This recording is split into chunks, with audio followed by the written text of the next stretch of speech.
Seeing means when I climbed the stairs at that time, I saw you guys after so many days now when the marathon classes started. So 3 subjects are over and that's really good. And it's the last one, okay?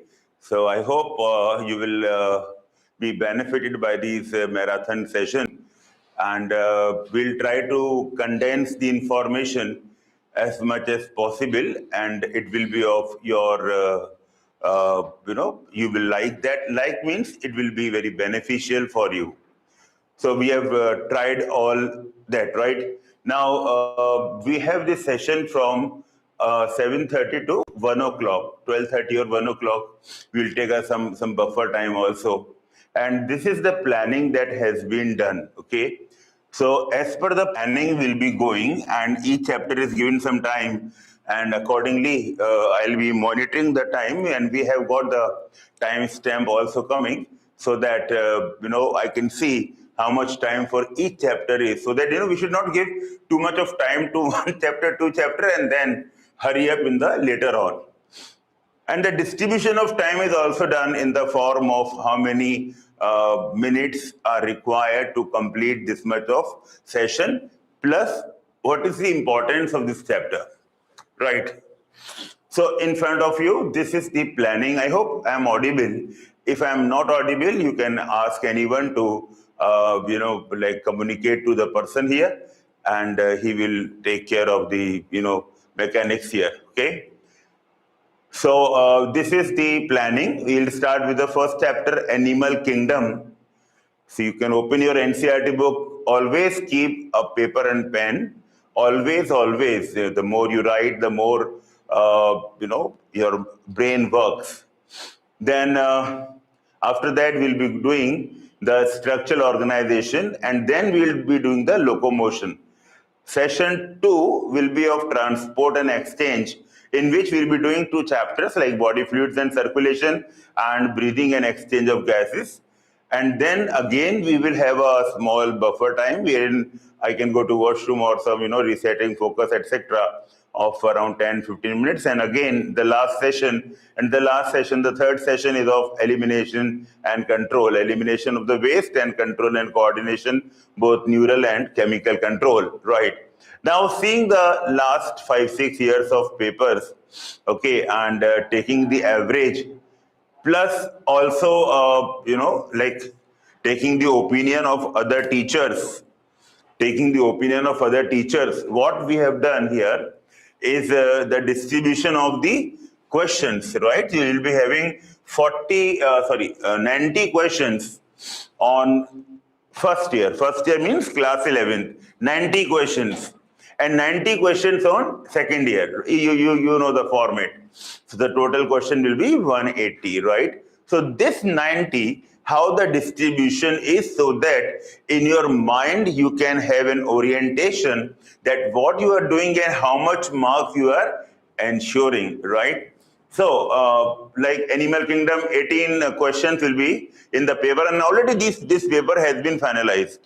So exactly this number of questions are there in the paper. 18 questions from Animal Kingdom, structural and locomotion 10-10 each, body fluid and breathing 11-11 each, and the remaining 3 excretion, neural control. Neural control is only up till the neural control CNS and not the sense organs. So therefore, only 10 questions are much more than sufficient.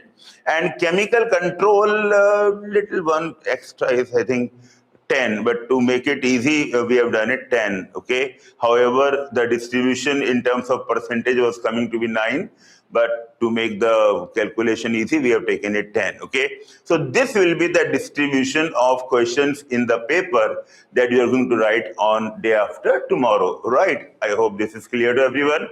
We'll be giving around 50 minutes for Animal Kingdom, and accordingly, around 30 minutes to the 2 chapters, and 38 minutes to the body fluid and breathing, and then 31 minutes to excretory products, and we'll distribute the remaining time in neural control and chemical control.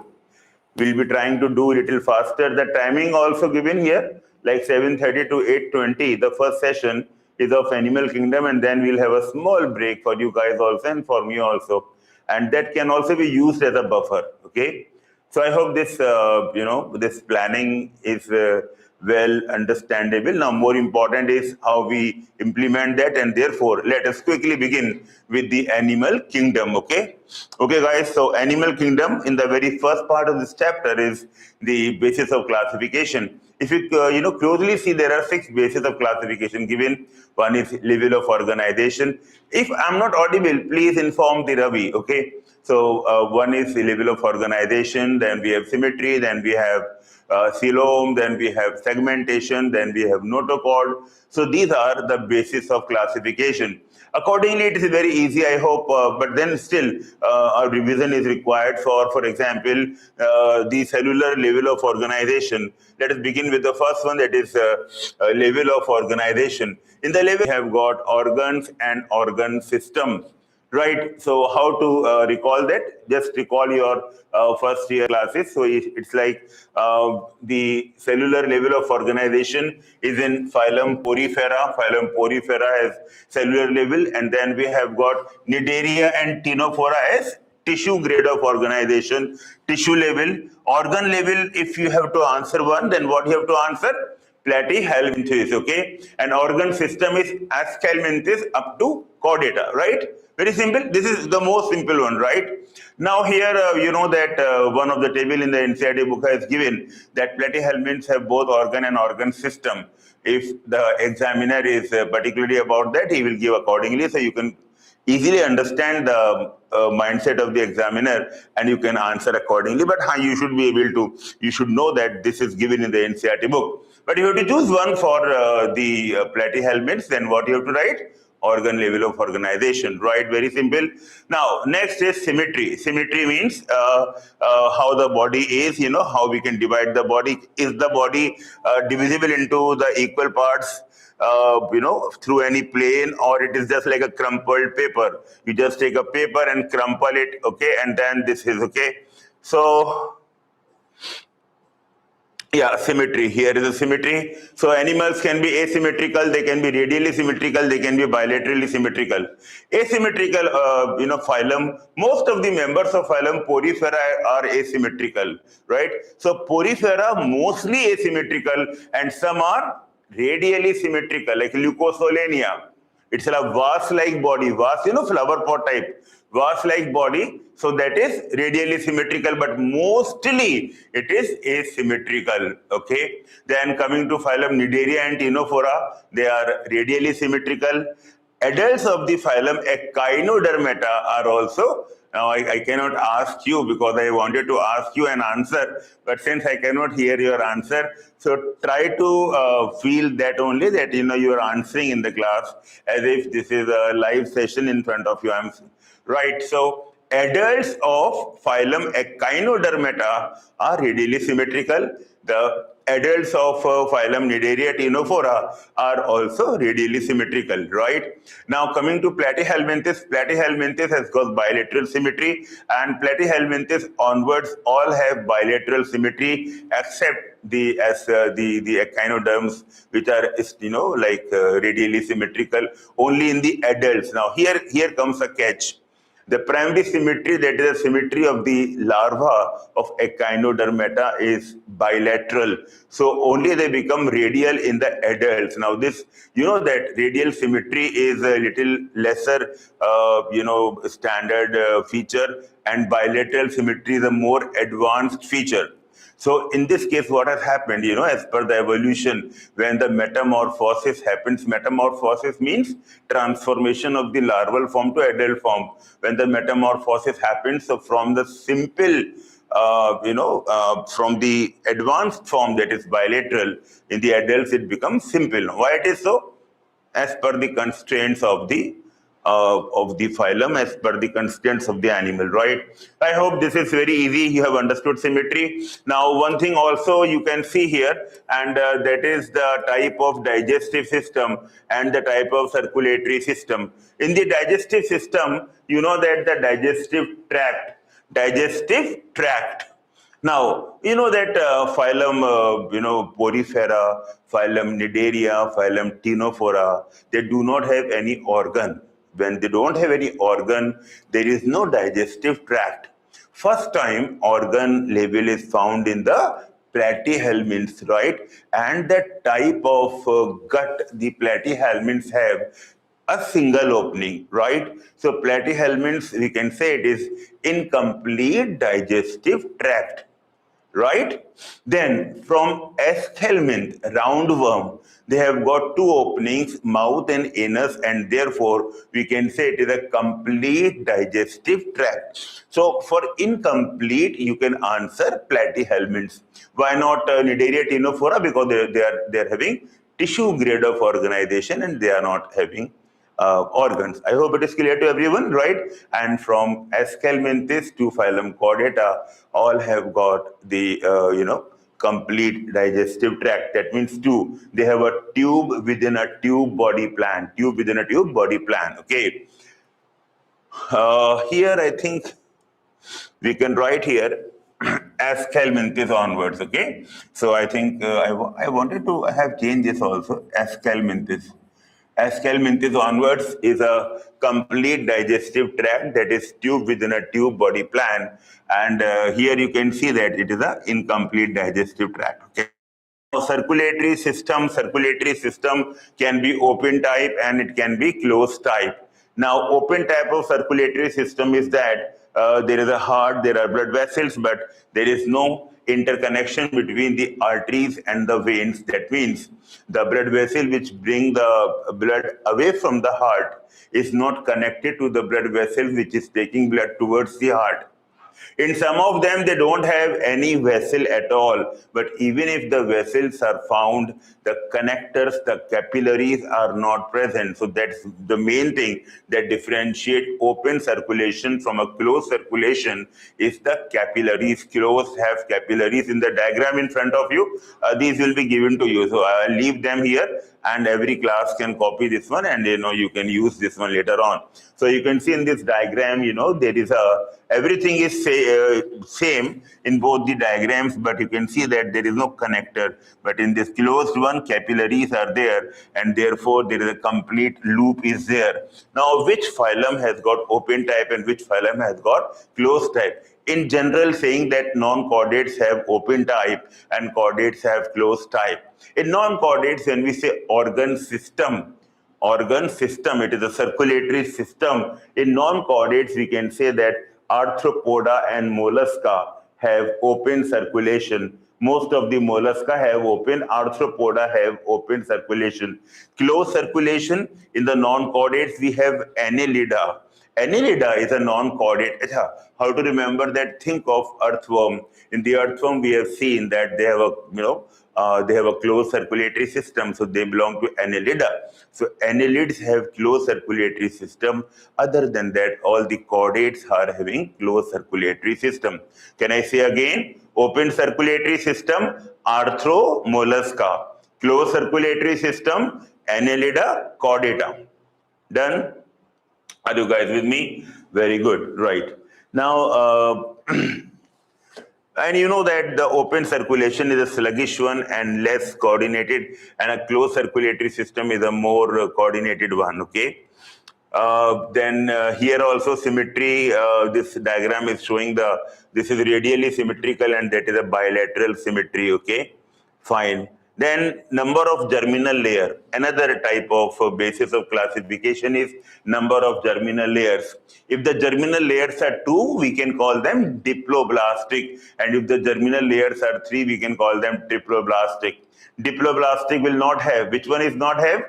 Mesoderm, and triploblastic has ecto, meso, endo, right? In the diplo, only mesoderm is absent, ecto and endo are there, right?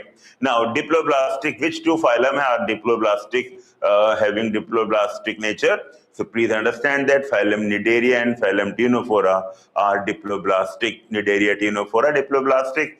Porifera is not any, it is ablastic. It is not having any layer in their embryo. It is a cluster of cell, so we will not count that, okay? So diploblastic, once again, diplo matlab double, 2, and only 2 examples are there, Phylum Cnidaria and Phylum Ctenophora.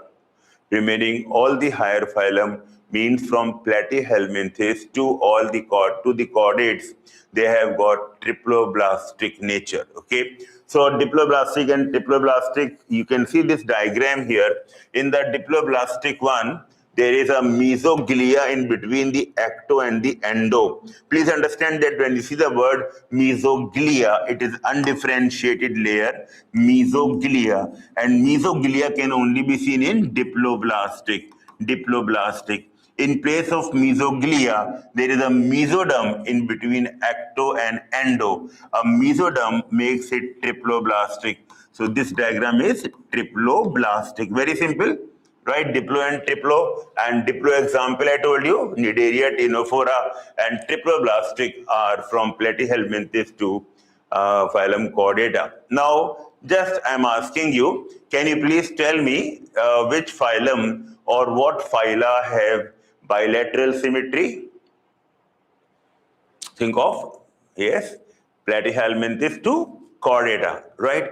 And also they are the examples of triploblastic, okay? So please understand that all triploblastic animals are bilaterally symmetrical. I repeat, all triploblastic animals are bilaterally symmetrical. Are you guys with me? All triplo, they are bilaterally symmetrical, okay? Let's move now. After the number of germinal layers, let us move to the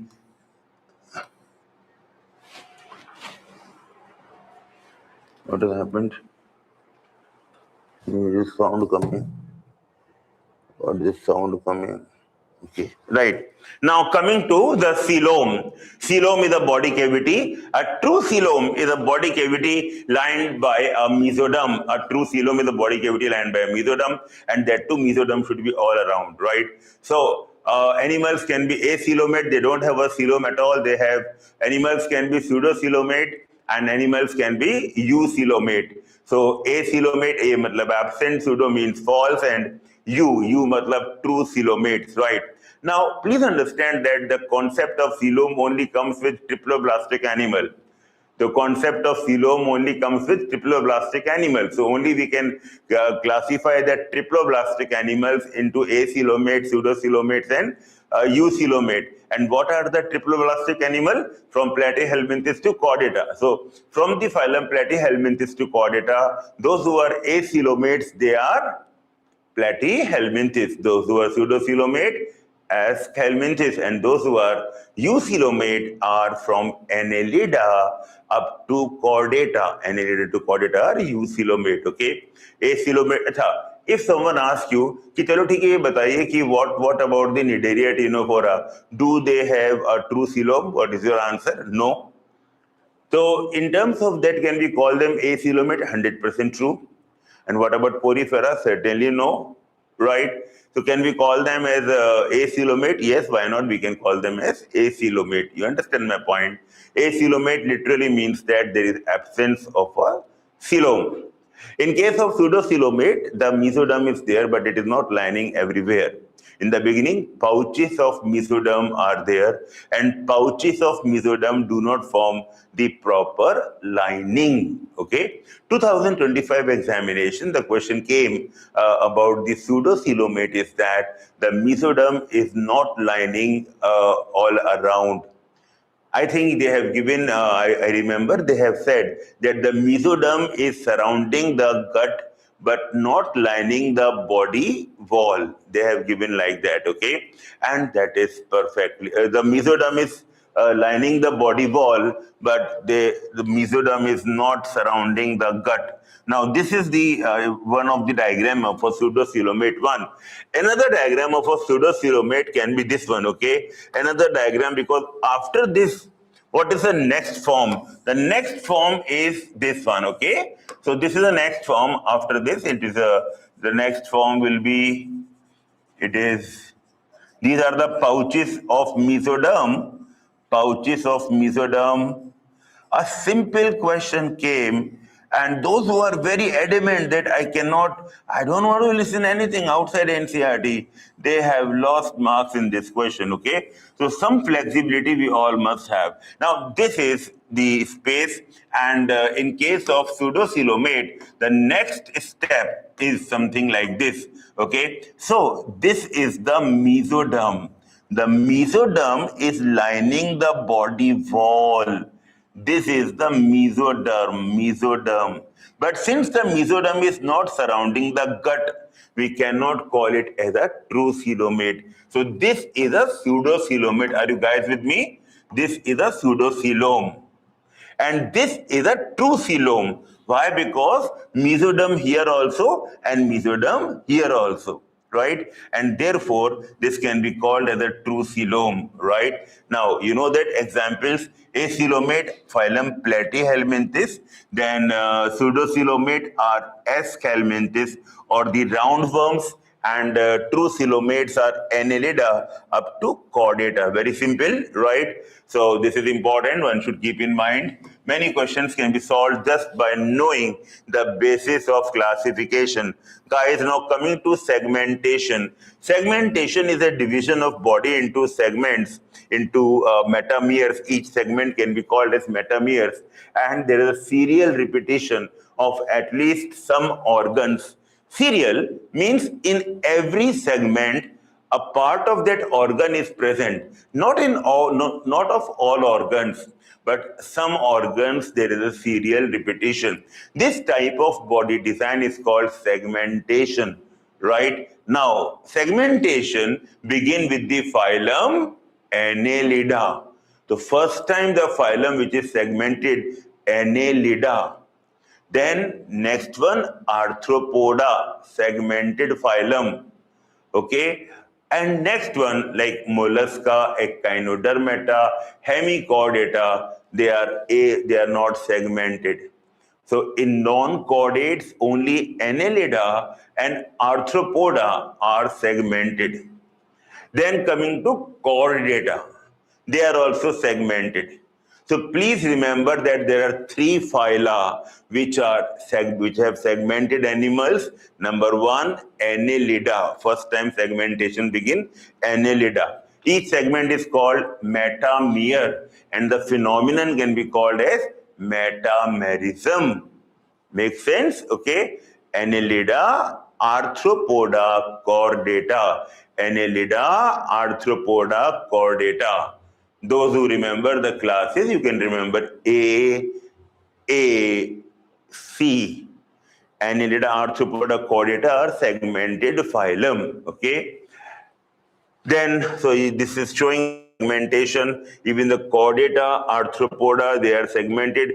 Annelids are segmented. Okay. This is an annelid. Segment is externally and internally divided. And then finally, we have got the notochord. A notochord is a flexible rod-like structure. It's present on the dorsal side of the body, and it is a supportive structure. Mesodermal in origin. Which one? Mesodermal in origin. Function, support. Where you can find dorsal ventral, dorsal. To what it is giving the support? It is giving support to nerve cord. So it is lying kinda to nerve cord or pinna to nerve cord. If you see the animal dorsal to ventral, it is lying kinda to nerve cord. So from dorsal to ventral, we can say first one is a nerve cord, notochord, nerve cord, notochord, and then in the middle we have the gut. Nerve cord, notochord, gut from dorsal to ventral. We can say that the notochord is lying in between the nerve cord and gut.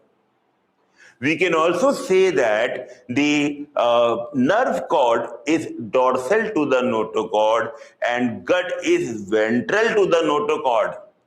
Okay, I hope you can recall this diagram. A diagram, a cross section of the body is coming to your mind where you can understand. Here also a diagram is there. You can see here there is a there is a nerve cord. This is a dorsal hollow nerve cord, and this structure is the notochord, which is lying ventral to the nerve cord. It is mesodermal, it is flexible, it is solid. Mesodermal, flexible, solid, this one. Mesodermally derived, flexible, solid rod. It provides support to this structure, which is the nerve cord. Okay, so animals having a notochord are called chordates, and animals devoid of a notochord are non-chordates. So simple it is, right? Okay. In example of non-chordates and chordates, it is very simple. Hemichordata, do they have a half notochord? Kadu, no. They don't have a notochord at all. Then why we call them hemi matlab half? No, we call them half chordate because they are connecting link between non-chordates and chordates. Why we call them connecting link? We call them connecting link because they have features like that of non-chordates, plus they have a feature like that of a chordate. What feature is like non-chordate? Absence of a notochord. Then why the word chordata is given? Bhaiya, they have a stomochord. They have a buccal diverticulum in the proboscis, and therefore it was falsely taken as notochord by some zoologist. And therefore, earlier classification, it was kept in Phylum Chordata. But then they found that, Are Baba, this is not a notochord, it is not mesodermally derived, it is endodermally derived. And then they again, keep it in the non-chordate phylum. So it is a buccal diverticulum in the proboscis region, right? So which feature is like chordate? Chordate-like feature is pharyngeal gills and dorsal nerve cord. Dorsal nerve cord and pharyngeal gills are chordate-like characters. What is non-chordate-like characters? Absence of a nerve cord, absence of a notochord. So it is a connecting link between non-chordates and chordates. Therefore, rightly called hemichordates. Okay. So I hope hemichordates are not the chordates. They are non-chordates only, but the name hemi given because they are connecting link. They have some characters of non-chordates and some characters of chordates. Okay. Now you can see the difference between non-chordates and chordates. In the chordates, notochord is present. In the chordates, the nerve cord, they have a single nerve cord, dorsal nerve cord, and hollow nerve cord. How to remember which one is single, which one is hollow? Just see this structure. Recall this diagram. Now, in this diagram, you can see this is a chordate, right? In the chordate, you can see that this is the hollow nerve cord. Very hollowness, this is a hollowness. This is hollow nerve cord, this is notochord, okay? Hollow nerve cord. Only single. So, single, dorsal and hollow nerve cord, this is in the chordates. Whereas in the non-chordates, they have got double, solid, ventral, double, ventral, solid, double, ventral, solid. Non-chordates, single, dorsal, hollow. Non-chordates, single, dorsal, hollow. This picture is of chordates, single, dorsal, hollow, right?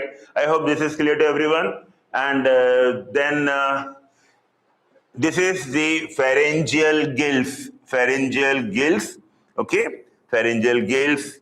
Then we have got the dorsal hollow nerve cord. They have got a notochord. They have got pharyngeal gills. Okay, please remember that NDP.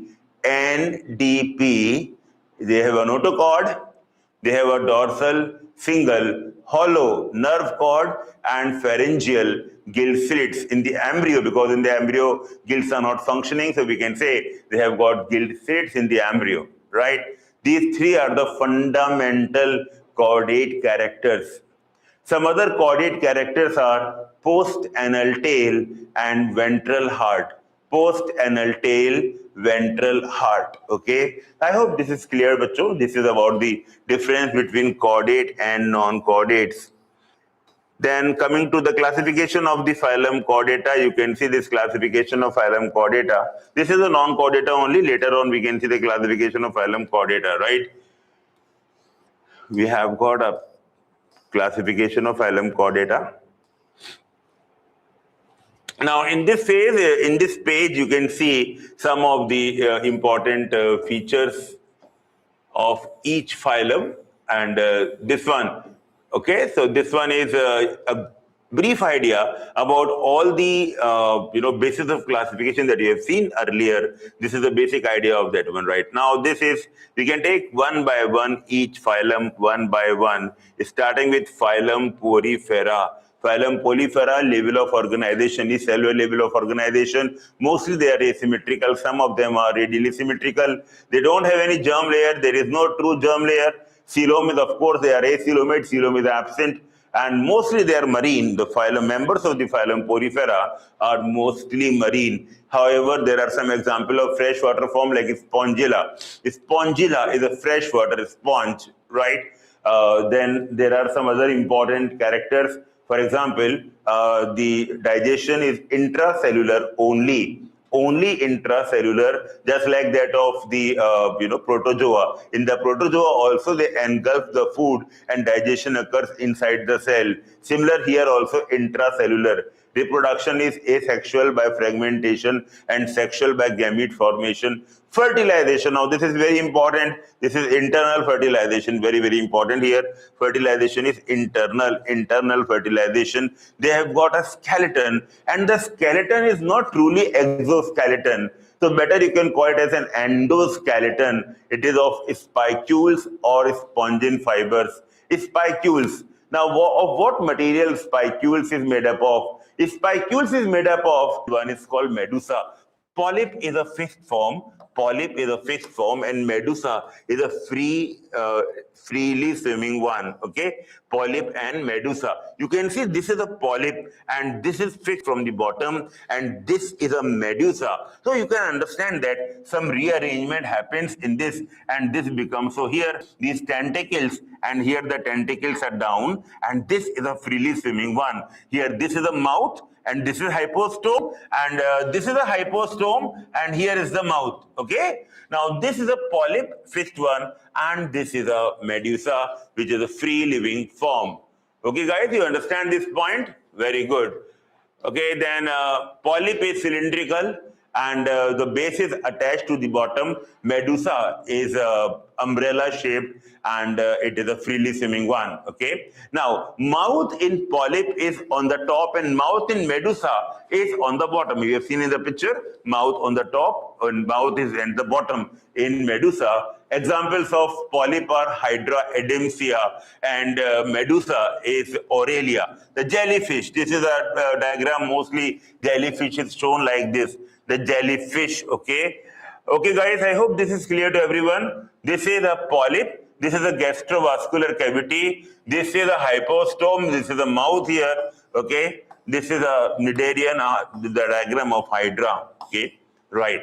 Examples, very, very important. Hydra, Aurelia, Edemsia. Hydra is a freshwater Cnidarian. Aurelia, also called moon jellyfish or jellyfish. Edemsia, sea anemone. Physalia, very, very important question. Portuguese man of war. It is a colonial form, colonial. Physalia, okay, colonial form, Portuguese man of war. Panetula, commonly called sea pan. Gorgonia, commonly called sea fan. Meandrina, commonly called brain coral.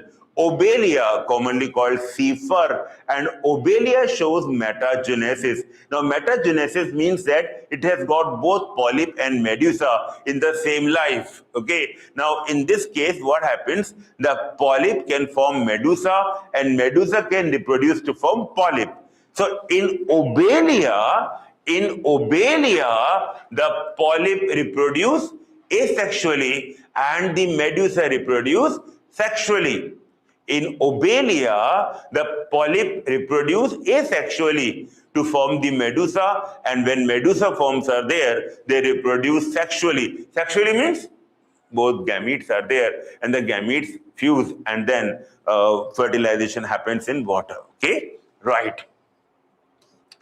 Corals, corals have a calcium carbonate exoskeleton. C for corals and C for calcium carbonate. They have an exoskeleton of calcium carbonate. Okay, so here many examples are there. I hope you remember all these examples. Among them, Physalia is an important one. However, all the examples are important, right? Then we have got Phylum Ctenophora. Cteno means comb. The Cteno word stands for comb, and phora means bearer. Because they have got comb plates. And how many comb plates they have? They have got 8 comb plates. And why we call it comb plate? Because of the cilia. In this row of cilia, and what the cilia do there? Movement, locomotion, right? So this is characterized by 8 comb plates on the body. Therefore, the name Ctenophora. Many similarities with Cnidaria. Means what? It is also diploblastic. It is also having radial symmetry. Digestion is both extracellular and intracellular. The difference is in Cnidaria, they have, why the name Cnidaria? Why the name Cnidaria? Because they have nidoblast, the cell, the stinging cell, and that cell is absent in Ctenophora. In place of that, they have got the comb plates on the body surface. Okay, Coelom, of course, that is absent, and these animals are exclusively marine, and they reproduce only by sexual reproduction. It's a small phylum, okay? So whatever the known examples we have, all reproduce sexually, and all of them are exclusively marine, okay? Locomotion by 8 external rows of ciliated comb plates. Bioluminescence is well marked. Most of the members, okay, they glow up in the night. Bioluminescence is well marked. They reproduce only sexually. Fertilization is external and development is indirect. Now, if you remember, so far, fertilization has been internal, external, external. Internal in Porifera. In Cnidaria, external. In Ctenophora, also external. And in all 3 of them, the development is indirect. Development is indirect, means a larval stage is there, okay? Now, sexes are not separate, and this is called monoecious or hermaphrodite. 2 examples we have. One is pleurobrachia and one is called ctenoplana. Pleurobrachia, ctenoplana, pleurobrachia, ctenoplana, right? They don't have nidoblast, very, very important. They only have sexual reproduction. Cnidarians have both sexual plus asexual. Bioluminescence is well marked in Ctenophora. They are all exclusively marine, and locomotion by comb plates, okay? Not flagella or no nidoblast. Then next phylum is Phylum Platyhelminthes. Platy means flat and helminth means worms. They can be commonly called as flatworms. They are dorso-ventrally flattened. Dorso-ventrally flattened. Mostly endoparasites in animals. Mostly endoparasites in animals. They are triploblastic. First time triploblastic. And they are bilaterally symmetrical, triploblastic, bilaterally symmetrical, and acoelomate. They have got organ level of organization. Dorsoventrally flattened, mostly endoparasites in animal, bilateral symmetry, triploblastic, 3 germ layers, acoelomate. There is no body cavity, and they have got organ plus organ system. Most of them have organ, but some of them also have organ system. For example, if you remember in the case of platyhelminths, if you know that we say what type of nervous system they have, we say that they have got a ladder-like nervous system. Nervous system, system means organ system. They have a ladder-like nervous system. I hope this is clear, right? So level of organization, organ level, okay? Yes, gut is, they have an incomplete gut with a single opening. Symmetry, bilateral symmetry, germ layers, triploblastic. Coelom, they are acoelomate. Body shape, dorsoventrally flattened. Habitat, mostly endoparasites in animals and human beings. Most of them are endoparasites in human beings. Attachment, for attachment, they have got hooks and suckers in parasitic form. Hooks and suckers in parasitic form. Now here, beta, there is a confusion happens here. Hooks and suckers in parasitic forms, right? the word sucker. The sucker is not always for sucking the food. Now, because they can absorb the food from the entire body surface, the suckers are for attachment. Chudandi. The suckers are not for absorption, they are for attachment. Hooks and suckers are in parasitic form for attachment. This is one confusion. Another confusion is hookworm. Hookworm is not a platyhelminth because we think that hooks and suckers लिखा था NCERT में, तो hookworm होगा तो वो platy. No, hookworm is a roundworm, Aschelminthes. Okay, so please keep in mind this: hooks and suckers in the parasitic form, and that is for attachment. Please understand that they both are for attachment very clearly. I should have done it bold letter so that this can be highlighted here, that this is for attachment and not for absorption. Absorption through general body surface. Okay, excretion by flame cell, and they are mainly working as osmoregulatory structures, osmoregulation, and of course some waste can also be removed. Okay, sexes, they are not separate, they are hermaphrodite, and fertilization is internal. Now please understand that both the worms, the flatworms and roundworms, they have got internal fertilization. Okay, so we have seen so far internal, external, external, and again internal. In worms, both flat and roundworm, internal fertilization, development through larval stages, multiple larval stages, many larval stages. Okay, so multiple larval stages, polyembryony, multiple larval stages. Okay, planaria has high regeneration capacity, and it is so high that it can be used in the laboratory to study experimentally to study the power of regeneration. Okay, planaria, what disease it causes? It does not cause any disease. Why? Because this is a flat, this is a free living form. It is not a parasitic form. It is so that if you can cut this animal into 3 parts, all 3 parts can become individual animal after some time. This type of regeneration capacity can be there in planaria. Planaria is a free living, a non-parasitic one. Free living means non-parasitic. Okay, guys? The examples of NCERT, very, very easy examples are there. Taenia solium, it is a tapeworm, it is a poke tapeworm, Taenia solium. Fasciola hepatica, it is a liver fluke. Fasciola hepatica, and planaria is a free living, high regeneration capacity. Okay, Taenia solium diagram is given in the NCERT book, and in the diagram they have given suckers are also given in Taenia solium. Plus, in Fasciola hepatica also, a ventral sucker is given in the diagram. If you see the diagram, a single sucker can be given. In case of Taenia solium, on the top there are 4 suckers. Okay, so the diagram is not here, but you can see in the NCERT book the diagram is there.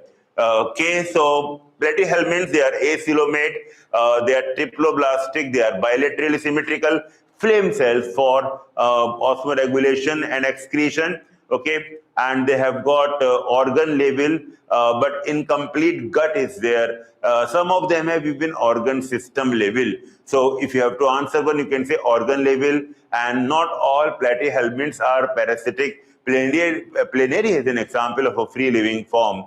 Okay, they are bilaterally symmetrical. It starts from platyhelminthes. Okay, so please understand that both triploblastic nature and bilateral symmetry begin from platyhelminths. Triploblastic nature and bilateral symmetry begin from platyhelminths. Okay. Now coming to the roundworms, Aschelminthes, they have organ system level of organization. They are bilaterally symmetrical, they are triploblastic, and they are round. Why we call them roundworm? Because if you see the section, they are circular in cross section, therefore called the roundworm. Okay, now they can be free living or they can be parasitic. If they are parasitic, they can be parasitic on animal as well as plants. And one example of the plant parasite, a root parasite, and that is Meloidogyne incognitia. That is a plant parasite. So yes, here, Mundu, the platyhelminths were animals, human beings, animals, endoparasites in animals. But here, it is free living plus parasitic. If it is a parasite, it can also parasitize plants. And that common example of Meloidogyne in Cognitia is an example of a plant parasite, a root parasite. Digestive system, for the very first time, you can see a complete digestive tract. Complete digestive tract means mouth and anus separate, tube within a tube body plan. They have got a muscular pharynx, and the most important thing is that they have got a pseudocoelom. Gut is non-muscular, but pharynx is muscular. Well developed muscular pharynx. Why the pharynx is muscular? For suction. Okay. Excretion is through excretory tube, which remove the waste through excretory pore. Sexes, for the very first time, you can see separate sexes. For the very first time, separate sexes. So you can appreciate the diagram of Ascaris being shown as a male Ascaris or a female Ascaris. Females are usually longer than males, okay? Males, the end is curved and there are copulatory spicules or pineal spicules at this end, okay? This is a male, it's a female, more longer. For the very first time, you can have male and female separate. They are dioecious, separate sexes. They are dioecious. Females are longer than males. Fertilization is internal, development is direct or indirect. Now, please remember that development can be direct or indirect. Development is direct or indirect, okay? Now, if I ask you the fertilization, Porifera internal, Cnidaria external, Ctenophora external, Platyhelminthes internal, Aschelminthes internal. I'll write in all of them. Like that only you can remember. So far we have seen that indirect. So far we have seen indirect development, whereas in the last one, there is both indirect as well as direct development. Direct plus indirect, both development can be seen here. If you remember, the Wuchereria bancrofti is an example of a roundworm, and that is having ovoviviparity. Ovoviviparous, Wuchereria bancrofti, the one that causes the elephantiasis, the disease elephantiasis, okay? That also belongs to the roundworms, okay? Well, bachon, now examples, very easy example, Ascaris lumbricoides. It is a common roundworm. It causes a disease called ascariasis. It is a disease of the gut. It is a parasite of the gut. It is a gut parasite, Wuchereria bancrofti or Wuchereria malai.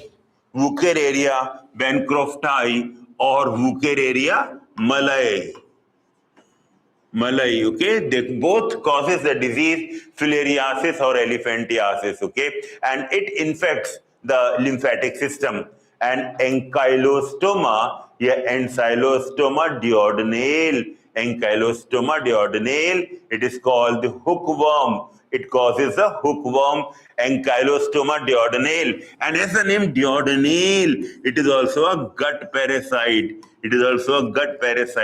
This parasitize the lymphatic system, and this is also a gut parasite, okay? So this is a male one, and this is a female one, male one, female one. And here you can see here that two pins can be seen, and these can be called as the copulatory spicules or pineal spicules.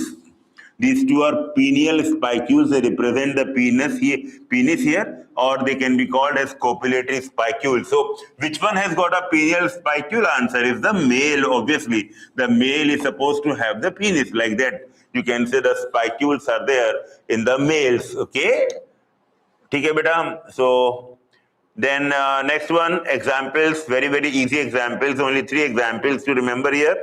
This is very common point here is the pseudocoelomate. The pseudocoelomate is the most common. Many questions can be solved. They can give blah many characteristics. The moment they say pseudocoelomate, our mind can be quickly focused on Aschelminthes, okay? They have got a complete digestive system for the very first time, and this is called a tube within a tube body plan. And first time you can see separate sexes, okay, and females are longer than males, and Wuchereria causes filariasis, and it is transmitted by female mosquito, mostly Culex mosquito. In India, it is transmitted by Culex mosquito, Wuchereria. Okay, it causes filariasis. Pseudocoelomate phylum is Aschelminthes. Filarial worm is Wuchereria. Okay, common roundworm is Ascaris, and females are longer than males in not only Aschelminthes, but in some other phylum also. But in this phylum also, pakka the females are longer than males. Okay. Fine, bachcho, I hope this is clear to everyone. And then we come to the phylum Annelida. Phylum Annelida, annulus means rings and lida means having many rings on the body, small, small rings. Okay, why the rings are there? Actually, they are not rings. It look like that the body has so many rings because of the metamerism. They may be aquatic, they may be terrestrial, they may be parasitic, they may be free living. All type of habitat can be seen here. They have got organ system level of organization, bilateral, symmetrical, triploblastic. Now, two things have come for the very first time. Two things, and what two things come on? What two things come for the very first time? They are coelomate and they are metamerically segmented. These two features have come for the very first time. Coelomate and metamerically segmented. Okay, bachcho. Now, level of organization, organ system level of organization, symmetry, bilateral. The most important point you can see here, they are for the very first time true coelomate. They are metamerically segmented, and on the body they have got both type of muscles. They have got longitudinal plus circular. Both type of muscles can be seen on the body. If you go to the previous one, like in case of Aschelminthes, on the Aschelminthes there are only longitudinal muscles. Aschelminthes has longitudinal muscle. So here in Aschelminthes, a worm can just sway by the side. The worm can sway by the side, but the worm cannot compress and it cannot expand. But in case of this phylum, Annelida, it can compress and extend, and this help in locomotion. Compress, expand. This helps in locomotion. Okay. YouTube running. अच्छा, this one is YouTube. ठीक है.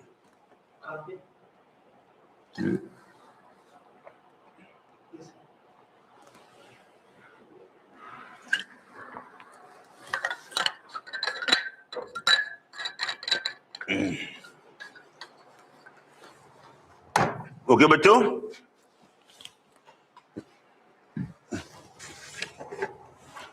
I hope you are going very fine, okay? Now, I know that you are reading this chapter, this topic for after so many days, so might be in the beginning, the orientation might be difficult, but as you are reading more and more, you'll find that it is coming, it is coming in your memory. Okay, so just have this confidence in your mind that this mindset should be there, that you are learning, and whatever you are not remembering right now, that will soon you will try to answer them very, very nicely. Okay, so don't doubt your mind that I'm not recalling. It is not like that. You are reading this topic after so many days, so it might be possible. Okay, so don't worry. And this problem is not a common problem, but if some of you have the problem of not orienting, don't worry that after some time again, everything will come fresh to your mind. Have full confidence, have a winner mindset and not a doubtful mindset, okay?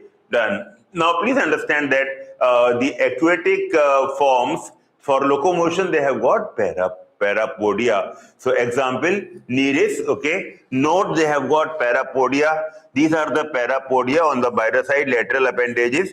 This one is Nereis, and these are the lateral appendages. And at the end of the lateral appendages, the chetae are there. So they can have only few chetae or setae, okay? This one is Hirudinaria, and that one is an oligochaete, means earthworm. Okay, fine.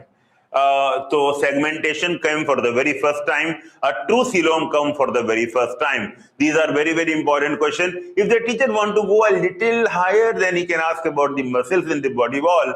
And here both circular and longitudinal. And what is difference from the previous phylum? I was just now telling you that in case of Aschelminthes, only longitudinal muscles are there. So because of the longitudinal muscle, the body can just sway by the side. It can just sway by the side. But here, compression and then expansion, so that, it helps in locomotion. You have seen the earthworm moving, and that earthworm moving can remind you of both the type of muscles, okay?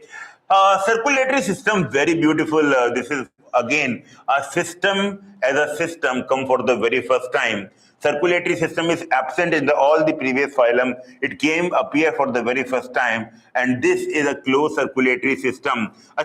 Just your answer, can you tell me the earthworm circulatory system has hearts? Earthworm के पास hearts होते हैं, heart होता है, hearts होते हैं, hearts. Many hearts are there, okay? Yes, hearts are there, but the hearts don't look like the heart that we have. The hearts are tubular hearts these animals have. They have a closed circulatory system. Excretion is by nephridia. Do you remember what type of excretion is found in Platyhelminthes? If you answer flame cell, perfectly fine. What type of excretion is seen in Aschelminthes? Excretory tube with a separate pore, excretory pore, and in this phylum, it is the nephridia. However, in all the three phylum, the main function of the excretory system is osmoregulation. As long as you are a monotelic, okay, earthworm is ureotelic generally, but otherwise, as long as you are a monotelic, you can excrete the waste by diffusion through the body surface. So mainly they help in osmoregulation. What is osmoregulation? Maintaining the osmolarity, that is osmoregulation. Okay. So circulatory system, closed time, excretion by nephridia. The nervous system, they have paired ganglia and double ventral nerve cord. Paired ganglia, double ventral nerve cord.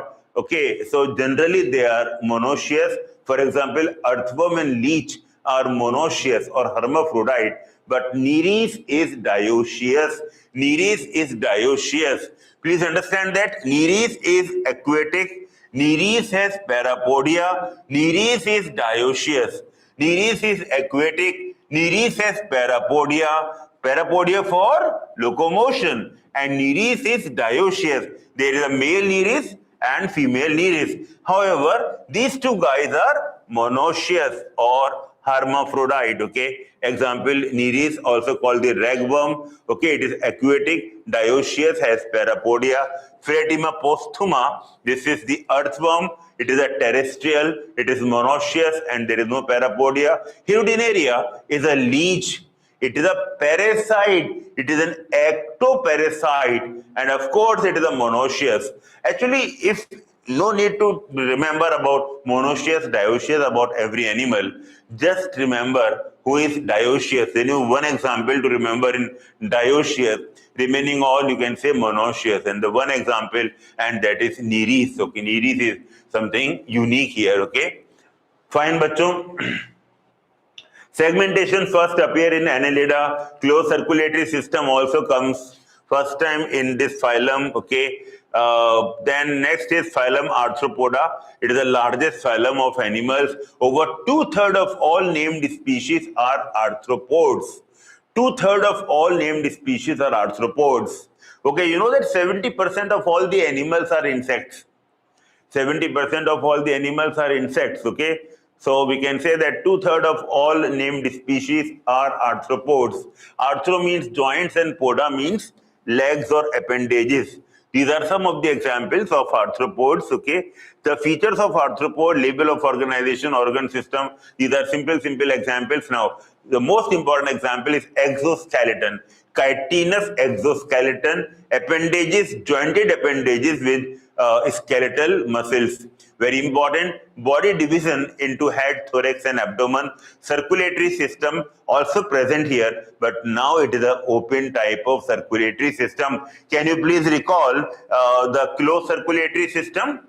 Who have closed circulatory system? Yes, Annelida and Chordata. Annelida and Chordata. Open में example क्या बताए थे? Open के example थे. One is Arthropoda, one is Mollusca. Right? Achha, why not the previous phylum? They don't have a circulatory system as such. Okay, circulatory system, whichever have present, we have told that. Okay, fine, beta. Body divisible into head, thorax, and abdomen. Circulatory system open type. Excretion is by malpighian tubules, very very important. Respiration by variety of structures like gills, book lungs, or tracheal system. Tracheal system and book lungs are aquatic. Gills and book gills are in aquatic. Tracheal system and book lungs are terrestrial, and gills and book gills are in aquatic form. Sensory organ. Now they have developed sensory organ, antennae, compound eyes, simple eyes, both. And aquatic form have a statocyst. Can you recall what for statocysts are meant for? Think of, yes, balancing organ. Fertilization is usually internal, and they are mostly oviparous. Fertilization is internal, oviparous. Okay. Now, if you remember the fertilization, we can say mostly internal fertilization. Okay. So mostly internal fertilization. So this is, I'll start from the first phylum. This is internal. Second phylum, external. Third phylum means Ctenophora, external. Then the two worms, flatworms, internal. And then we have got the roundworms, internal. Okay. After that, we have got the Arthropoda, and Arthropoda is also इसके बाद में क्या है? Annelida. Annelida is external, and then Arthropoda mostly internal. So internal are these only, right? So we have got internal, then internal, and internal. And I told you to remember this is Papa. P for Porifera, A for Arthropoda, another A for Aschelminthes, and P for Platyhelminthes. So you can remember these two are worms, and this is Porifera, and this is, or you can remember like Porifera, Aschelminthes, Platyhelminthes, and Arthropoda. Like that you can remember they are internal fertilization, right? Sense organs present, fertilization is usually internal. They are mostly oviparous. Examples now. Examples of commercially important, economically important. You know that Apis mellifera or Apis, this is honeybee, bombyx, mori, silkworm, laxifer, lacca is lac insect, anopheles or culex or Aedes. These are mosquitoes which are disease vectors. Okay, wherein you have got Aedes which can transmit both dengue and chikungunya. Culex in India mostly transmit the Wuchereria or elephantiasis, and Anopheles for malaria. This is for Wuchereria or elephantiasis, and for Aedes, dengue and chikungunya. Locusta, okay, Locusta is locust. It is a gregarious pest. Gregarious means it moves in large group. Locusta is gregarious pest. This is very important. In fact, a question has also come, which is the following example of gregarious pest.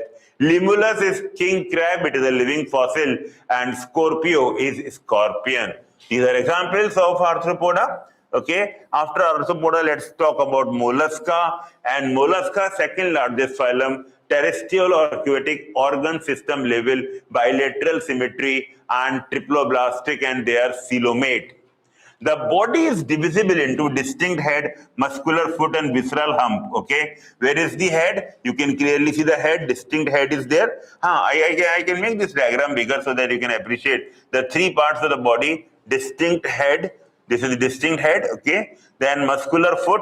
This is muscular foot. Distinct head. This is a muscular foot.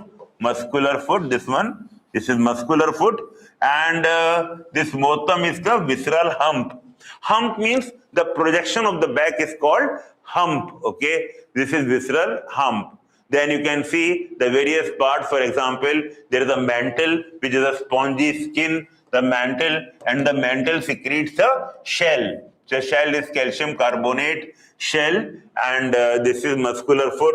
They have got a hard visceral hump crop. Okay, nerve cord. Okay, the two ventral nerve cords are there, double ventral and solid nerve cord. This is very important. Radula, very very important question. It is a respiring organ. It is a radula is respiring organ. Radula is respiring organ. It is also characteristic of mollusca. You will find that in mollusca. Okay, this is apple snail or pila, and this is a devilfish or octopus. Okay, now this is a general example as such, and this is head, and head has got sensory tentacles. Head has got sensory tentacles, and this is very important. Please note here that there is a mental cavity. A mental cavity is present between mental and visceral hump. Where is mental? This is mental and this is visceral hump. This is a mental cavity. In the mental cavity, there is a feather-like gills are there. Okay. So, bachon, this is important in case of the phylum Mollusca. The other points about phylum Mollusca is that the segmentation, of course, for segmentation, just remember segmentation is in AAC, Annelida, Arthropoda, and Chordata. So that's not in Mollusca. Then body divisible into head, muscular foot, and visceral hump. Mental is there, feeding organ or radula, also called respiring organ, a unique feature. And circulatory system is open type. Sexes are usually dioecious, oviparous, and indirect development. Okay. Now coming to the examples. Examples is pila, also called apple snail. Pink tada, also called pearl oyster. Source of pearl, very, very important question. Sepia cuttlefish. Okay. Sepia cuttlefish has got ink sac. Okay. So it can release the black ink, the blue-black ink, so that it can escape from the predators. Loligo is squid, octopus, devilfish. 8 arms are there and shell is absent. There is no shell, but arms are 8 and octo stand for 8. Then Aplysia is sea hair, dentalium is a tusk shell, and Chaetopleura is chiton. So many examples are there. You can remember all these examples. 8 examples are here. 8 examples, okay, in the phylum where octopus is there. In the NCERT book, 8 examples are there. Pila, pink tada, then sepia, loligo, octopus, Aplysia, dentalium, and Chaetopleura. Okay, bachcho, now coming to the next phylum, and the next phylum is, this is very important now, please focus here, very, very important. Echino means spiny and derma means skin, all exclusively marine. So second phylum, which is exclusively marine, which is Echinodermata, organ system, the blah, blah, blah, simple points are there. And please understand here that there is a, calcareous small bones or ossicles are there, which can therefore the body is spiny in texture. Now therefore the name Echinodermata. But so please understand that these ossicles are inside. They are not attached on the surface, they are inside, and therefore they represent endoskeleton. They represent endoskeleton, habitat exclusively marine. Echinodermata is another phylum which is exclusively marine. Unique system, water vascular system, only found in Echinodermata. Please remember, water canal system is found in Porifera. Then some other points, excretory system is something which is absent. Generally, the coelomate animal with absence of excretory system is something very unique. Generally, okay, it is absent in the earlier forms, but in a coelomate, and that too one system is absent, this is something unique to them. Okay, fertilization usually external, development is indirect, and they have a free swimming larva. Now this is a diagram of a starfish. You can see this is a water canal system, and these are the tube feet of water canal system. One of the function of the water canal system is locomotion. Another function is food capture and distribution of food. Another function is food capture and distribution of food, right? And then this one is showing inside. I wanted to show this picture so that you understand that anus is on the top and mouth is ventral and anus is dorsal.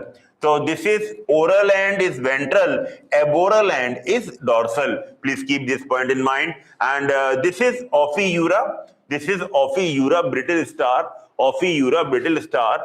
And this is a general picture, generally starfish, but general picture, okay? Example, Asterias, starfish, Echinus, sea urchin, Antidon, sea lily, Cucumeria, sea cucumber, and Ophiura is brittle star, okay? Then next one, is the last phylum of non-chordata. Hemichordata, previous subphylum of chordata, now placed a separate phylum under non-chordata. We discussed it is why. Now, body divisions are proboscis, collar and trunk, organ system, level of organization, bilateral, triploblastic, blah, blah, blah. Stomochord, a rudimentary structure is found, and this structure is a, oral buccal diverticulum. Okay, buccal diverticulum. Respiration is through gills, and these gills are pharyngeal gills, and that is what is a feature which is resembling the chordates. Okay, please understand that excretion is by proboscis gland. A very important question can be asked here. Excretion is by proboscis gland. Excretion is by proboscis gland. Okay, this is a structure you can see. This is proboscis. This is collar, and this motum is trunk, and this is their gills. These are pharyngeal gills. NCERT great authors, the geologists, the world top geologists have labeled this repeatedly. Now, since the time immemorial, they are calling this as the collar. Collar hota na, shirt ka, coat ka collar. They thought that this is collar. Nonsense. This one is collar, and these are the gills. Pharyngeal gills are there. Examples are balanoglossus and saccoglossus. These are the connecting links between chordates and non-chordates. Okay. Then, bachcho, next one is Phylum Chordata. Phylum Chordata, unique chordate characters are NDP. There is a notochord, then D for dorsal hollow nerve cord, and P for pharyngeal gill slits. These three fundamental characters are present in the embryo. Other features are post-anal tail and ventral heart. Okay, so these are the chordate characters. Phylum Chordata is divisible into three subphyla, and these are Urochordata, Cephalochordata, and Vertebrata, UCV. Urochordata also called tunicates, Cephalochordata also called lancelets, and Vertebrata are also called craniates. Okay. Now, tunicates means they have a tunic, they have a coat of tunicin, which is a carbohydrate. Okay. Now, tunicates, what makes them special? Special is they have got the notochord only in the tail of the larva.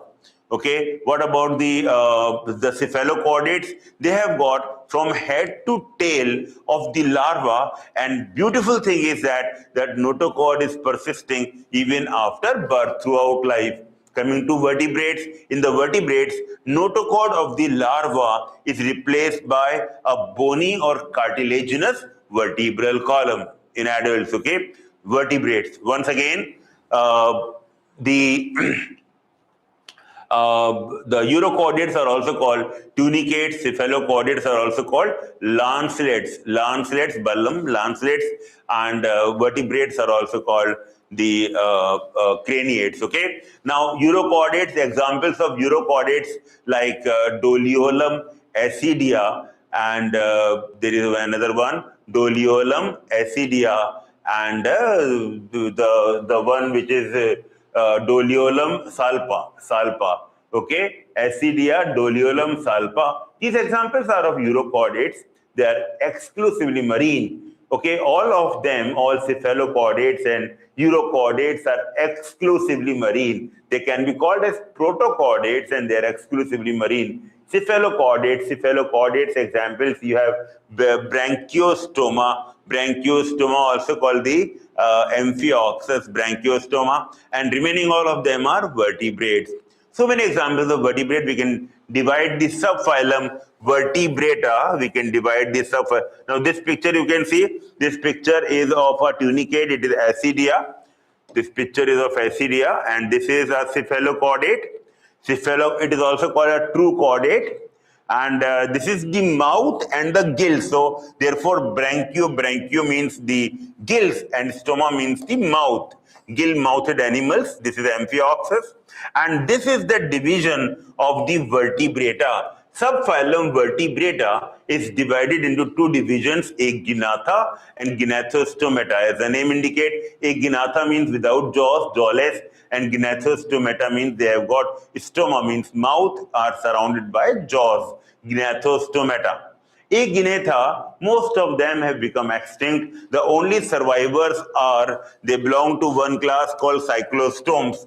Cyclostomes, they are jawless fishes, commonly called jawless fishes, and most examples that we know, they are ectoparasites on some other fishes. Then coming to the gnathostomes, we can divide the gnathostomes into two superclasses. One is Pisces and Tetrapoda. The superclass Pisces, it has got classes like Chondrichthyes and Osteichthyes, and superclass Tetrapoda has got the following four classes, and these classes are Amphibia, Reptilia, birds, and or Aves and Mammalia. These are the Tetrapoda. Okay, so here you can have the paired fins, and here you can have paired limbs. Paired fins, paired limbs. All of them have got jaws. Here, jaws are absent. They are primitive and mostly they become extinct. Only survivors are, they belong to one class, that is Cyclostomata. Okay. So once again, you can divide the subphylum Vertebrata. First of all, phylum chordated into three subphylum: UCV, Urochordata, Cephalochordata, and Vertebrata. These are subphylum. Coming to subphylum Vertebrata, you can divide them into two divisions, and the two divisions are Agenatha and Gnathostomata. Agenatha, most of them become extinct. Only one class is there, that is Cyclostomata, or the jawless fishes, commonly called jawless fishes. They are the first vertebrates on this planet Earth. They are the most primitive vertebrates, or the first vertebrates. Now coming to the Gnathostomata. The Gnathostomata can be divided into two superclasses, one superclass Pisces and one superclass Tetrapoda. Superclass Pisces has got two classes, and the two classes are, one is Chondrichthyes, one is Osteichthyes. Chondrichthyes are a little primitive, then Osteichthyes, like this. This is the order of evolution. And then coming to Tetrapoda. The difference in Pisces and Tetrapoda is Pisces have got paired fins and Tetrapoda have got paired limbs. Tetrapoda, as the name indicates, four limbs are there. Tetrapoda. The four classes there are ARAM, Amphibia, Reptilia, Aves, and Mammalia. So it's a very big subphylum. Vertebrata is a very big subphylum. Before that, very few examples can be there. Okay. Now coming to the cyclostomes. Cyclostomes, most of them are the ectoparasites on other fishes. Okay, and also remember that they have got 6 to 15 pairs of gill slits. 6 to 15 pairs of gill slits. See, if there is no operculum, when you can see a slit or a cut, you can call them as gill slits. Okay, but the word gill slit is not rightly used for the Osteichthyes, because in Osteichthyes you don't see cuts. There is an operculum. Okay, so we better don't use the word gill slits for Osteichthyes. However, for cyclostomes as well as Chondrichthyes, you can easily use the gill slits. Okay. The most important feature here is the number of gill slits, 6 to 15 pairs. Endoskeleton is cartilaginous, circulatory system is closed type, habitat, again, cyclostomes are exclusively marine. But we can call them exclusively marine for adults, but the adults can go to fresh water only for a short time, and that is for spawning.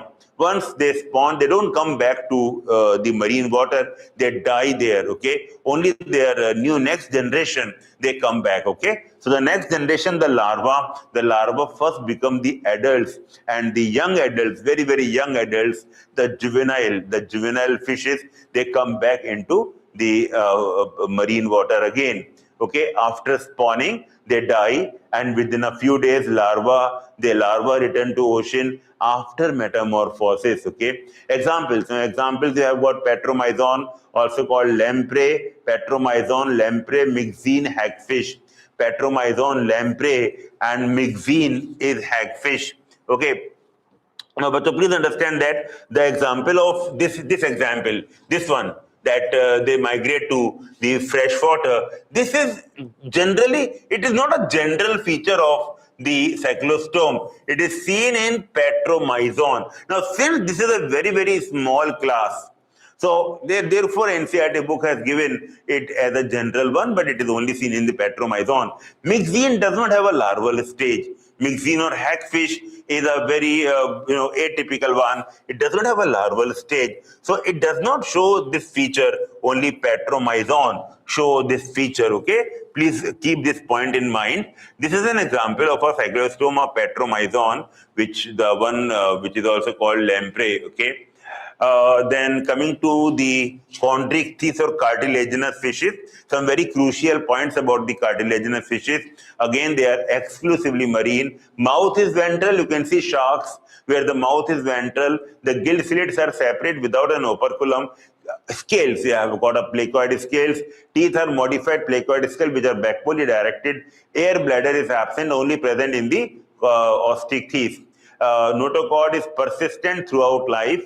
Again, this is a true chordate character. Notochord persistent throughout life. Okay. Then other points about them, that males have got claspers. Males have got claspers on pelvic fins. So we can say that fertilization is internal because of the clasper. They can maintain internal fertilization, and most of them are viviparous. Most of them are. These are the important points. Example of these chondrichthyes are Scoliodon, also called the dogfish, Pristis sawfish, and Carcharodon, great white shark. Okay. Some other example: Trigon and torpedo, stingray and electric ray. These examples you can remember about them, right? And then we have osteichthyes. Important point to compare from the chondrichthyes, that they have a bony endoskeleton, and the chondrichthyes, they are marine, exclusively marine. But here you can have freshwater plus marine forms, both are there, and they have a terminal mouth. If you have seen ragandi or these any butcha which we eat, so this is actually an osteichthyes. So there is a terminal mouth. Okay, if you have seen a picture of a shark or a video of a shark, you can see that the mouth is ventral. Okay, gill slits. Now here, better don't use the word gill slits because they are covered by operculum, or we can say that they have 4 pairs of gill slits covered by operculum. Scales, they have cycloid or ctenoid scales, and air bladder is present, and air bladder regulate buoyancy. I hope this point is clear. These points are simple. Fertilization is usually external, and they are mostly oviparous, and development is direct only, right? So these heart and temperature are same. It is not a point of difference. Okay. Now examples: Exocetus, also called flying fish, it is a marine one. Hippocampus, also called seahorse. The word sea will remind you of a marine form, and here the male has got there is a pouch in their near their stomach where the male can just solo the fertilized eggs, and then from the male body, the birth, it look like that the male is breeding. Okay. Labio, also called rohu. Labio rohita, also called rohu. Katla, also called katla. Clerias, also called magur, and betta, also called the fighting fish. Betta is an aquarium fish. Other example of aquarium fish is Pterophyllum. Pterophyllum, also called angelfish. Pterophyllum, also called angelfish.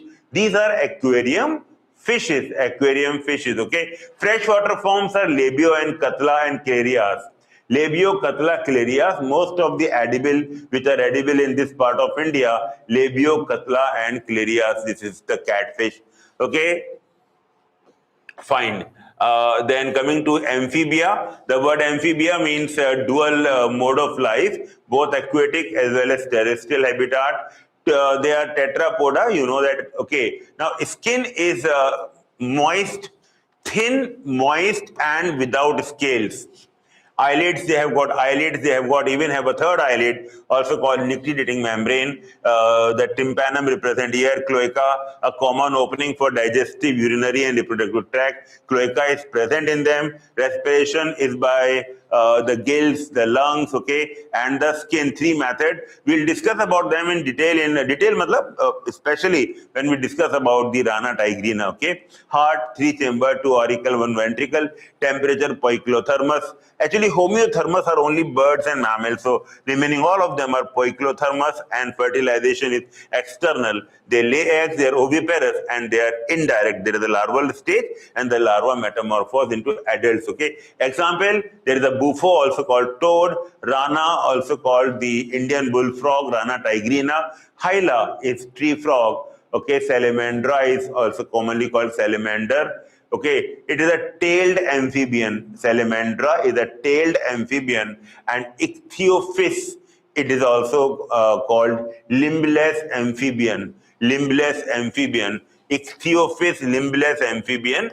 And identify this one. This is what? This is salamandra. It is not a lizard, please. It is a salamandra. It is, it is a tetrapod. It's an amphibian with a tail. Generally, they don't have a tail. This is a frog where the body has got, body is divisible into head and trunk.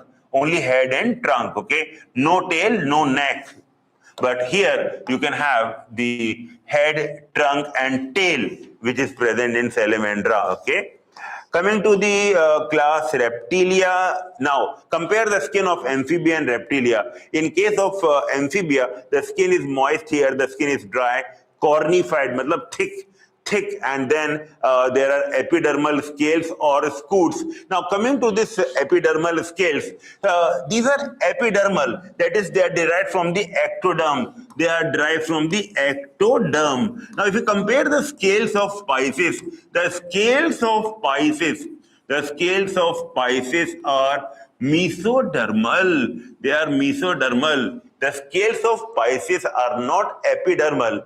They are actually mesodermal. They are derived from the mesoderm. Please remember that. So two pairs of limbs. Heart is three-chambered. We know that. Okay. Again, here also three-chambered, just like Amphibia. And skin shedding. Now, this is a feature which can be seen in snakes and lizards. This is called ecdysis or molting. Okay. And fertilization is internal. They are oviparous and development is direct. Now, from here you can see reptiles, aves, and mammals. Reptiles, aves, and mammals, okay? Now, there is something common in them. They are amniotes. Okay? And we can say that in all amniotes, there is internal fertilization, and there is a direct development. Internal fertilization, direct development, okay? So please remember this point in mind. Whereas reptiles and aves are oviparous and mammals are viviparous. Only one example of oviparous or one group of oviparous. Otherwise, generally mammals are viviparous, but reptiles and aves are oviparous. Okay.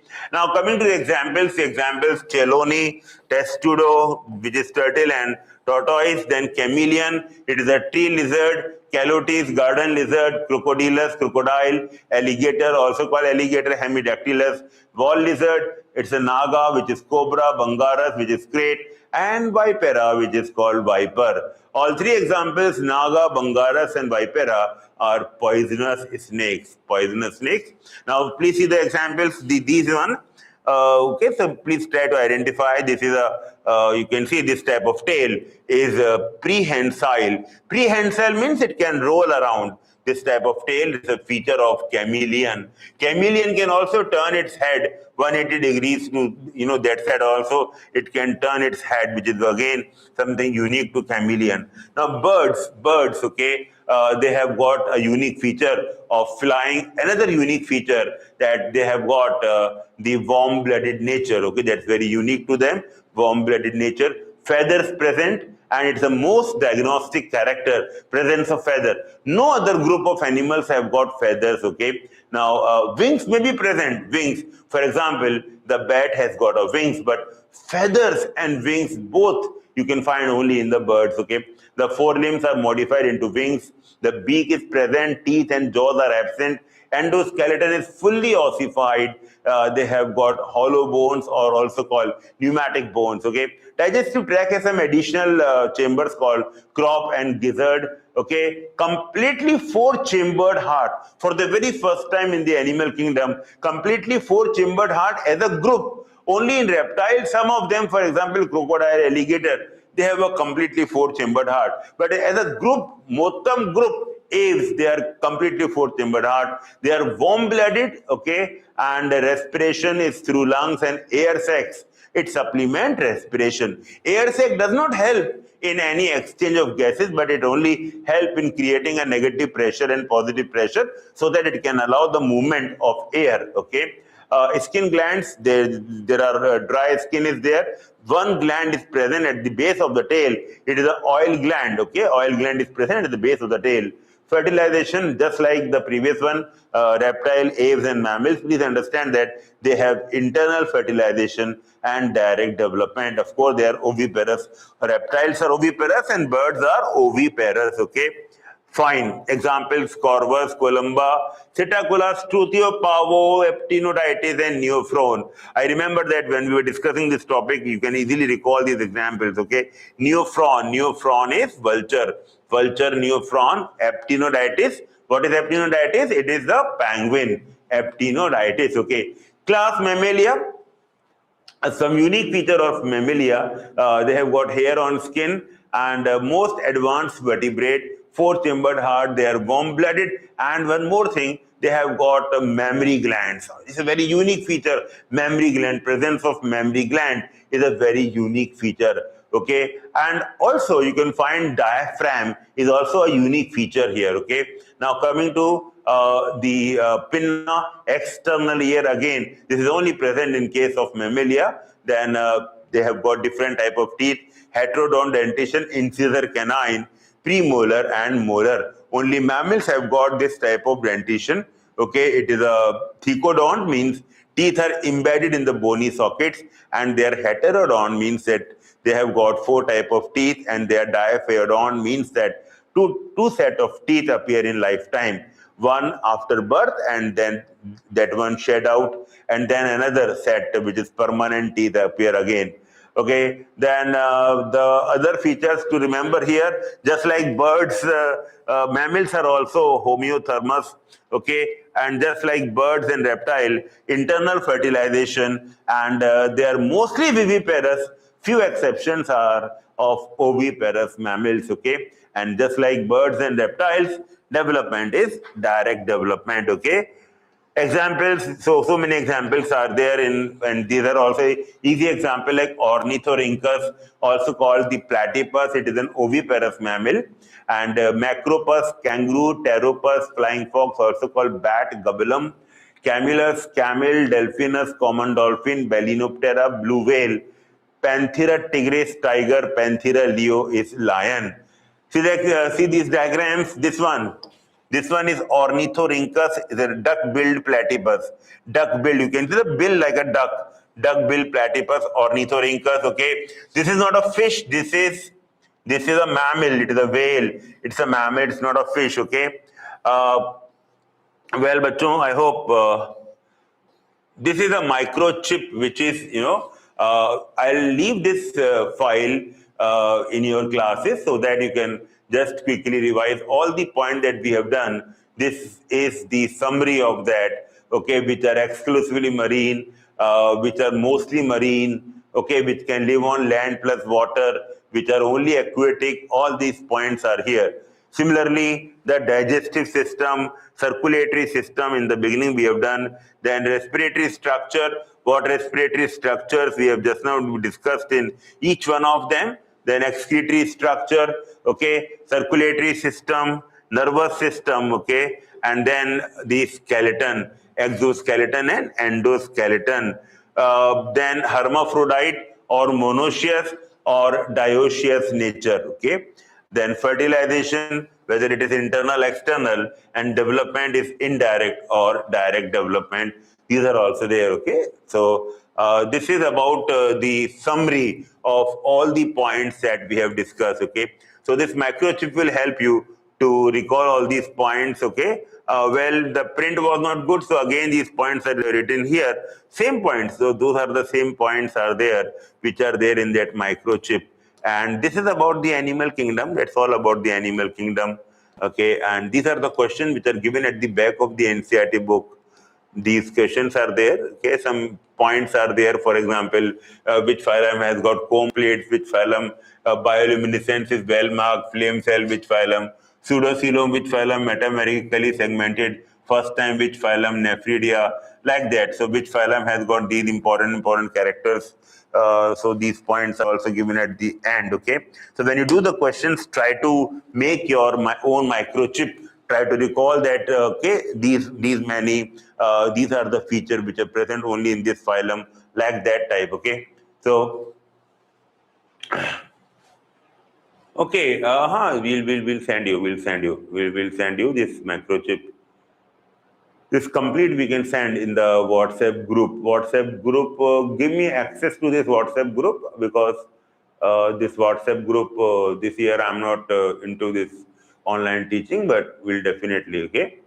Okay, bachon, this is all about the animal kingdom, a very big chapter. We have given very big time for this chapter because it's the first year chapter, and I know that by talking to some of you, I found that this first chapter, most of you have forgotten, okay? So main points we have done, and now a quick revision. And if you are confident, you can directly start with doing the questions. And while doing the question, if you find any problem, at that time you can just open the NCERT book and see that see that point, okay? But if you try to read, it will slow down your speed and it will consume a lot of time, okay? So the next chapter is structural organization in animals, okay?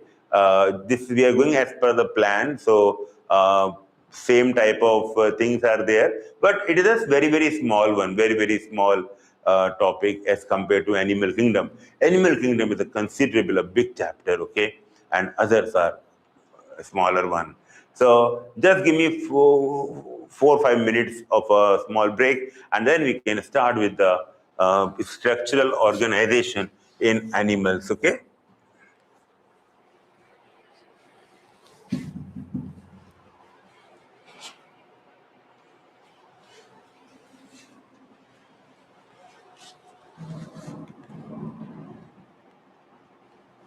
In the beginning, we'll be discussing the animal tissues, some main points about the animal tissues, and later on, we'll discuss about the frog.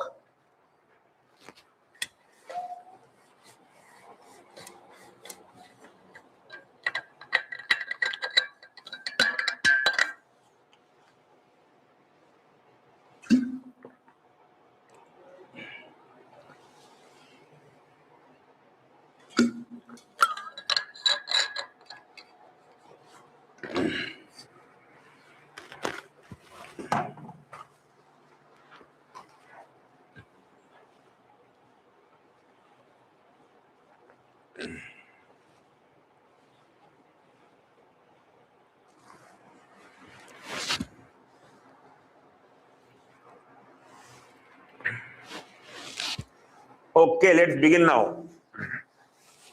So first part is animal tissues, and then we will be doing, this is a comparative matrix. This is a matrix, you know, this type of grid.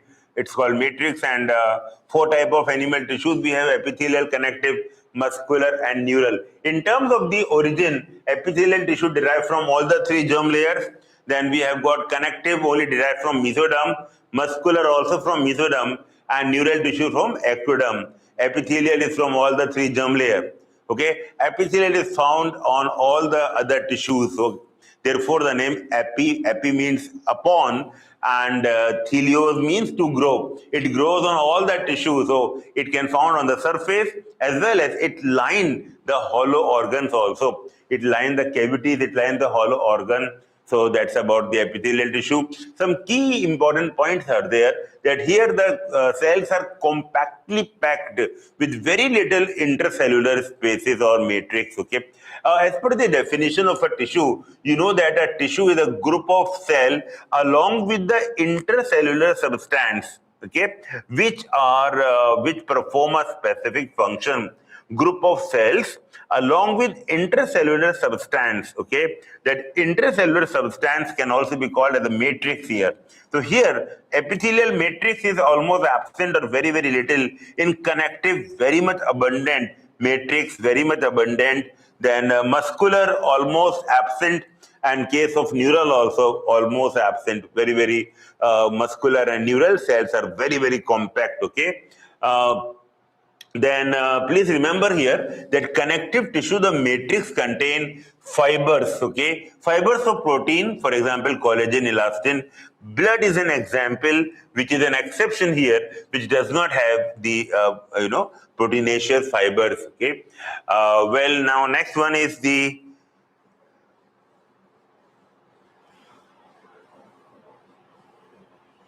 some examples of the tissues. You can directly come to the epithelial tissue. We can divide the epithelial tissue as simple epithelium and compound epithelium. Simple epithelium has functions like secretion, absorption, diffusion, exchange.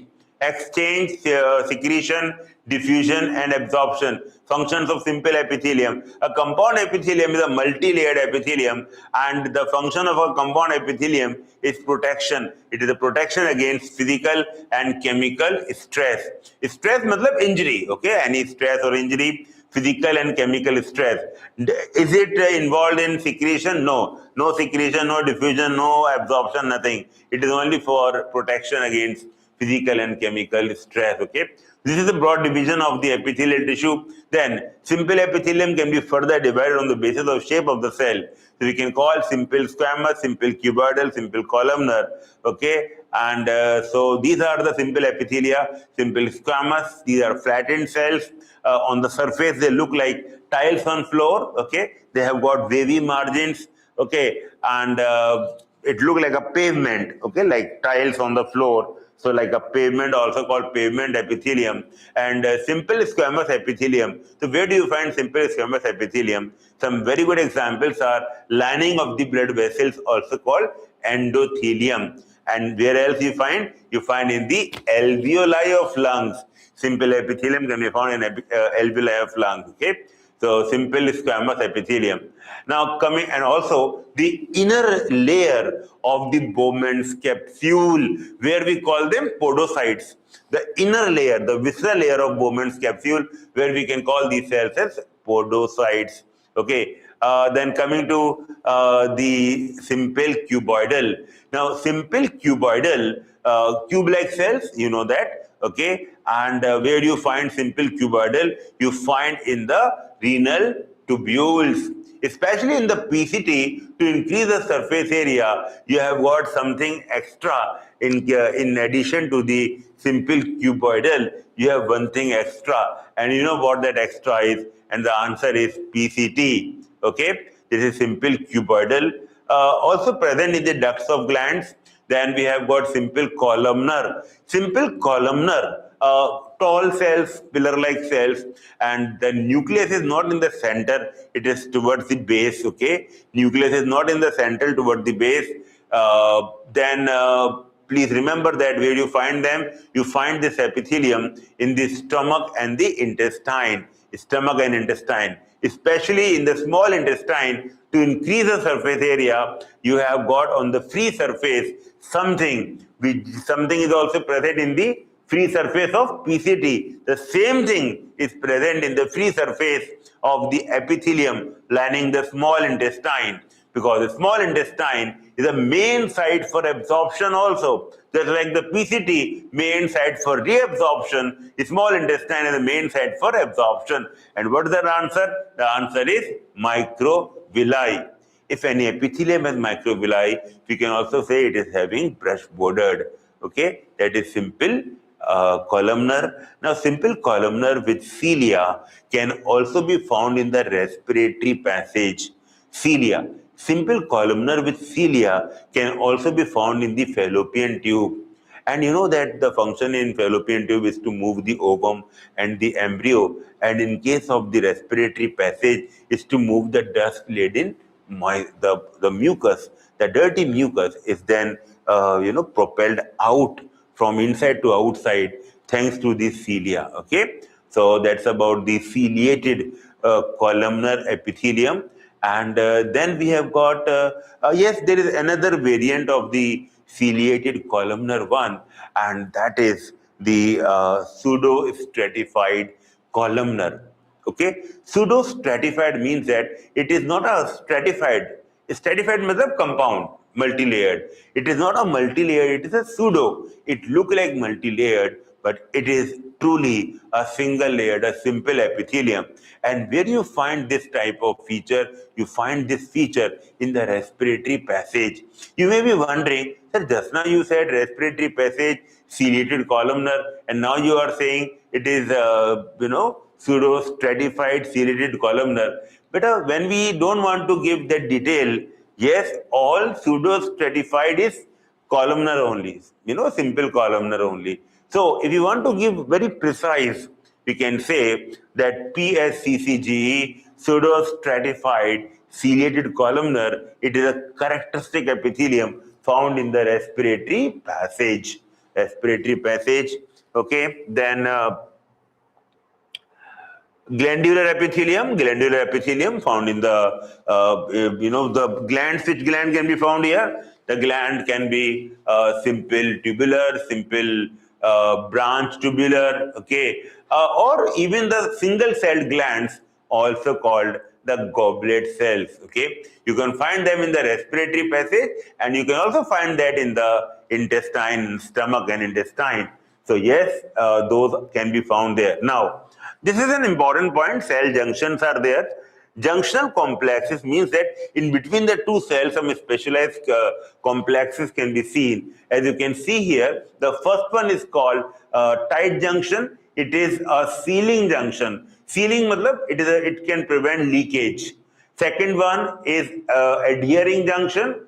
This is for anchoring or cementing. And the third one is gap junction, and this is for communication. They can also be called as communicating junction, okay. This is sealing junction, which prevent the leakage. Leak proof junction, this is cementing junction, and this one is communication junction, okay. So just remember, yes, most of these junctions are found in the epithelial tissue. However, all type of animal tissues can have these junctions, but most of them can be found in the epithelial tissue, right? So these are the junctions.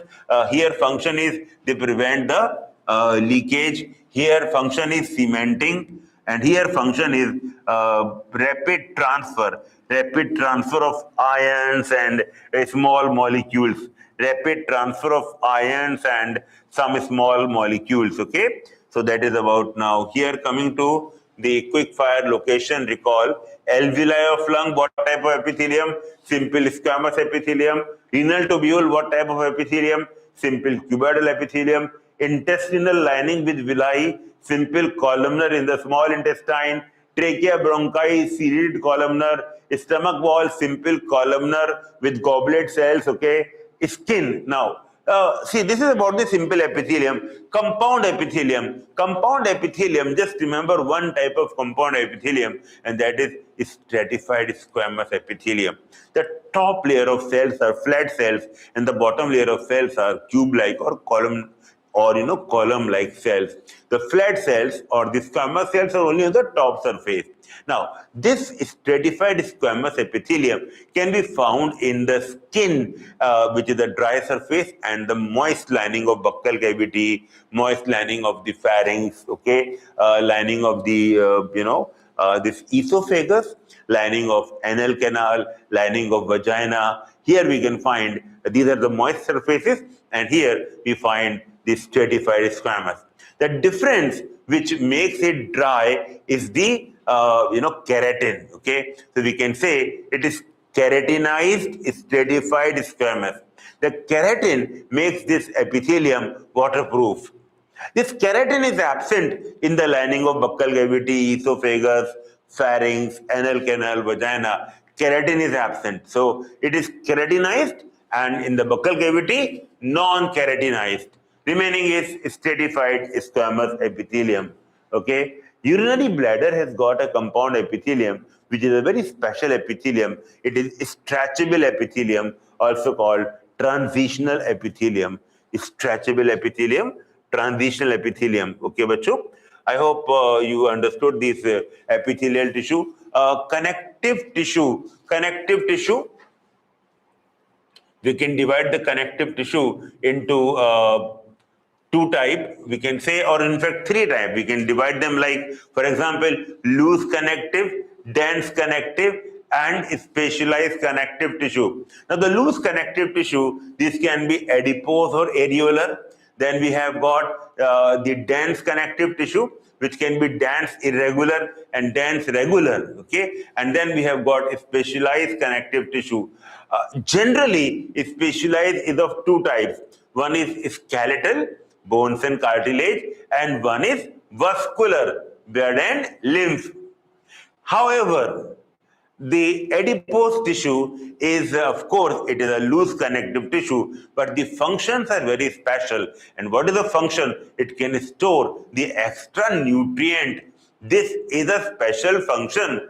So, what shall we call it? Can we call it as, special epithelium? Yes, it is a special tissue. Yes, it is a specialized connective tissue in terms of function, but in terms of consistency, it is a loose connective tissue.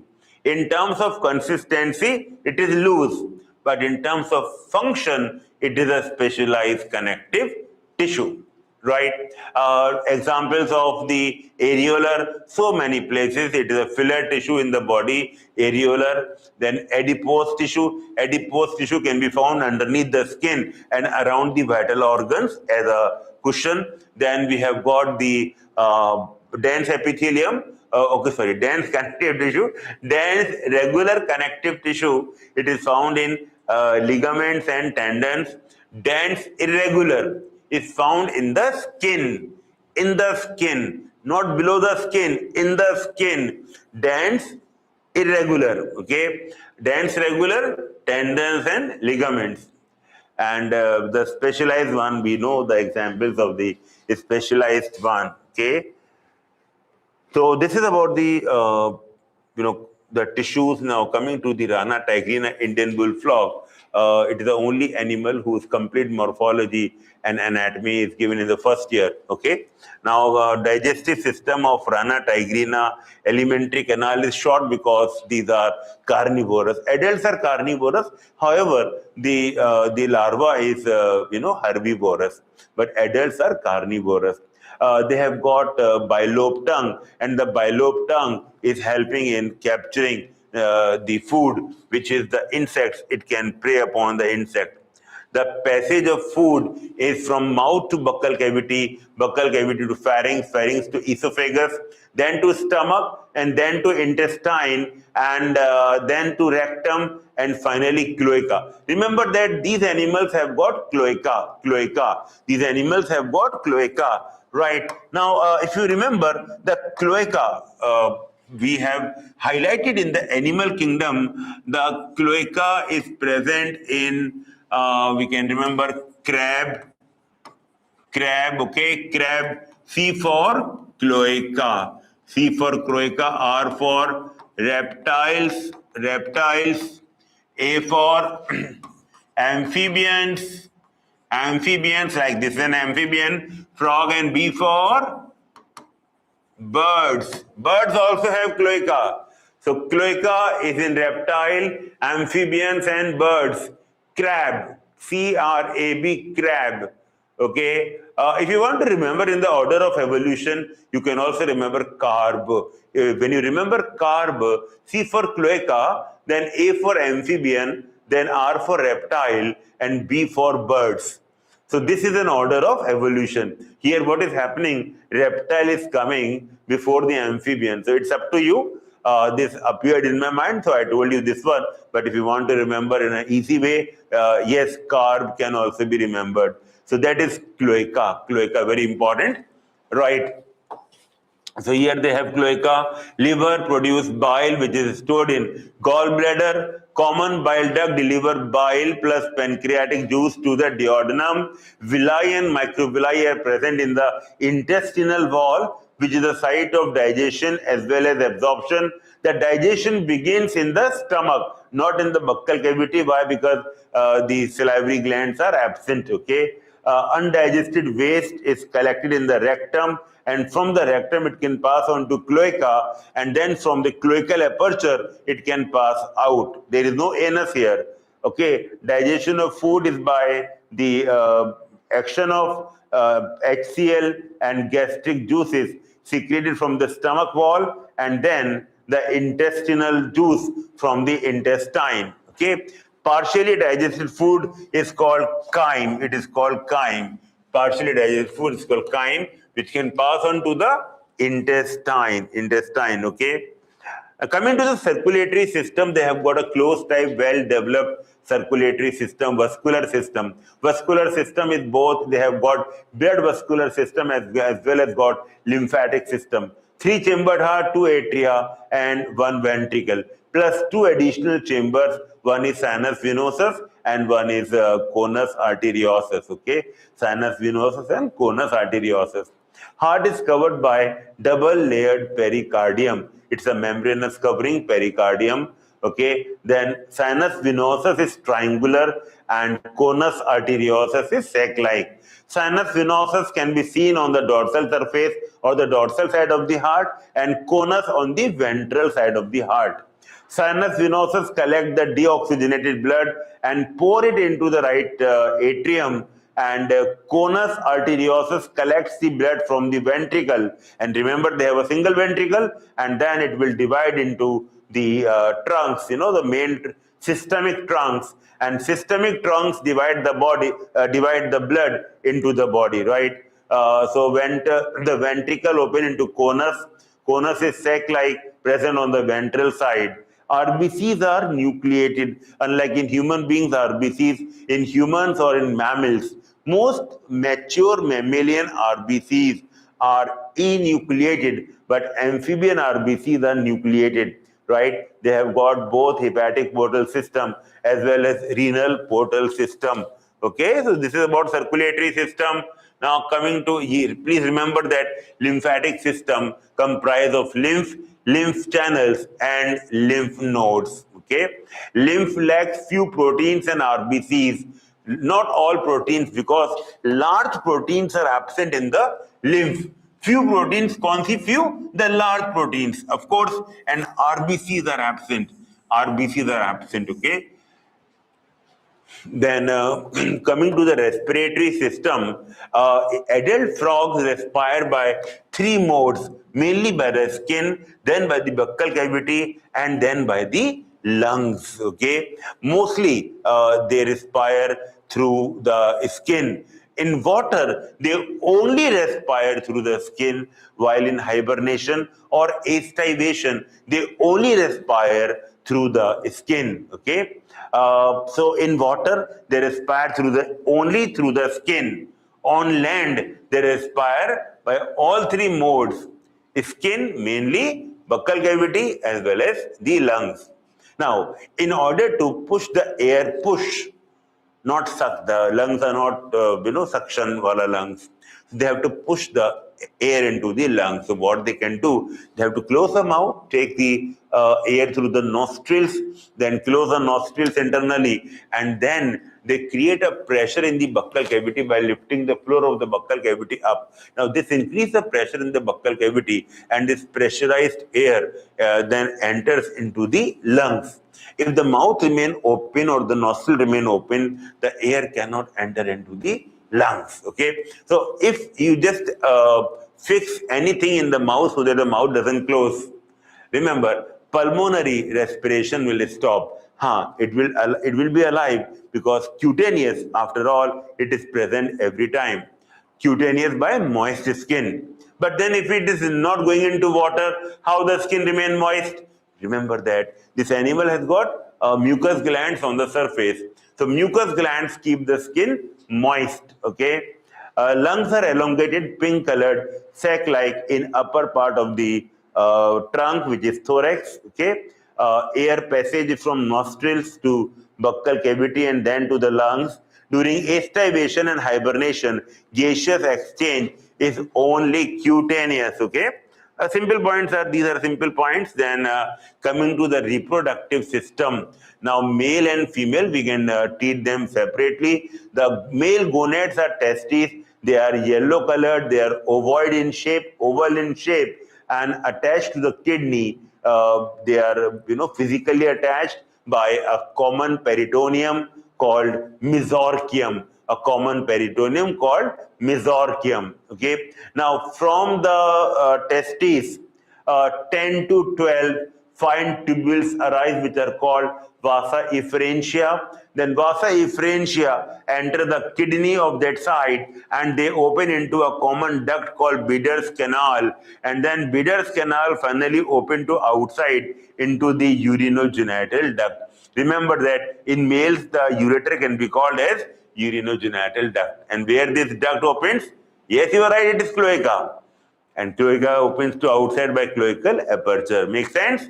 Coming to the female, so have you seen one thing? In the males, the testes and kidneys are both structurally and functionally connected. What functionally? Vasa efferentia bring the sperms into the kidney and then into the Bidder's canal. But coming to the females, the gonads are called ovaries. And yes, they are also connected to the kidneys, but they are connected only physically to the kidneys.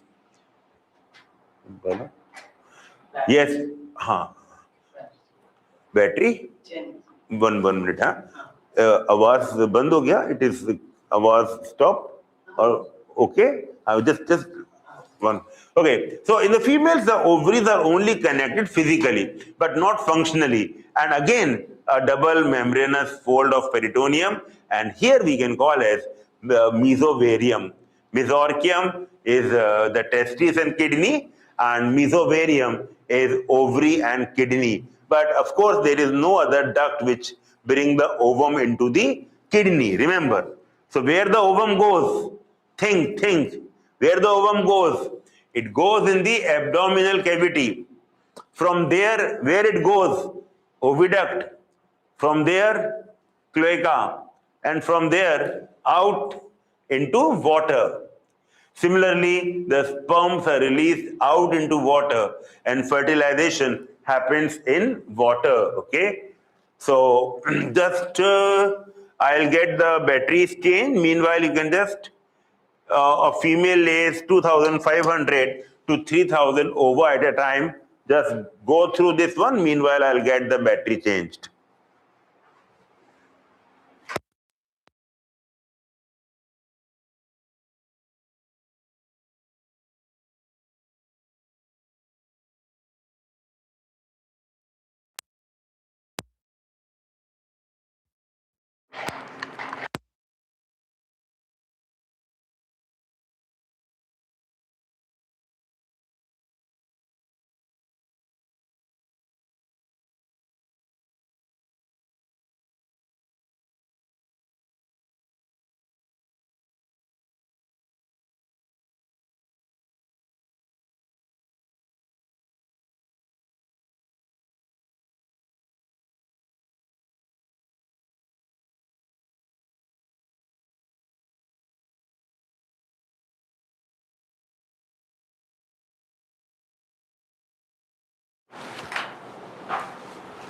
Okay, female lays 2,500 to 3,000 ova at a time. Fertilization is external.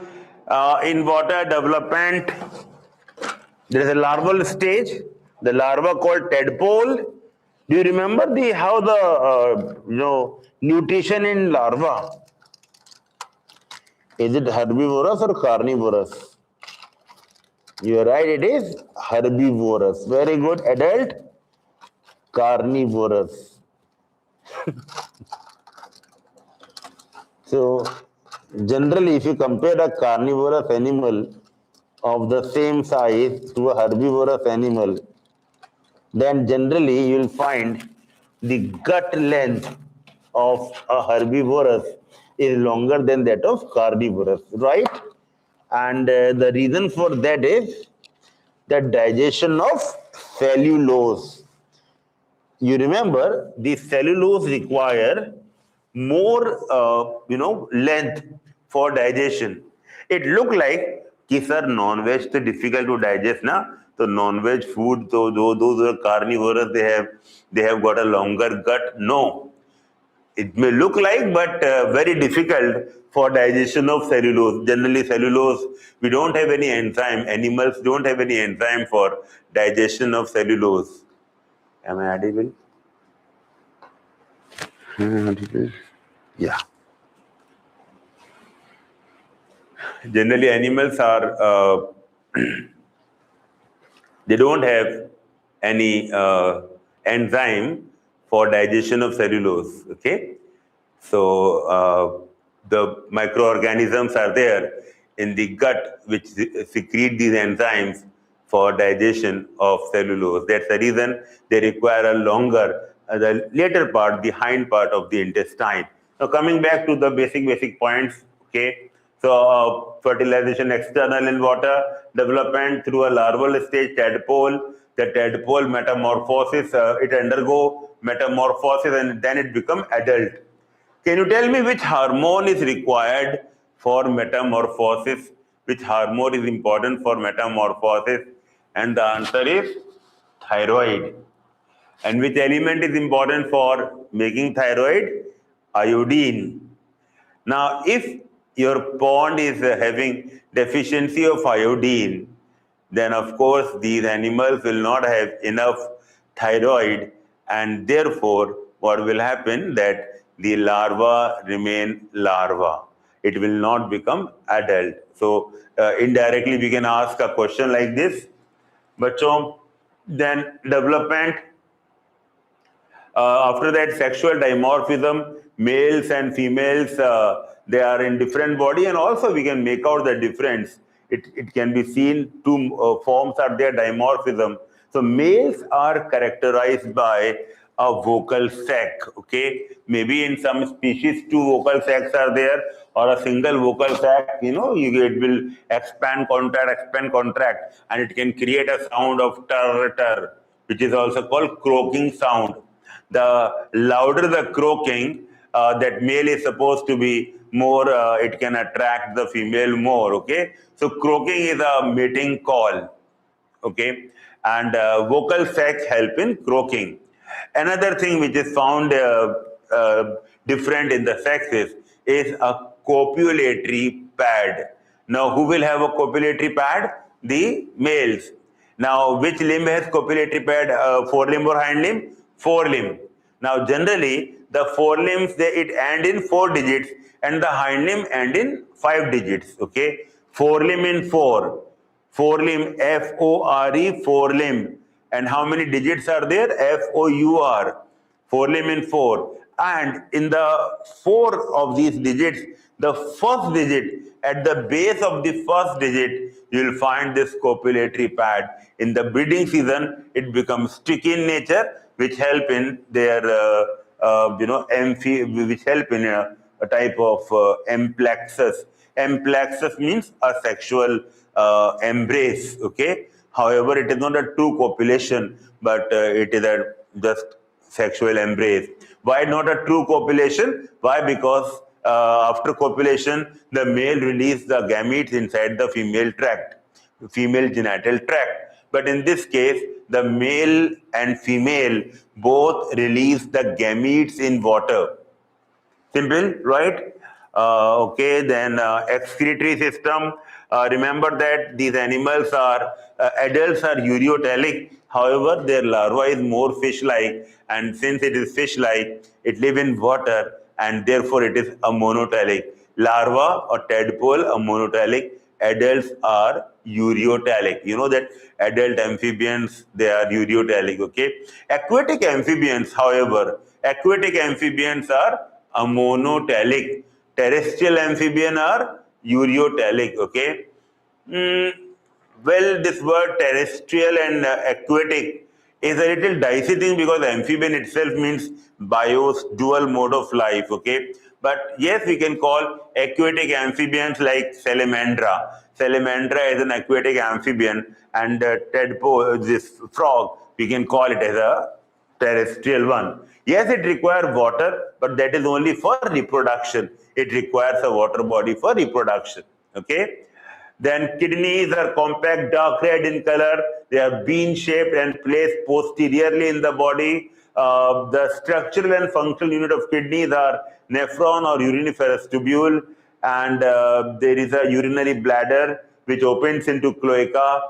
Urinary bladder is thin-walled and it is present ventral to the rectum. If you can see the diagram of the NCERT book, we'll have a diagram also, and that is the urinary bladder. And urinary bladder, it is a bilobed bladder. The bladder can also be seen as bilobed one, and you can see that it open into the cloaca.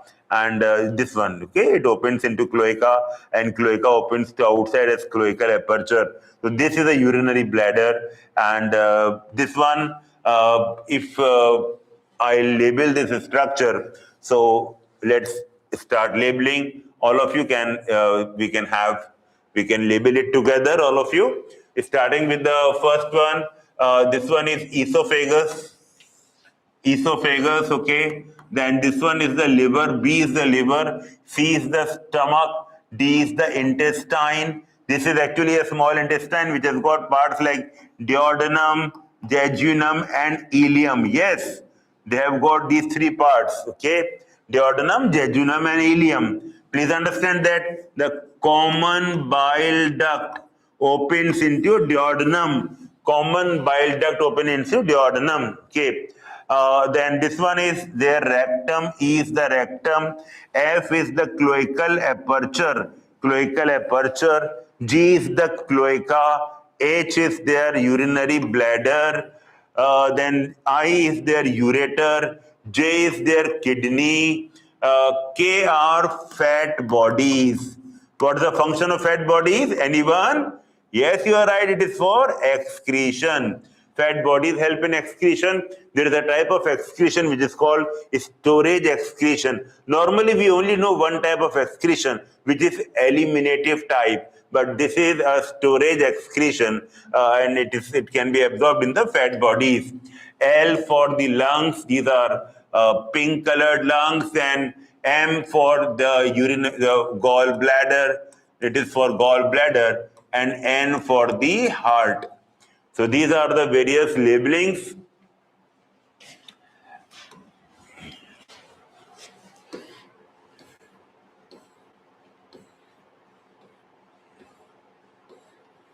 I know that I'm not giving you time to even think of these, but the thing is we have to complete the whole first year in the stipulated time. Therefore, I am little, like worried here and going little faster.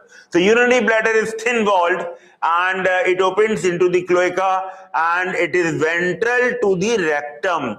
In this diagram, you can have general morphology. So the first one is a B. B is the head. The E is the eyelids, and then D is I think D is the eyes they have, and B eyelids are there. There are three eyelids: upper eyelid, lower eyelid. Plus they can also have a nictitating membrane. Now this one is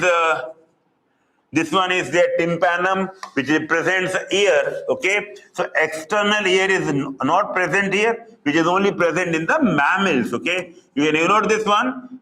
C is the eyelids, D is tympanum, E are digits, okay? Number of digits in the forelimb are 4.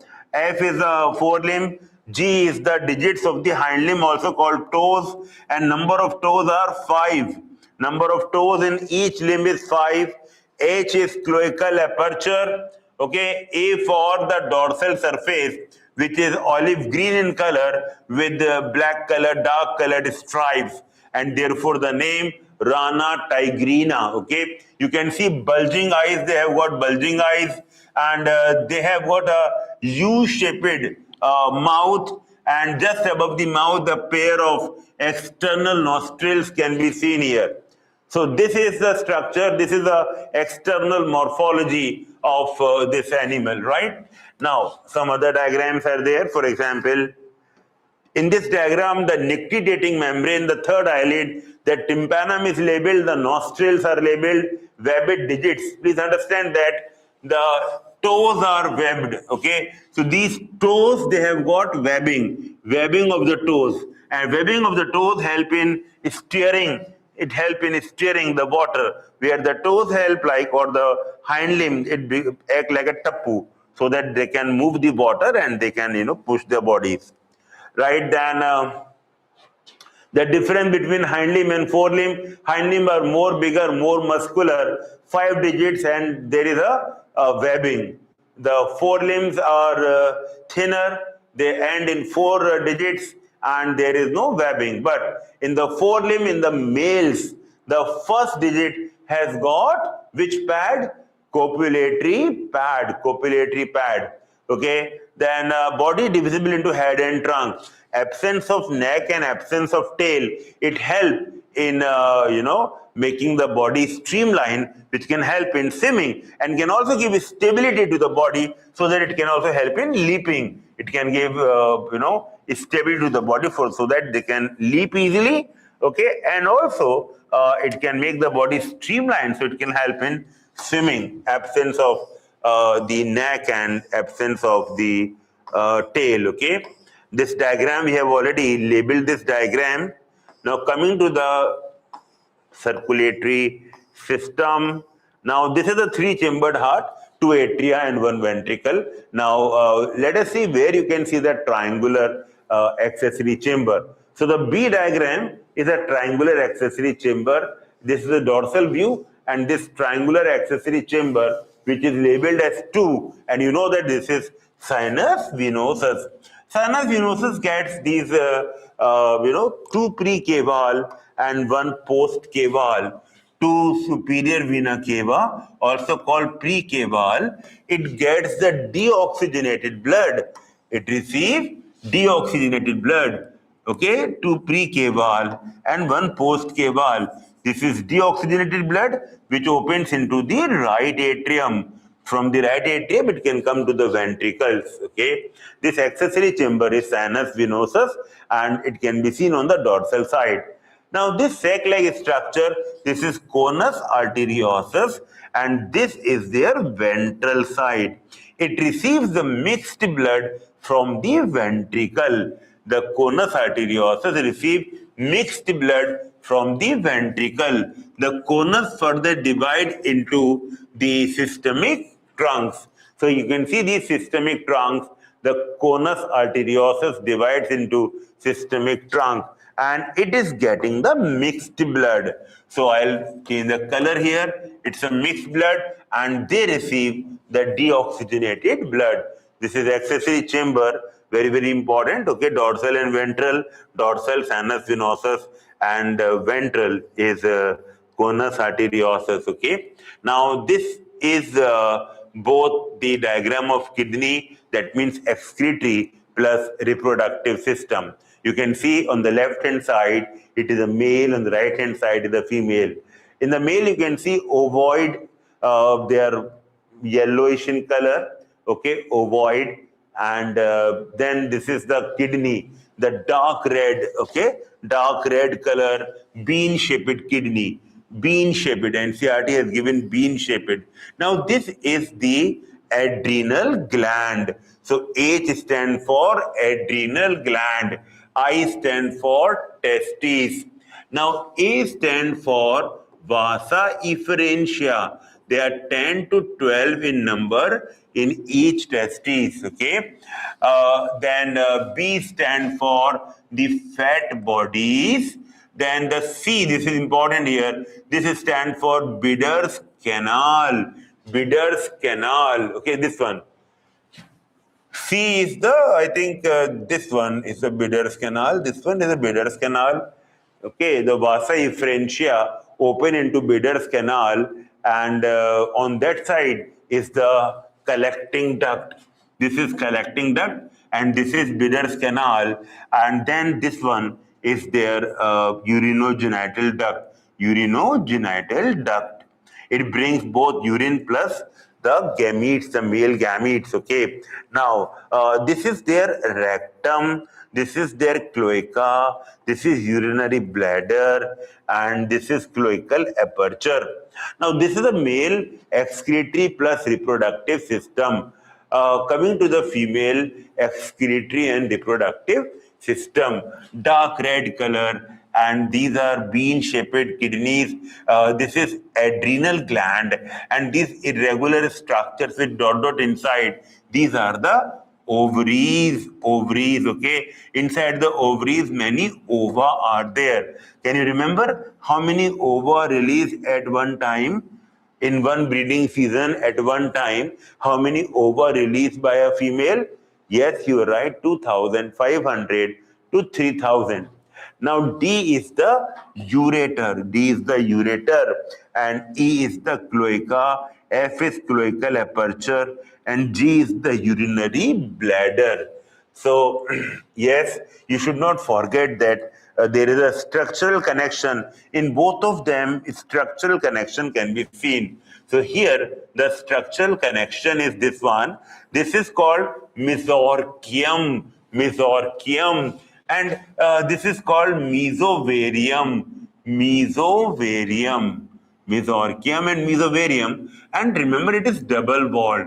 One attached to the surface, which is visceral peritoneum, and one is slightly away, called parietal peritoneum. So here, the neon green, as you can see, this is mesovarium, and this one is mesorchium.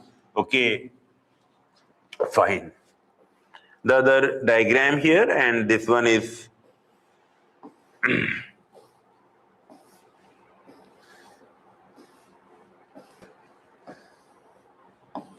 RBC of frog versus human RBC, three-chambered heart, two atria, one ventricle, cloaca, ureotelic nature, sexual dimorphism, cutaneous respiration, then tissue comparison, cardiac muscle. Okay, so three type of muscles. You know, we have got cardiac, we have got skeletal, and we have got visceral.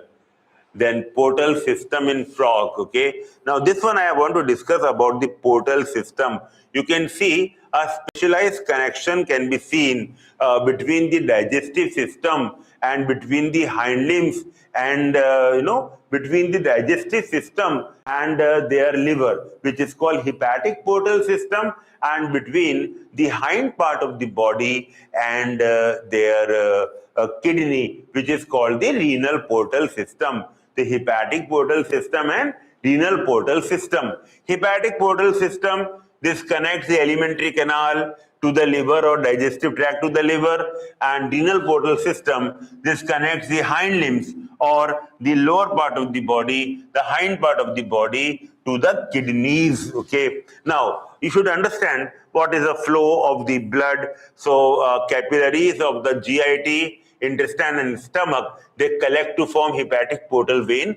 Capillaries join to form the hepatic portal vein. Hepatic portal vein enter into the liver. Inside the liver, it will branch into capillaries again. So this vein, which begin as capillaries and end into capillaries, it is a characteristic of a portal vein, and from there the blood enters into the main vein of the liver called hepatic vein, and from the hepatic vein it can enter into the post caval, and from the post caval it can go to sinus venosus and then to the right side of heart. Now this one is the renal portal system. So we can say the veins of hind limb or the pelvic region, those veins collect to form the renal portal vein. Renal portal vein then enter into kidneys, and in the kidneys again it branch into capillaries, and then from the kidneys, the main vein of the kidney, the renal vein, bring the blood to the post caval again, and post caval go to sinus venosus. Sinus venosus. I hope, bacho, this is important. This comparison of the two type of portal system, and both the type of portal system is present in the frog. Okay, so this is about the structural organization in animals.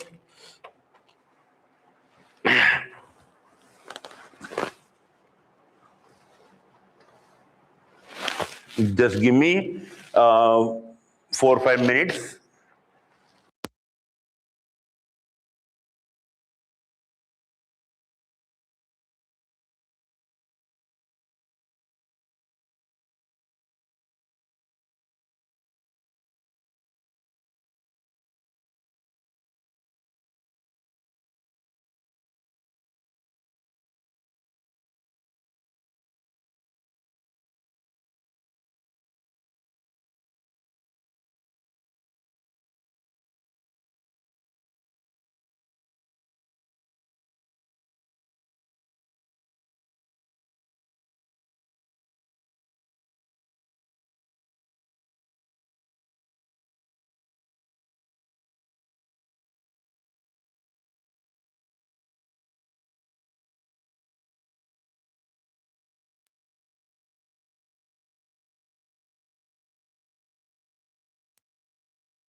Hello guys, once again. So I hope these two topics which were done in the very beginning, I hope you have revised them, and of course you have done it once in the revision time, and again main points you have revised them, and also you also remember what are your doubts, you have also collected them. Again I am emphasizing, try to practice more with the help of question than by reading the textbook, because while reading the textbook you may not notice that what were your main pain areas. Okay, so right now practice the question. PYQ is the trick here, practice the PYQs. If you have done them earlier, those questions that you were not able to do, you can again revisit them. If you were like disciplined enough to mark them earlier, the one that you didn't know earlier. Okay, or try to practice from decent guidebooks. Don't try to experiment new question which can make you off track. Okay, so try to remain on the same track, and the best way to remain on the same track are our question papers, the Goshalites papers that you have written earlier. Since the beginning till date, you have got plenty of questions available. Plenty of questions. Now, just imagine one thing. When the teachers are making a question paper, they have access to all the materials which are available. They have good access to PYQs, okay? So while making the question paper, they will try to take all the extra points or all the important points that have been asked in the PYQs or any particular that guidebook which has got one question, and we remember that yes, it has given a very decent way of very unique way of asking the question. The teachers have taken them. So at this time you try to find them. I don't think so that is wise enough. So in case if you have done the PYQs earlier, try to revise the question papers. Okay, you will find some pain areas in every paper. Some mistakes are there, and those mistakes are the best thing, so that right now you can make them stronger. After some time, a time will come that new information, anything new is very difficult for you to do. Okay, right now, of course, you can do the new things. Okay, guys. So now let us start now, and this is about the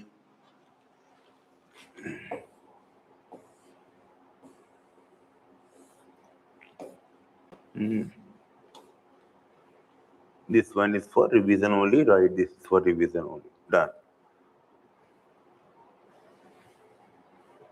Take it. Now, this is we are beginning with the physiology, and in the very beginning of physiology, the first topic is breathing and exchange of gases. Now, in this, there is a preface given. In the preface, some comparison of two approaches are given. One is reductionist approach, and one is holistic approach.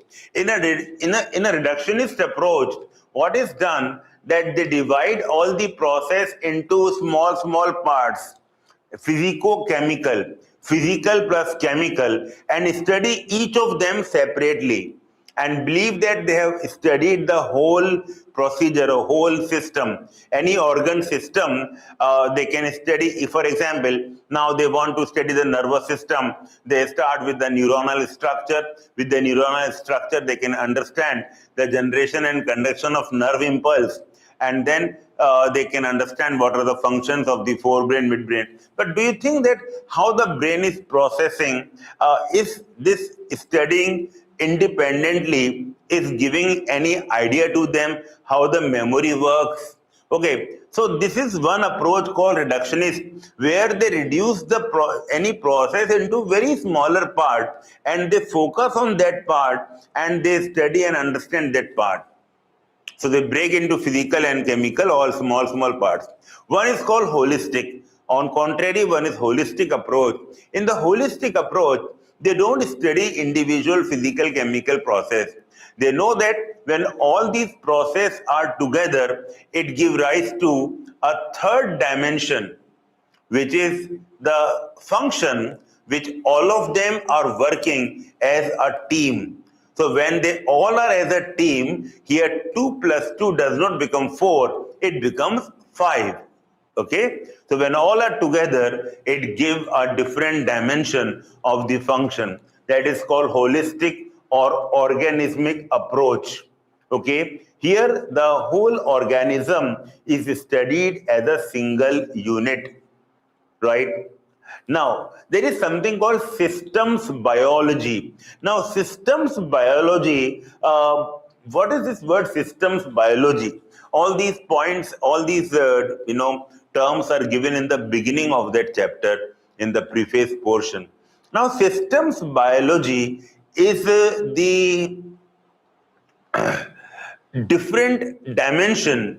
Means what? Means that the new functions that arise when all of these functions are working together.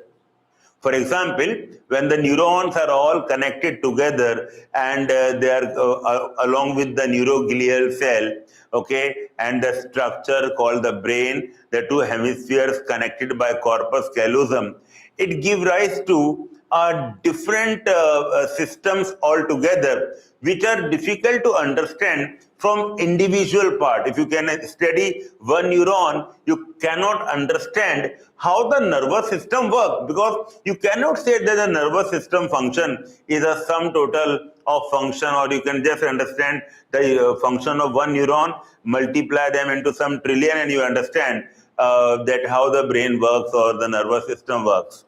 So this systems biology is the emergent properties arising from interactions among the components. Okay, we call it systems biology. In systems biology, we mainly focus on the emergent properties. Emergent means the new properties that come when all are studied together as a single unit, as an organism.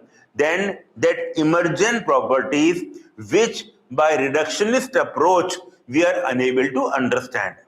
So actually they have given that two approaches, and we have done the amalgamation of both these processes, both these approaches in understanding the physiology. Okay. Some examples are given in the reductionist biology, studying enzyme kinetics of carbonic anhydrase in the RBC. Holistic approach is studying regulation of breathing in a person when he is climbing the hill. And systems biology is the emergent properties, understanding how carbon dioxide, the protons or the acidity and partial pressure of oxygen collectively regulate respiratory rhythm. All of them together regulate the respiratory rhythm. So when all of them are together, then there are some emergent properties. Okay, I hope you understand the two approaches, and from the second approach, another term arises, which is systems biology. I took time for you to understand all that. It is given in the introduction part. Okay, now let's begin with the very basic part, that is respiratory organ across animal kingdom: sponges, earthworm, insects, aquatic arthropods and mollusca, fishes, then frogs. Okay, and then we have reptiles, birds and mammals. Very simple. And then we have got human respiratory pathway. Human respiratory pathway, these are the structures of the respiratory system. Please understand that the trachea divide into two bronchi at the level of fifth thoracic vertebra. At the level of fifth thoracic vertebra, the trachea divide into two primary bronchi. The primary bronchi is further divided into secondary or tertiary bronchi.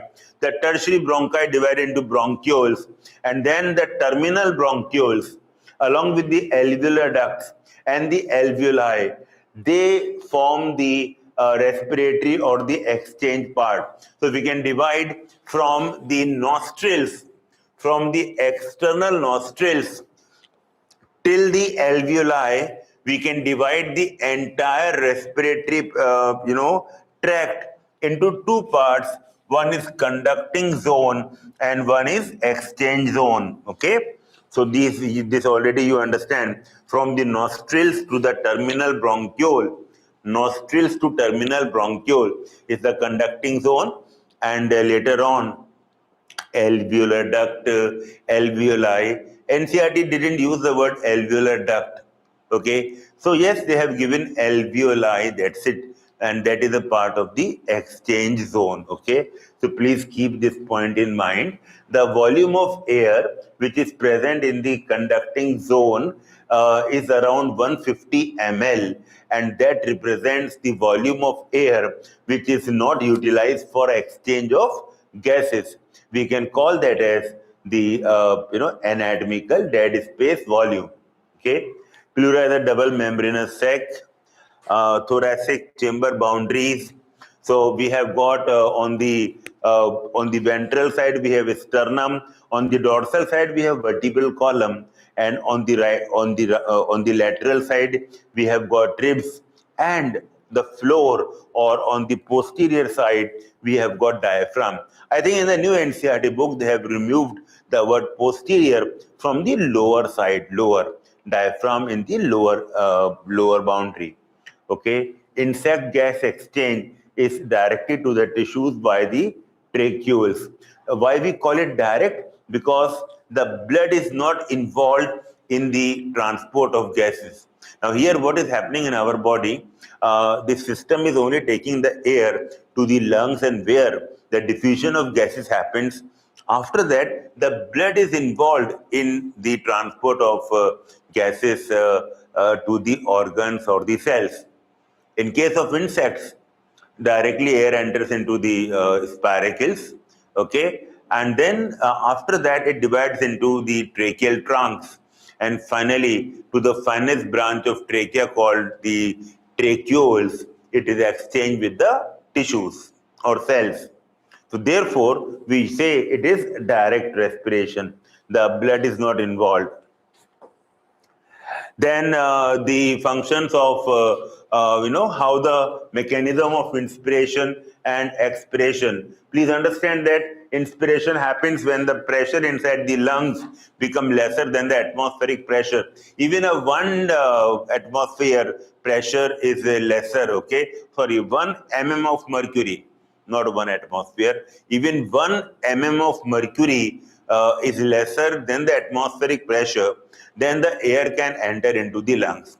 Now, how the pressure falls inside the lungs? The pressure falls when the volume increase. How the volume of lungs increase? Remember, lungs do not have muscles. So volume of lungs increase because when the thoracic volume increase, the anatomical setup of lungs in the thorax is such that any change in the volume of thoracic cavity is reflected in the pulmonary cavity. You know that, okay? Such a change is essential as we cannot directly alter the pulmonary volume. So if you increase the volume of thoracic cavity, automatically the lungs or the pulmonary cavity volume increase, and applying the Boyle's law here, the pressure inside the lungs decreases, and even the pressure becomes 1 mm lower than the atmospheric pressure, air can be taken inside the lungs. This is inspiration. And similarly, expiration means when the volume of lungs decrease, pressure in the lungs increase, and air is expelled out of the lungs. So simple. Now, how the volume of thorax increase, this we have to understand. And therefore, the boundaries of the thorax were important. I told you, ventral, what is this? Sternum. Dorsal, what is this? Vertebral column. Lateral, what are these? Ribs and intercostal muscles. And lower is the diaphragm. Upper is the neck, which seals it off, and this becomes an airtight cavity. Thoracic cavity is airtight cavity. Thanks to the diaphragm which God has given to mammals. Because with the help of diaphragm, we can maintain a separate thoracic cavity.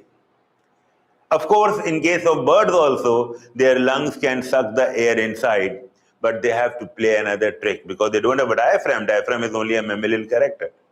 So how do birds, can you think of, we discussed today itself, in the birds, how do they create a negative pressure inside the lungs?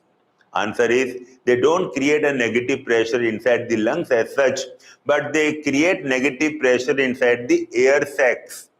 And these non-respiratory air sacs, when their volume increase, pressure inside them decrease and air first enter into the air sac, and from there air is pushed into the lungs. Right? So this trick has to be used. Why? Because they don't have diaphragm. I hope it is clear. Now, how to increase the volume of thorax? To increase the volume of thorax, you have to contract a muscle which is called external intercostal muscle, EICM. When this muscle contracts, the sternum move outwards and upwards. So sternum moves outwards and upwards. Now, the sternum is moving in this vector, in this, right? Now, this increase the dorsoventral axis, right? And therefore, the volume of thorax increase on dorsoventral axis. This is about the contraction of external intercostal. But let me tell you, the more important muscle for normal inspiration, and that is diaphragm. When the diaphragm contracts, the diaphragm becomes flat. It is dome-shaped. Diaphragm is dome-shaped when relaxed. When it contracts, it becomes flat. Now imagine that when it is dome-shaped, its upper point is here. When it becomes flat, its point goes here. So this increases the overall height, this dimension. This is called antero-posterior axis.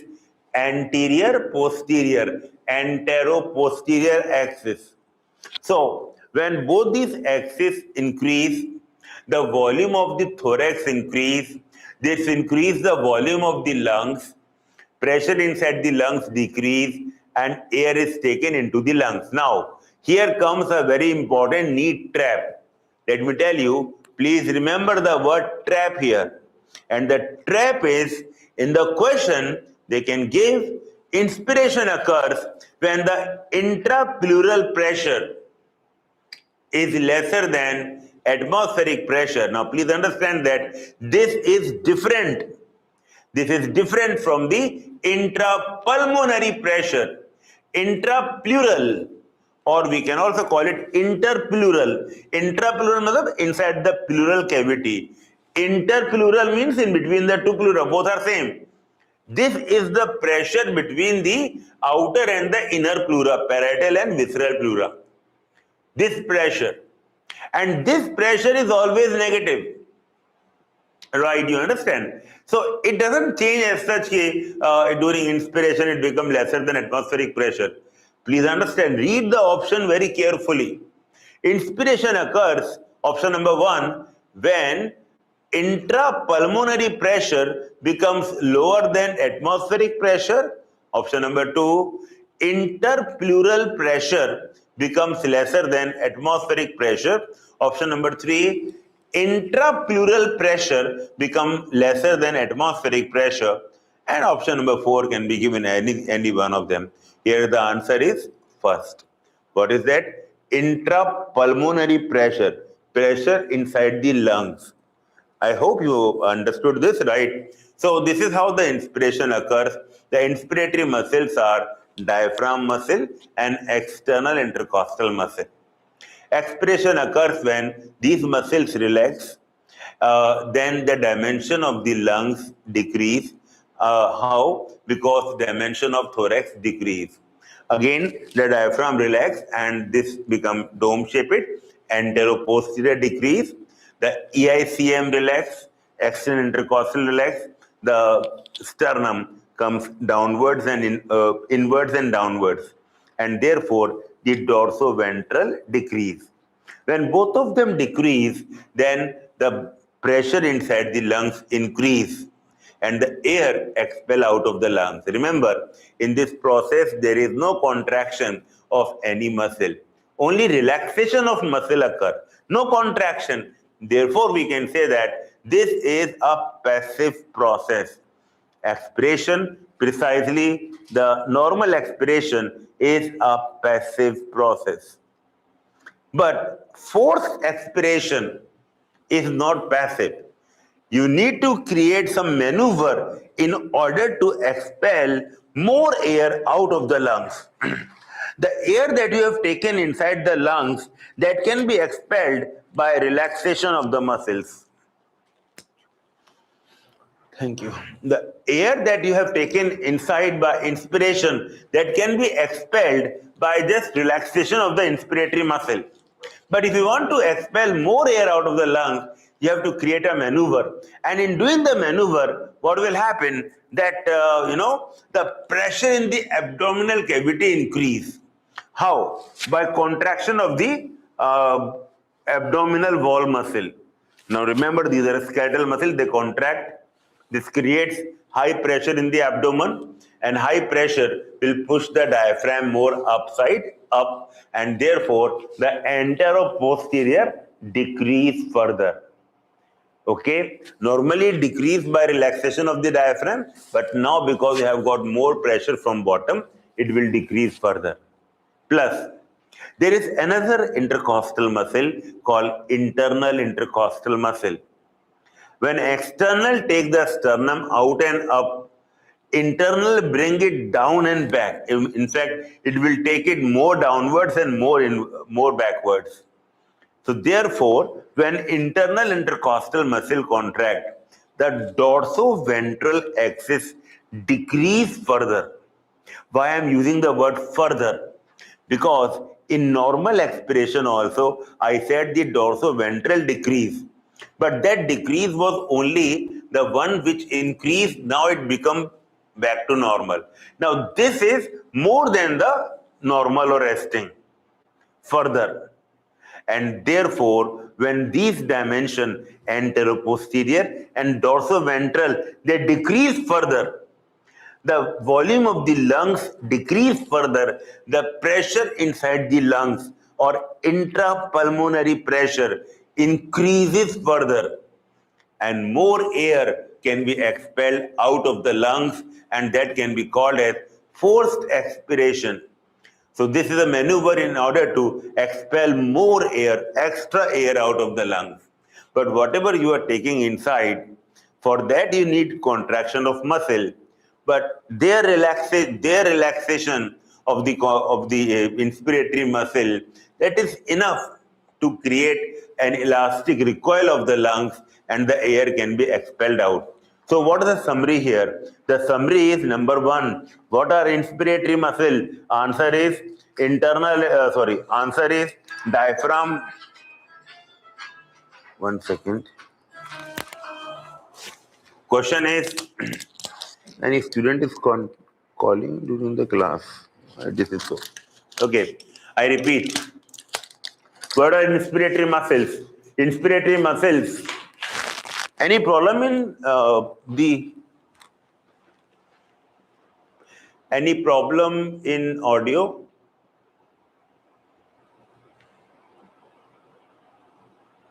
No problem.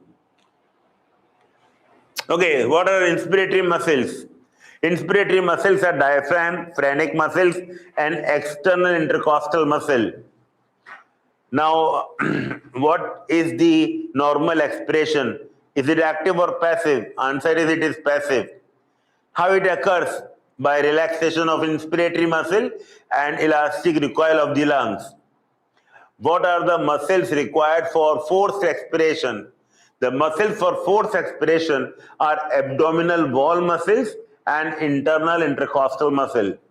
What these muscles will do? Will they increase the volume of the lungs, or they decrease the volume of the lungs further?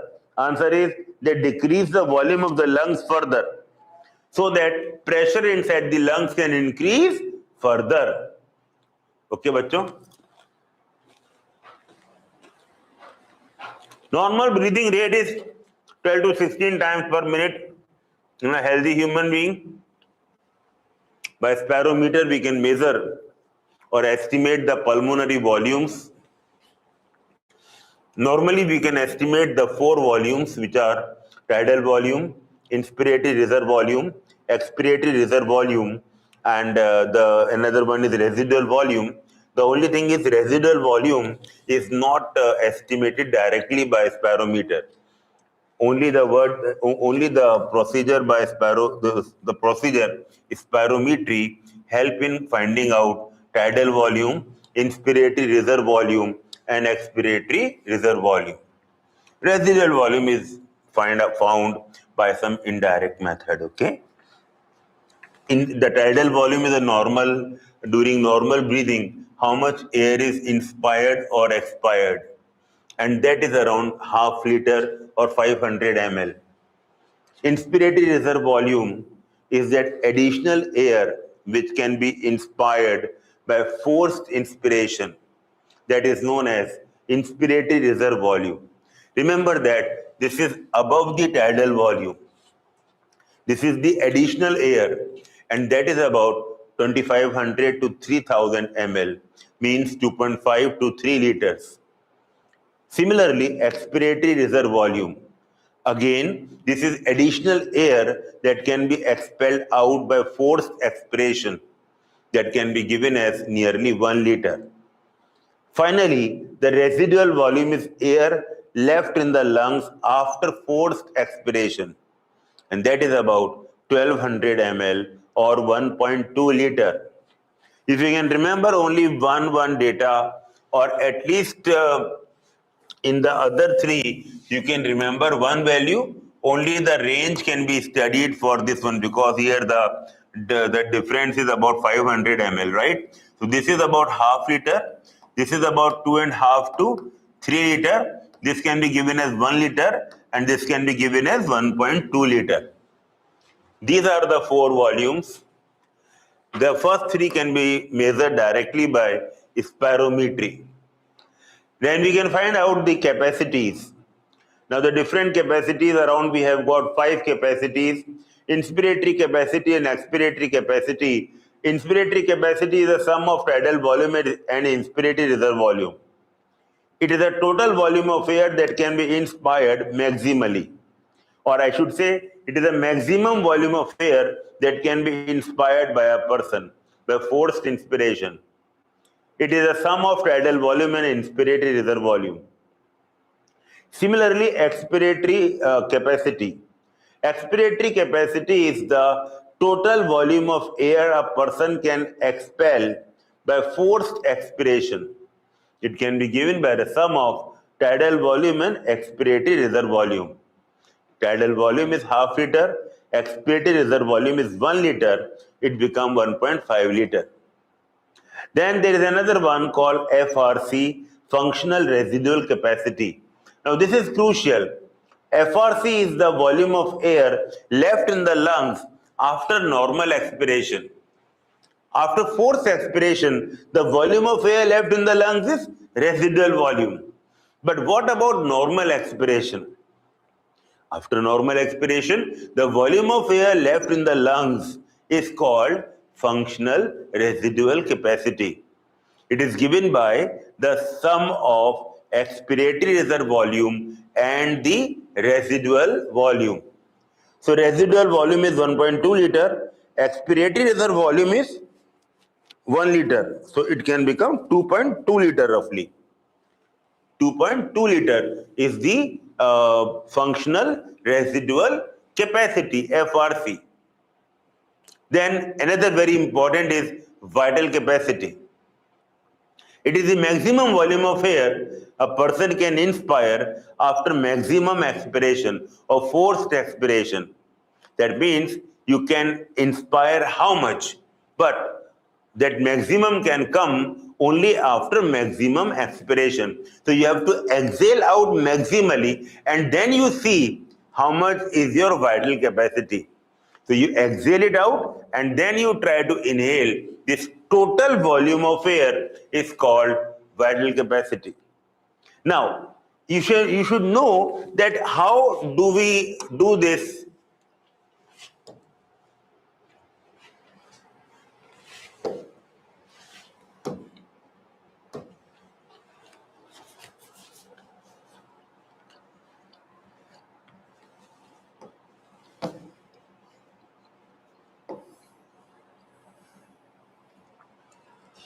You can see this one is a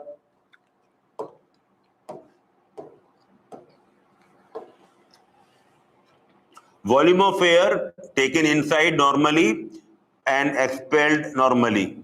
inspired, expired. So this much, how much height is reached? This can give us the amount of air, the volume of air. This can be called as tidal volume. Now, if you do forced inspiration, then you can of course take more air. So this extra volume of air you can take in by forced inspiration. This can be called as inspiratory reserve volume, IRV, and this can be given as 2.5 to 3 liter. Similarly, you can expel out maximum air. Okay, how much extra volume of air you can expel out? This can be called as the expiratory reserve volume, and I told you it is nearly 1 liter. This is 1 liter. Half, 2.5 to 3, and 1 liter. And then how much air is left in the lungs? That means when you have expelled out, maximally you have expelled this much of air. But if we think that we have only this much, it is wrong. Still some air is left. How you can visualize in the graph? You can visualize that below this point. So you can visualize it below this point, and this can be called as the residual volume, which is about 1.2 liter. If you can label or mark these 4 points, it will be very easy for you to mark the different one. For example, inspiratory capacity. Inspiratory capacity is the total volume of air that can be inspired by forced inspiration, total, which means that this much as well as this much means tidal volume plus inspiratory reserve volume. This is inspiratory capacity. This is inspiratory capacity. On the same ground, you can find out expiratory capacity. This is expiratory capacity. This much air you can exhale by normal expiration, and this much is by forced expiration. This total can be called as expiratory capacity. Then, after normal expiration, how much air is left in the lungs? This is crucial. After normal expiration, we have this much of air present in the lungs. And this can be called as which one? FRC. FRC can be given by the sum of ERV plus RV. Then the most common question is on vital capacity. What is the volume of air that can be inspired forcefully? Okay, but after forced expiration, that means you can inspire forcefully after normal expiration, which is inspiratory capacity. But here, the additional point is after forced expiration. After forced expiration, how much of air you can inspire forcefully? This one. This can be called as the vital capacity, which can be given by the sum of IRV plus TV plus ERV. You can add all three of them to get vital capacity. Now, vital capacity can also be referred to as how much air you can expel forcefully after forced inspiration. Means that you can inspire forcefully, and from this point you are expelling, you are exhaling forcefully.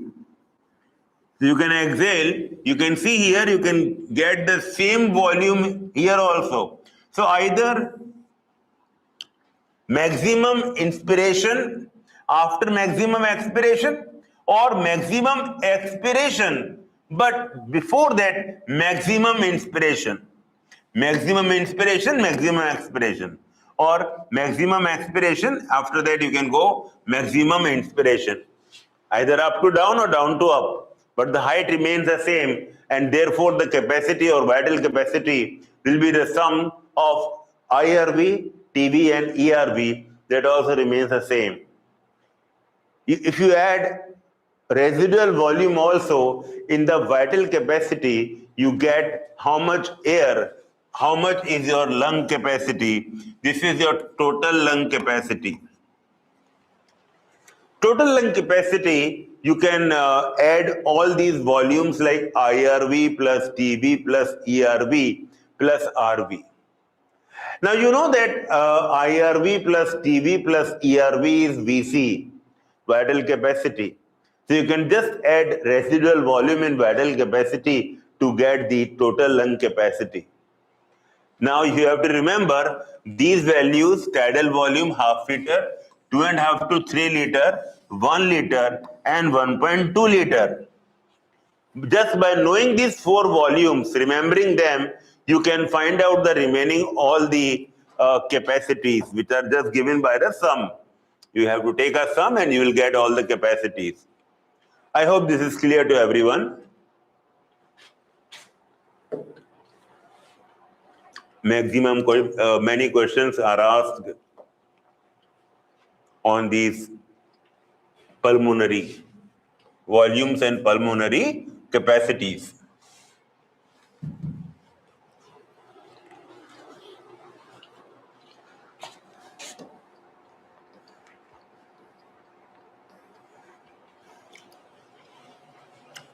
Exchange of gases. The process of exchange of gases is by simple diffusion.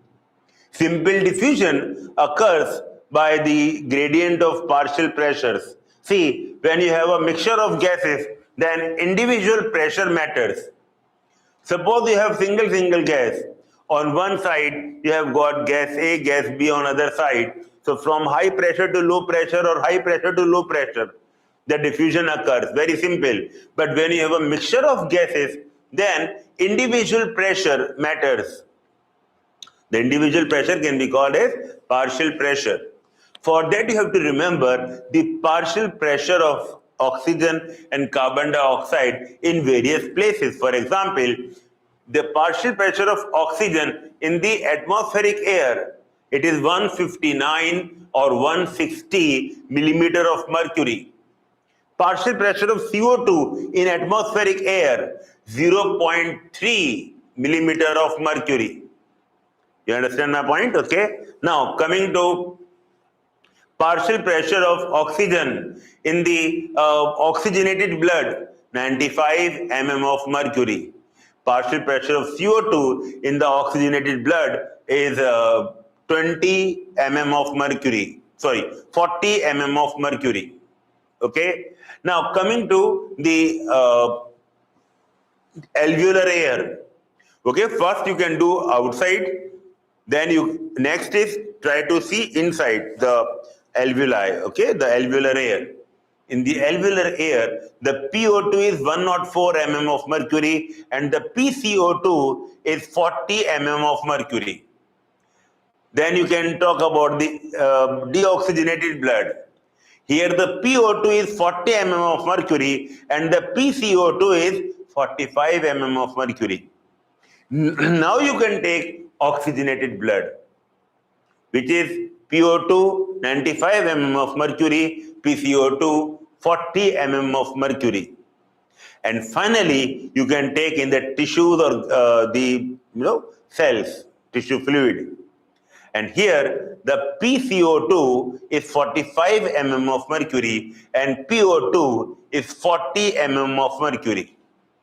Same as that of the deoxygenated blood.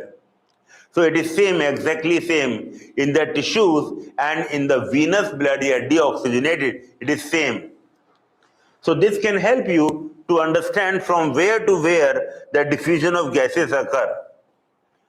The diffusion membrane is made up of 3 layers. Out of them, 2 of them are cellular layer, simple squamous epithelium, one is of endothelium and one is of the alveoli.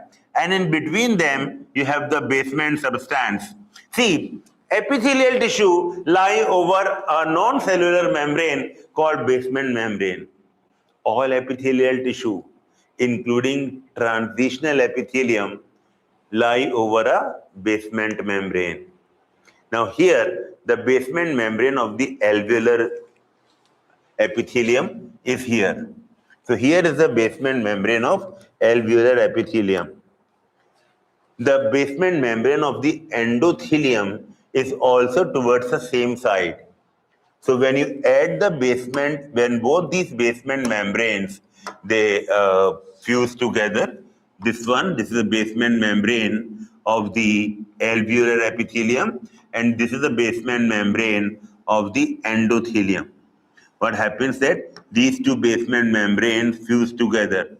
So you have got a thicker layer called basement substance. Now, therefore, this becomes 3 layer, 1, 2, and 3. This one, these 3. This is a diffusion membrane. So this membrane is a diffusion membrane. Okay, bachcho? It is very, very thin, very, very thin. Okay. Total thickness of the diffusion membrane is less than 1 millimeter. Then next one is the transport of gases. The transport of oxygen and carbon dioxide.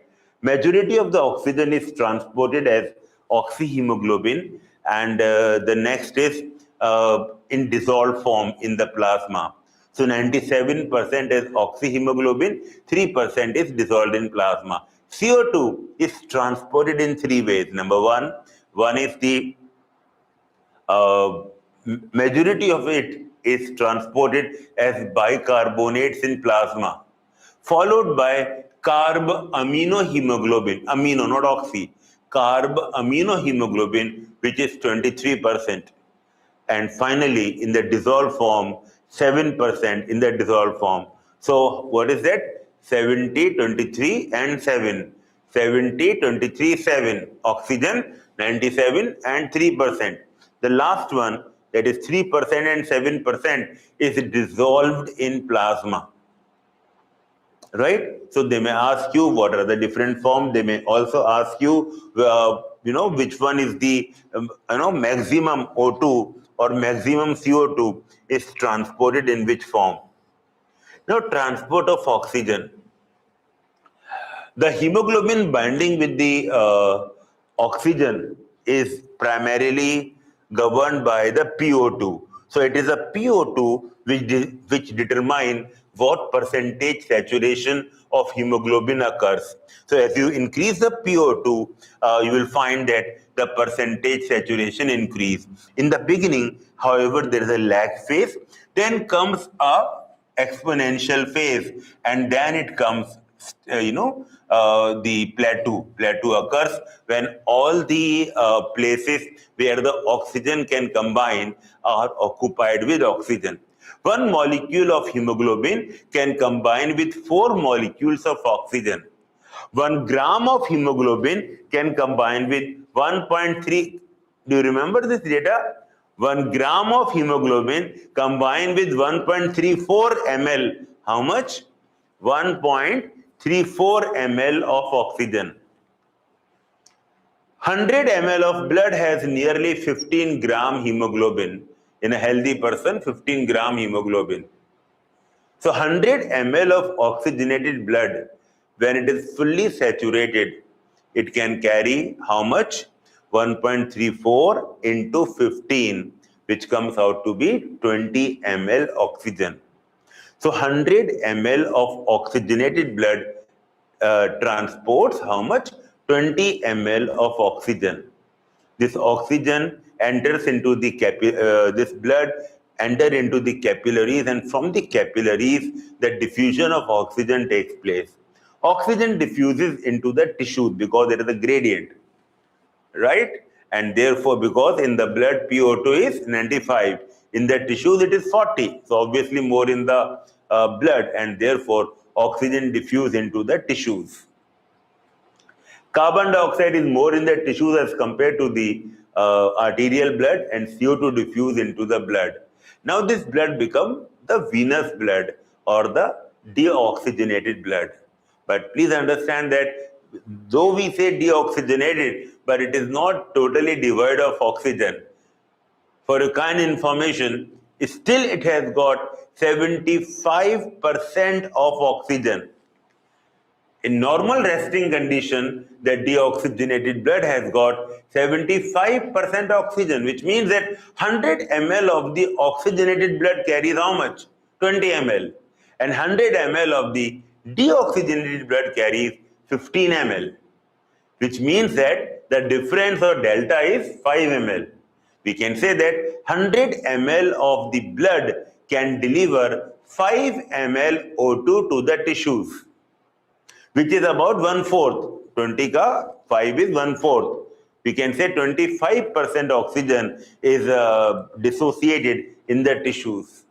75% oxygen is taken into the veins. That means every 100 ml of the deoxygenated blood is carrying 15 ml oxygen. This is normal, resting condition.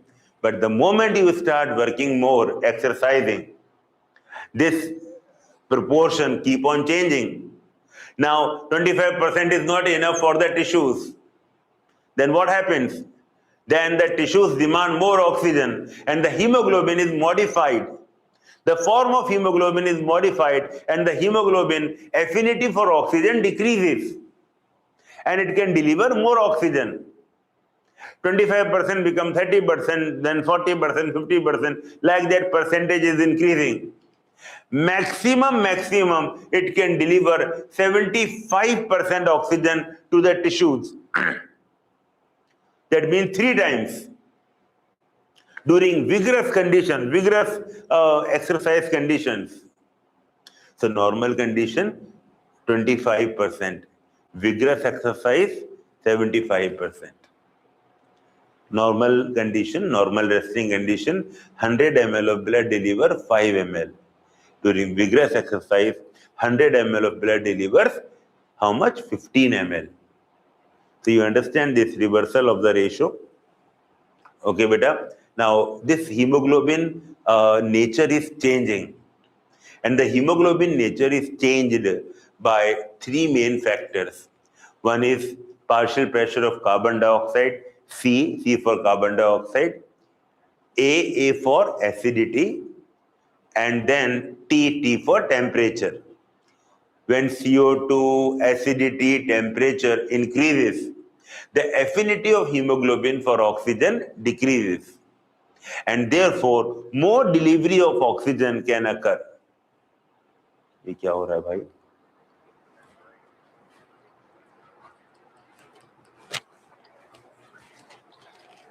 Stop speaking.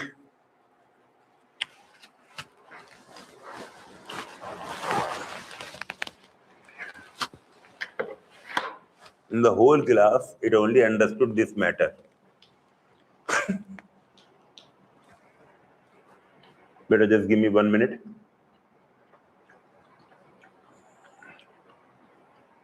My glasses start speaking something in the ear.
Whatever I spoke, it only understood this line.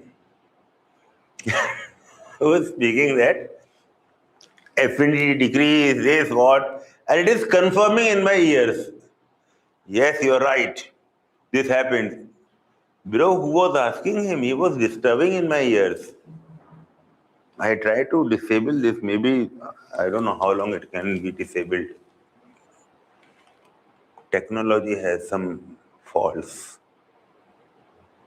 Okay, bachcho. Now coming back here. Now this graph is telling you exactly in the normal resting condition. You can mark some points here. For example, you can see the point here, which is in the arterial blood. The arterial blood, the PO2 is 95. Now this is 80, it is 100. That means it is 90. 90 and 100, in between 95. Now this point coincides with 100%. That means in arterial blood, it is 100% saturated. Now let's come to the venous blood. The PO2 in the deoxygenated blood is how much? 40. And let us see to what percentage it is matching. Let's go up and try to see here. It is between 70 and 80, which is 75%. Don't say that it is out of NCERT. No, it is not out of NCERT. You can clearly see from the graph.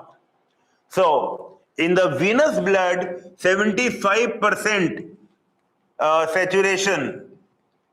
In the oxygenated blood, it is 100% saturation. Now, this is all resting condition, normal resting condition. So, this delta is 25%. 100 ml of oxygenated blood carries 20 ml oxygen. 25% of it is, 1/4, how much it is? 5 ml. So 100 ml of oxygenated blood delivers 5 ml oxygen to the tissues. Makes sense? Now, during exercise condition, now this is changing. The nature of hemoglobin changes. And what the nature of hemoglobin happens now? Now the hemoglobin has got lesser affinity for oxygen. Means what? Means now the hemoglobin can deliver more oxygen, and that's what the demand of the tissues is. Tissues want more oxygen. So what's the need of hemoglobin keeping all that oxygen? It will give off oxygen. Its nature changes. Its form, its chemical form changes. And this curve will be shifted on this side. Means what? You can see earlier in venous blood, it was how much? Let us say 75% saturated. And this time it is 55% saturated. If it is more towards the right side, you can see here it is 40% saturated. If it is more towards the right side, you can see it is now 25% saturated. Now this is its maximum limit. This is the maximum limit it can go, you understand? The maximum limit is this one. So it can keep on shifting to the right depending upon our exercise, the need of the tissues increasing, and the nature of the hemoglobin is optimizing. And maximum it can give 75%. Why? Because if you take from 100 to 25, the difference is 75%. 100% is 20 ml, 25% is 5 ml, 75% is 15 ml. That means during vigorous exercise, the blood can deliver 3 times oxygen what it is delivering in normal resting condition. This change in the nature of hemoglobin is brought by 3 main factors. And the 3 factors can be called as CAT. C for CO2, A for acidity or H plus ion concentration, and T for temperature. When CO2 increase, acidity increase, temperature increase, then the curve shifts toward the right side.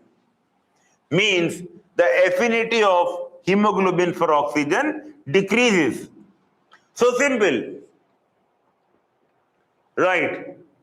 So this is called the Bohr's effect, that is the decrease in the affinity of hemoglobin for oxygen, or we can also say the right shift in oxyhemoglobin dissociation curve on increasing carbon dioxide, increasing acidity and temperature during vigorous exercise is called the Bohr's effect. So simple. Okay, this question came, I told you, each 100 ml of oxygenated blood delivers 5 ml to tissues during normal resting condition. Also understand that why the shape of the curve is sigmoid, because there is a phenomenon called cooperativity. What cooperativity means? Cooperativity means that some oxygen combined to the hemoglobin will cooperate with the other oxygen to combine with hemoglobin. So therefore, initially a lag is there, but then there is an exponential. There is a log phase. This phenomenon due to cooperative binding of O2 to hemoglobin subunits. There are 4 subunits of hemoglobin, 4 subunits. 2 of them are called alpha chains and 2 of them are called beta chains. Alpha 2, beta 2, adult hemoglobin. One oxygen combined to the one of the chain will help the other oxygen to combine easily in less time. 2 of them will help the other one to combine even more faster. 3 of them will help the other one to combine even more faster. But when all the 4 are occupied, then there is no further increase, because all are occupied, it is a saturation and there is no further increase. Okay, I hope this point is clear to you. Many questions can be asked on this one. What factors favor the binding? What factors favor the dissociation? Coming to the carbon dioxide transport, please remember that every 100 ml of deoxygenated blood delivers dash ml of CO2 to the alveolar air. And this dash is 4 ml. Oxygenated blood delivers 5 ml oxygen, but the deoxygenated blood delivers 4 ml carbon dioxide. Now, please understand from this equation, please understand what is happening at the level of the tissues. At the level of the tissues, the carbon dioxide is combining with water in the presence of the enzyme carbonic anhydrase. Where is this enzyme found? The enzyme is abundant inside the RBC. No doubt it is present in plasma, but RBC has very high concentration of carbonic anhydrase, the fastest known enzyme. This enzyme helps binding of carbon dioxide with water to form carbonic acid and dissociation of carbonic acid into bicarbonates and H plus ions. Now this H plus ions, they will not increase the acidity of the medium because they can combine to the hemoglobin. Please understand that hemoglobin can act like a buffer. It can absorb mild changes in the pH. H plus ion which are released from the carbonic acid will not increase the acidity because these H plus ions are captured by the hemoglobin. Okay, this bicarbonate ion is pushed out of the RBC with the help of bicarbonate chloride exchange pump. The bicarbonate ion, they are pushed out of RBC by bicarbonate chloride exchange pump. This is called chloride shift. Chloride shift. This occurs at the level of the tissues. At the level of the lungs, reverse of chloride shift happens. Means what? Means now the chloride again come back into the RBC and bicarbonate, now the chloride come out of the RBC and bicarbonate back into the RBC. Chloride out of RBC and bicarbonate back into RBC. Bicarbonate again join H plus ion, and bicarbonate and H plus ion, they form carbonic acid, and now the same enzyme can catalyze the reaction in opposite direction, thereby freeing up carbon dioxide which can diffuse into the alveolar air. But how this H plus ion become free? H plus ion combined to the hemoglobin, that's fine. But how come this H plus ion become free in the level of the lungs? And you have to understand here was something called the Haldane's effect. What that? See, when this is deoxyhemoglobin, when deoxyhemoglobin combine with oxygen, it becomes oxyhemoglobin, HbO2. Oxyhemoglobin has some acidic nature and therefore it can free up H plus ions. Or we can say that HbO2 free up H plus ions. We can say it has an acidic nature. Oxyhemoglobin is more acidic than deoxyhemoglobin. At the level of the lungs, because oxygen is there, oxygen combined to the hemoglobin to form oxyhemoglobin, thereby freeing up H plus ions.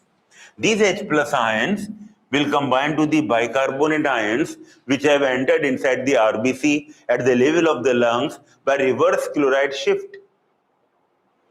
It will form carbonic acid, and carbonic acid dissociate into carbon dioxide and water. Water remain inside the RBC and carbon dioxide can easily diffuse out. Remember that the diffusibility of carbon dioxide is very high. Why? Because it is much more soluble in water. Carbon dioxide is 25 to 30 times more soluble in water. Okay, therefore it can easily diffuse out. Okay.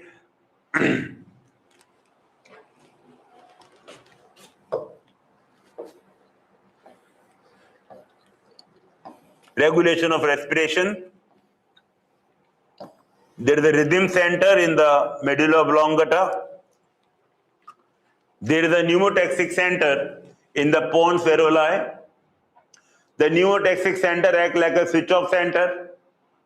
The pneumotaxic center, when it is on, the inspiratory center or the rhythm center is switched off. You can see this picture. It looks like a switch-off point, a switch-off, a switch. So what happens when pneumotaxic center become active? It can switch off the inspiratory center or the rhythm center. Now rhythm center is sending signal to the inspiratory muscles. When it is switched off, the inspiration, the signal to the inspiratory muscle is stopped, and therefore, okay, the breathing stops. So pneumotaxic center is actually a switch-off center. If your pneumotaxic center is firing very fast, then the rhythm center is getting switched off very fast. So you have got shallow respiration. Okay, so what happens now when you have a normal breathing? This is a normal breathing. Inspiration, expiration, inspiration, expiration. When the pneumotaxic center fires, the very point expiration happens.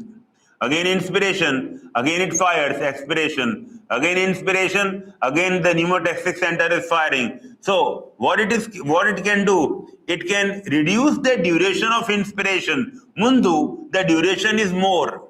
Now the duration is less. It can also increase the rate of breathing. Normal rate of breathing is 12 to 16 times per minute. Now the rate of breathing increases, but the duration of inspiration decreases. This is a neural control. However, chemical control is when your blood has got more carbon dioxide, the blood becomes more acidic. Right. Now, this extra carbon dioxide can be sensed by both extra CO2 and extra H plus ions. Both can be sensed by chemosensitive areas. There are chemosensitive areas in our body. They are lying in the aorta and in the carotid artery. So when CO2 is more, H plus ion is more, these centers, chemosensitive areas, they are excited and they send a signal to the rhythm center. Now the rhythm center in the medulla will increase the rate of breathing and can also become the breathing deeper and faster. A person start hyperventilating. A hyperventilation means deep and fast breathing. This occurs so that a person can expel out the extra air, the extra CO2 from the blood. Whenever we hyperventilate, the extra CO2 can be expelled out. I hope this makes sense. This is regulation of breathing. The disorders are very easy. Disorders can be emphysema, there can be asthma, and there can be occupational respiratory diseases. Okay, ORDs. So in ORD, there is fibrosis of the lungs, chronic inflammation and fibrosis, lung fibrosis. Asthma, there is wheezing, there is narrowing of the airways, difficulty in breathing and wheezing. Emphysema, it occurs due to chronic cigarette smoking. The alveoli, the alveolar wall start bursting. It is breaking. The alveolar membrane or alveolar wall start breaking. The total surface area, which is nearly 100 meters square of all the alveoli together, is progressively decreasing. Slowly and slowly, the surface area is decreasing. Lesser the surface area, less efficient exchange of gases. I hope it is clear. This is about the breathing and exchange of gases. The next topic is body fluids and circulation.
So before proceeding to the next chapter,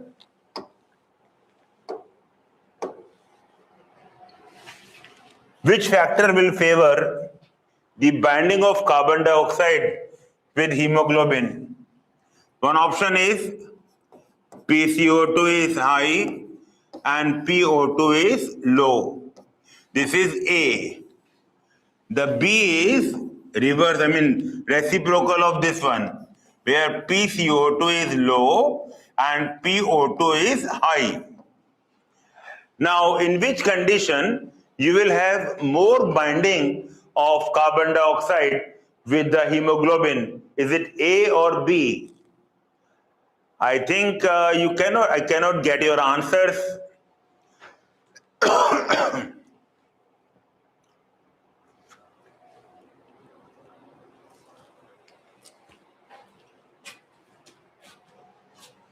I can only answer believing that you have tried your answer. So in A, the binding of carbon dioxide with hemoglobin is more, okay? So A is the level of tissues. At the level of tissues, this condition favor the binding, okay? As compared to this one, this condition will favor the breakup. This is this is binding and this is dissociation, right? This happens in the level of lungs. In the lungs, PO2 is high, PCO2 is low. Okay, and the binding is less. Whereas in tissues, PCO2 is high, PO2 is low.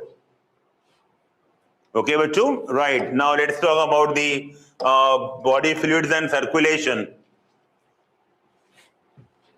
In this topic, mainly, first, I will deal with the problem areas, and that is cardiac cycle.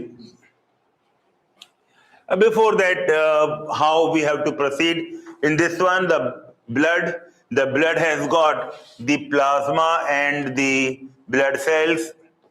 The plasma volume is 55% of the total blood volume, and the blood cells, they constitute the 45% of the total blood volume. In the plasma, 91% is of water, 6 to 8% is protein, 6 to 8%, and remaining are other solutes. In the cells, more than 99% of the cells are RBCs. Okay, so we can say this is packed cell volume, or the PCV, packed cell volume is 45%. Now, since more than 99% is the cells, so we can say that 45%, we can also say hematocrit. Hematocrit means total volume of RBCs as compared to the total blood volume. But more than hematocrit, what may be asked to you is the volume of plasma to the volume of total blood. So 55% is the volume occupied by the plasma alone. Okay. 3 plasma proteins are there: fibrinogen, globulin, and albumins. The blood cells are WBCs, RBCs, and the platelets. The normal RBC count is 5 to 5.5 million per cubic millimeter. The WBC count is 6 to 8,000 per cubic millimeter, and platelets are 1.5 lakhs to 3.5 lakhs per cubic millimeter. Okay, the lifespan of RBCs is nearly fixed. It is 120 days. The WBCs have a variable lifespan, usually shorter than RBCs. Platelets also have a variable one, again as compared to RBCs, lesser than RBCs. Now coming to the WBCs, we can divide the WBCs into two categories. We can call them as granulocytes and agranulocytes. The granulocytes having granules in the plasma are neutrophils, basophils, eosinophils. Neutrophils, basophils, eosinophils. Now, if we can take the proportion of each of them, what we get is the differential leukocyte count. So now you must have seen the doctor writing to your prescription that whether it is TLC and DLC. TLC means a total leukocyte count. Normally 6 to 8,000 per cubic. All blood counts are given per cubic millimeter. And all the other compositions are given, like composition of plasma protein, composition of the hemoglobin. All are given per 100 ml of blood. Okay, right. Now, the granulocytes are neutrophils, eosinophils, basophils. The percentage is decreasing. For example, the neutrophils are 60 to 65% of the total leukocyte count. The eosinophils are 2 to 3% of the total leukocyte count, and the basophils are 0.5 to 1% of the total leukocyte count. Okay, this is a percentage. Very, very important question can be asked. Now coming to the agranulocytes, which are monocytes and lymphocytes. The lymphocytes, I'm talking about the order. The lymphocytes are about 20 to 25% of the total leukocyte count. And what was that? What was TLC? Yes, 6 to 8,000. Of them, 20 to 25,000 are the lymphocytes.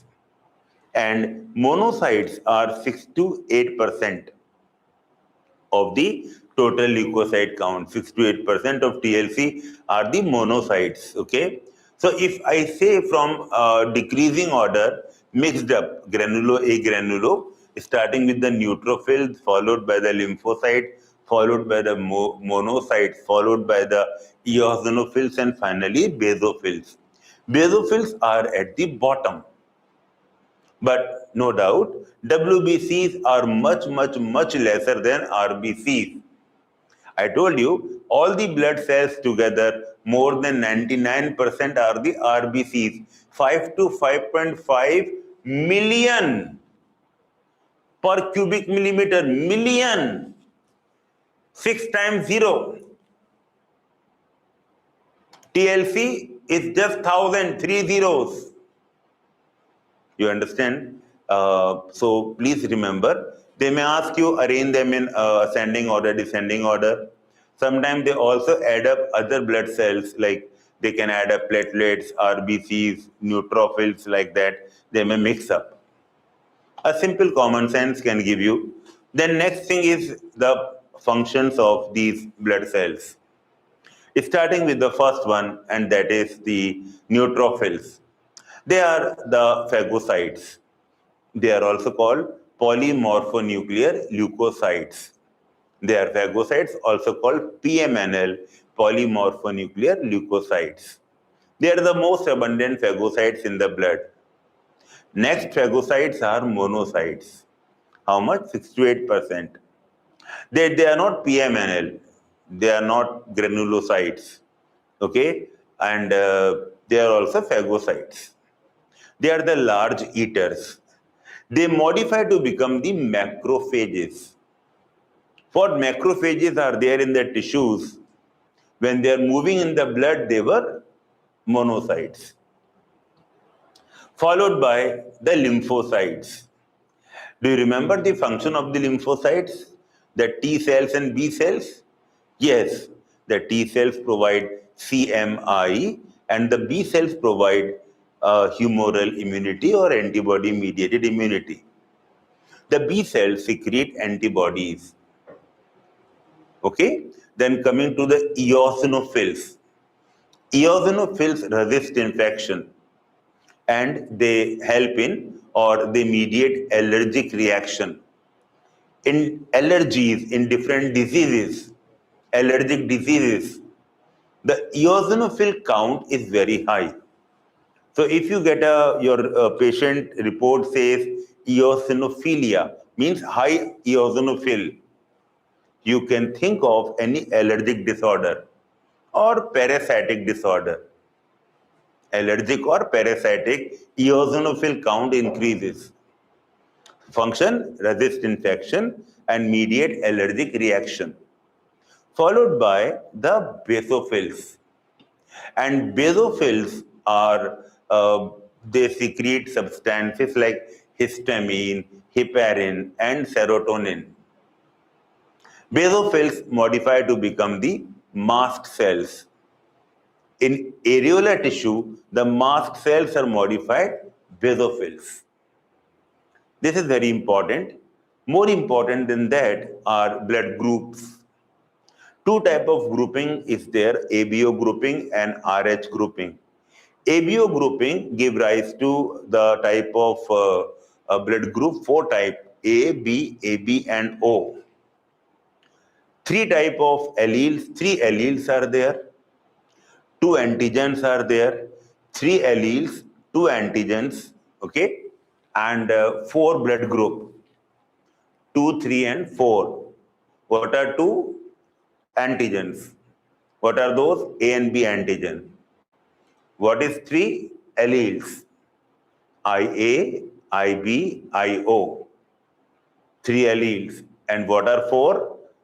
The type of blood cell, the type of blood group. AB has got both the antigens and O blood group has no antigens. Here the rule is if AB antigens are present, then AB antibodies are absent. If O has no antigen, then both the antibodies are present.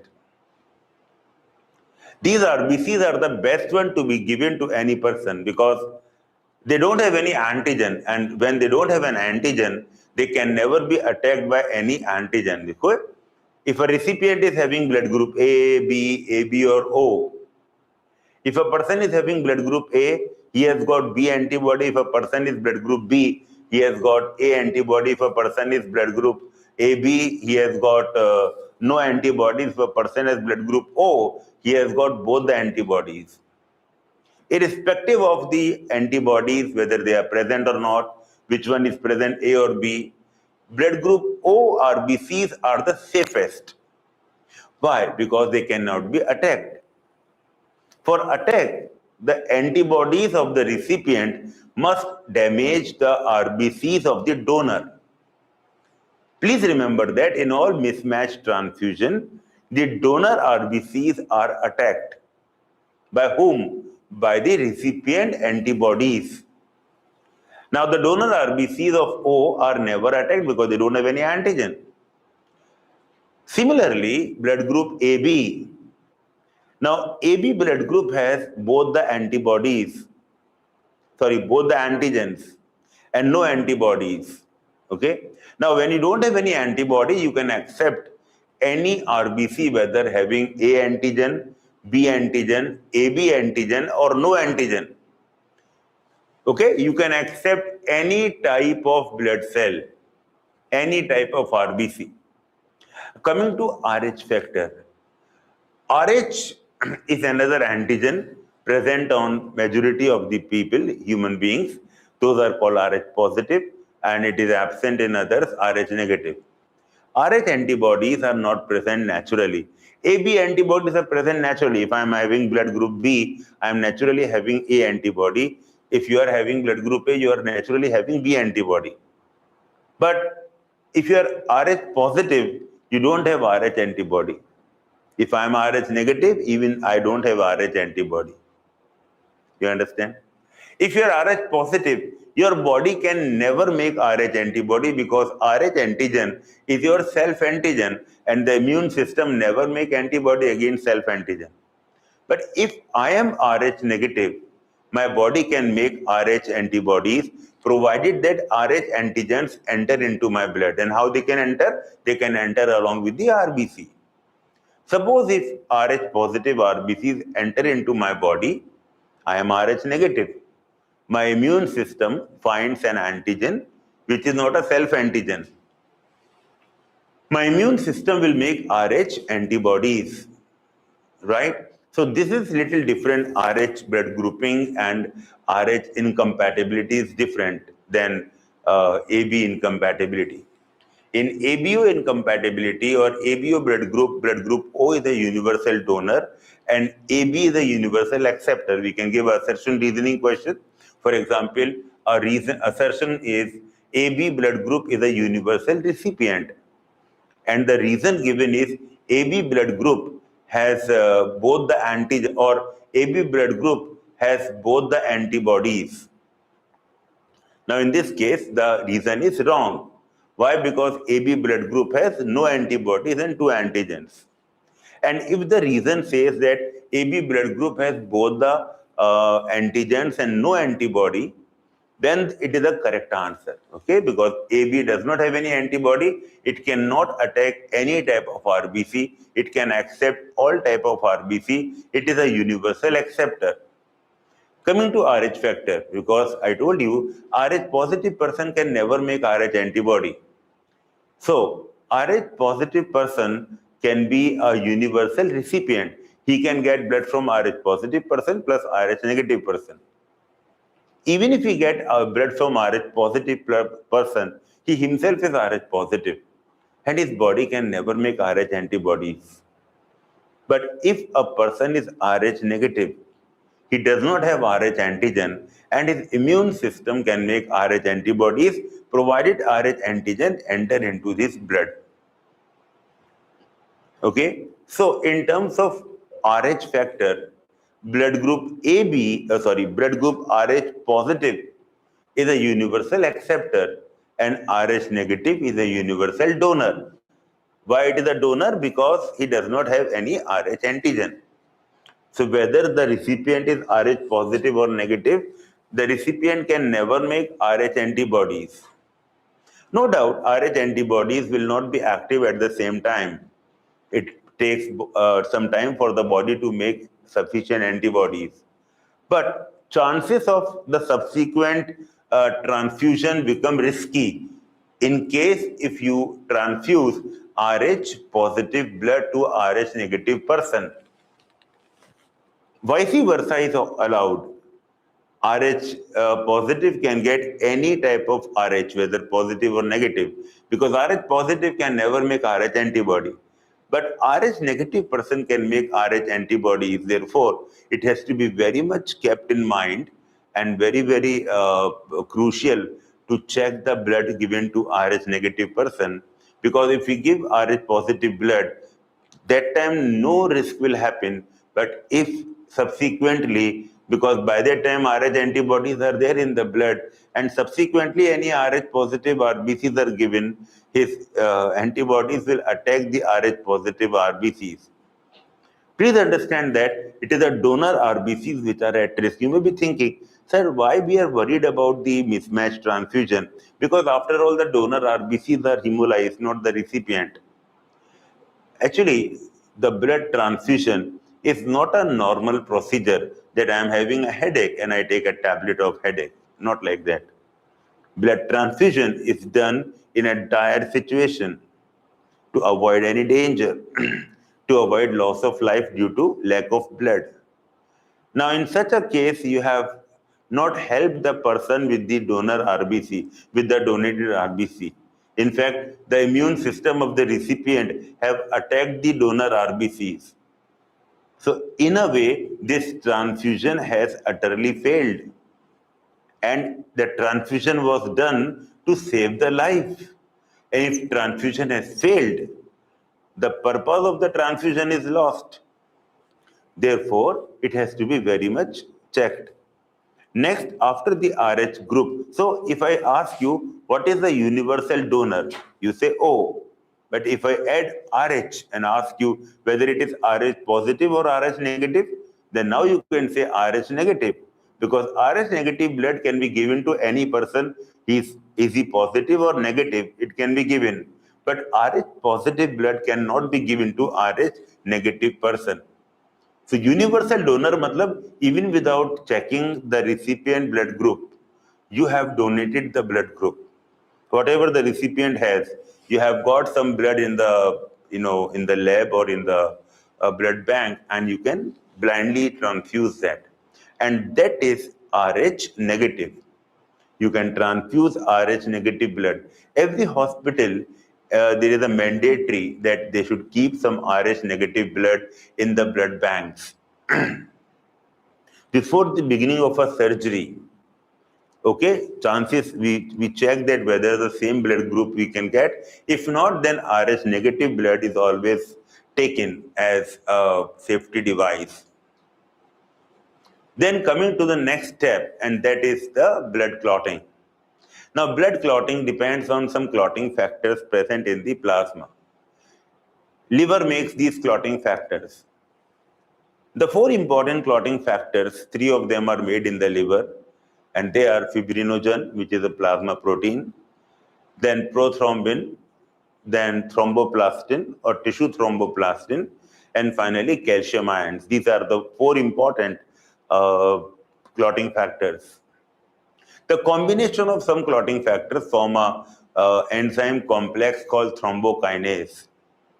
And thrombokinase can activate prothrombin. Where is prothrombin? Already present in the blood. Thrombokinase can activate prothrombin to thrombin. Thrombin, on the other hand, activates fibrinogen to fibrin. Fibrin is active.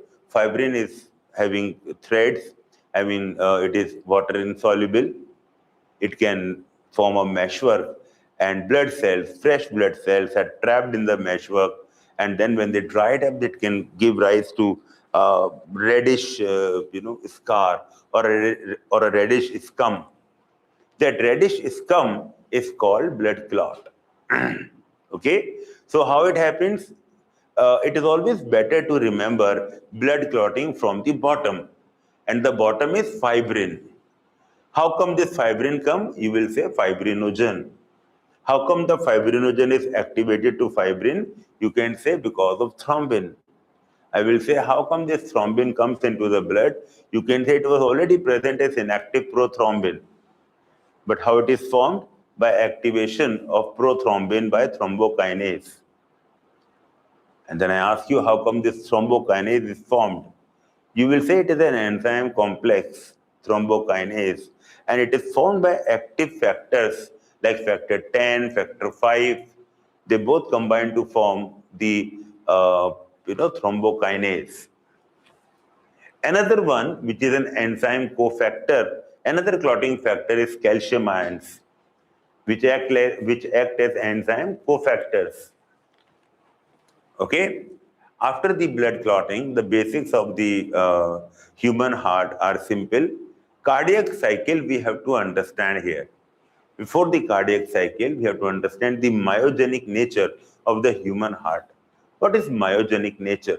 Myogenic nature means that heart has got some nodal tissue. What is nodal tissue? It is a tissue which can generate action potential without any external stimulus.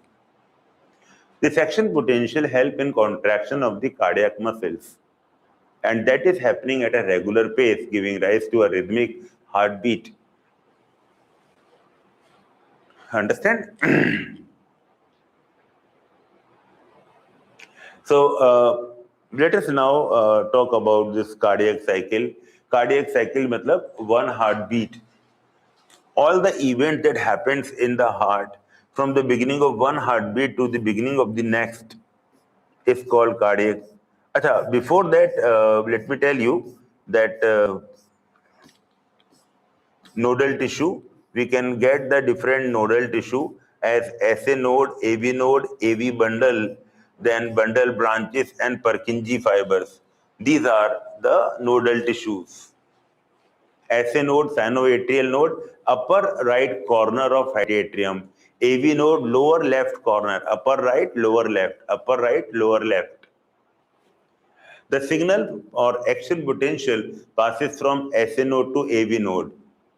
From AV node, it can come to the ventricle through AV bundle. AV bundle, it penetrates the atrioventricular septa and emerge on the top of interventricular septum and soon divide into two bundle branches. Bundle branches give rise to Purkinje fibers. So the sequence or the order or the direction of the action potential flow, SA node to AV node to AV bundle to bundle branches and bundle branches to Purkinje fibers. Purkinje fibers to the ventricular muscles, and ventricular muscles help in ventricular muscles contract, which will cause the cardiac cycles to function. So cardiac cycle matlab one heartbeat. All the events that start from the beginning of one heartbeat to the beginning of the other is called cardiac cycle. It is characterized by systole and diastole of both atria and ventricle. Atria are upper chamber, smaller chamber, ventricles are bigger chamber and larger chambers. Atrial systole increase the pressure inside the atria, thereby the blood from the atria push into the ventricles. Ventricular systole increase pressure in the ventricle, and this high pressure blood will enter into the arteries. From the arteries to the capillaries exchange with the tissues. Again, these capillaries become the vein, the venule and the vein, and then vein will come back to the right atrium through the vena cava. This is a circulation, a closed circulation. This is starting from the left ventricle, going to the body systems and coming back to the right atrium. This circulation can be called a systemic circulation. However, there is another circulation beginning from the right ventricle. Right ventricle to the pulmonary artery to the lungs, and again lungs to the left atrium. This is the pulmonary circulation. At a given point of time, two circulations are operating, and hence we can say that there is a double circulation. One circulation is called the pulmonary circulation, and one circulation can be called as systemic circulation. Okay, I hope this point is clear to you. So, cardiac cycle involve systole and diastole of the atria and systole and diastole of the ventricles. Their duration overlap. So what happens when the SA node fires? The atria undergo systole. Atrial systole takes 0.1 second to complete. This is atrial systole. It is soon followed by ventricular systole, which lasts for 3 times more duration, that is 0.3 seconds. Followed by joint diastole, which stands for 0.4 seconds. Joint diastole. But this is one part of the story. You should know that I told you that systole and diastole of the atria and systole diastole of the ventricle separately. I mean separately of atria and ventricles both. For example, atrial systole gets over here, and from here begins atrial diastole, and atrial diastole will continue until the next atrial systole. From here to here is atrial diastole. Ventricular systole gets over here. So here ventricular systole gets over. From here it begins ventricular diastole, and till the beginning of the next systole, ventricular diastole will continue. So green color is ventricular diastole and white color is atrial diastole. White is atrial diastole. You can clearly see that half of the duration of cardiac cycle, both the atria and ventricles are in diastole. For half of the duration of cardiac cycle, both the atria and the ventricles are in diastole. Therefore, the word given is joint diastole. It is for half of the duration of cardiac cycle. The movement of the blood in the heart and the blood vessel occur due to pressure gradient. Pressure gradient means from high pressure, it goes to the low pressure. This is the concept of the movement of the blood. Now try to understand this. When the SA node fires, both the atria, they start systole together. There is atrial systole. Why? When the SA node fires, the signal go to the muscles and there is atrial systole. Now soon the signal reaches the ventricles. This is followed by ventricular systole.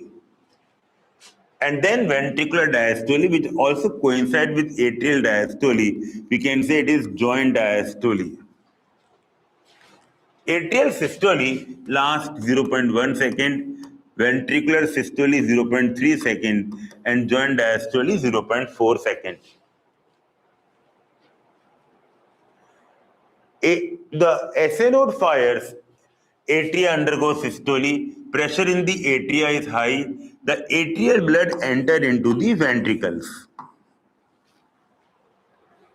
Again, when contraction of the muscles occur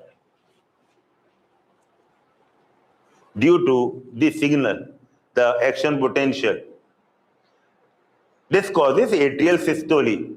This increases the pressure of blood in the atria, forcing the blood to enter into the ventricles. Okay, now the right atrium sends the blood to the right ventricle and the left atrium sends the blood to left ventricle. So please understand that what is happening on the right hand side.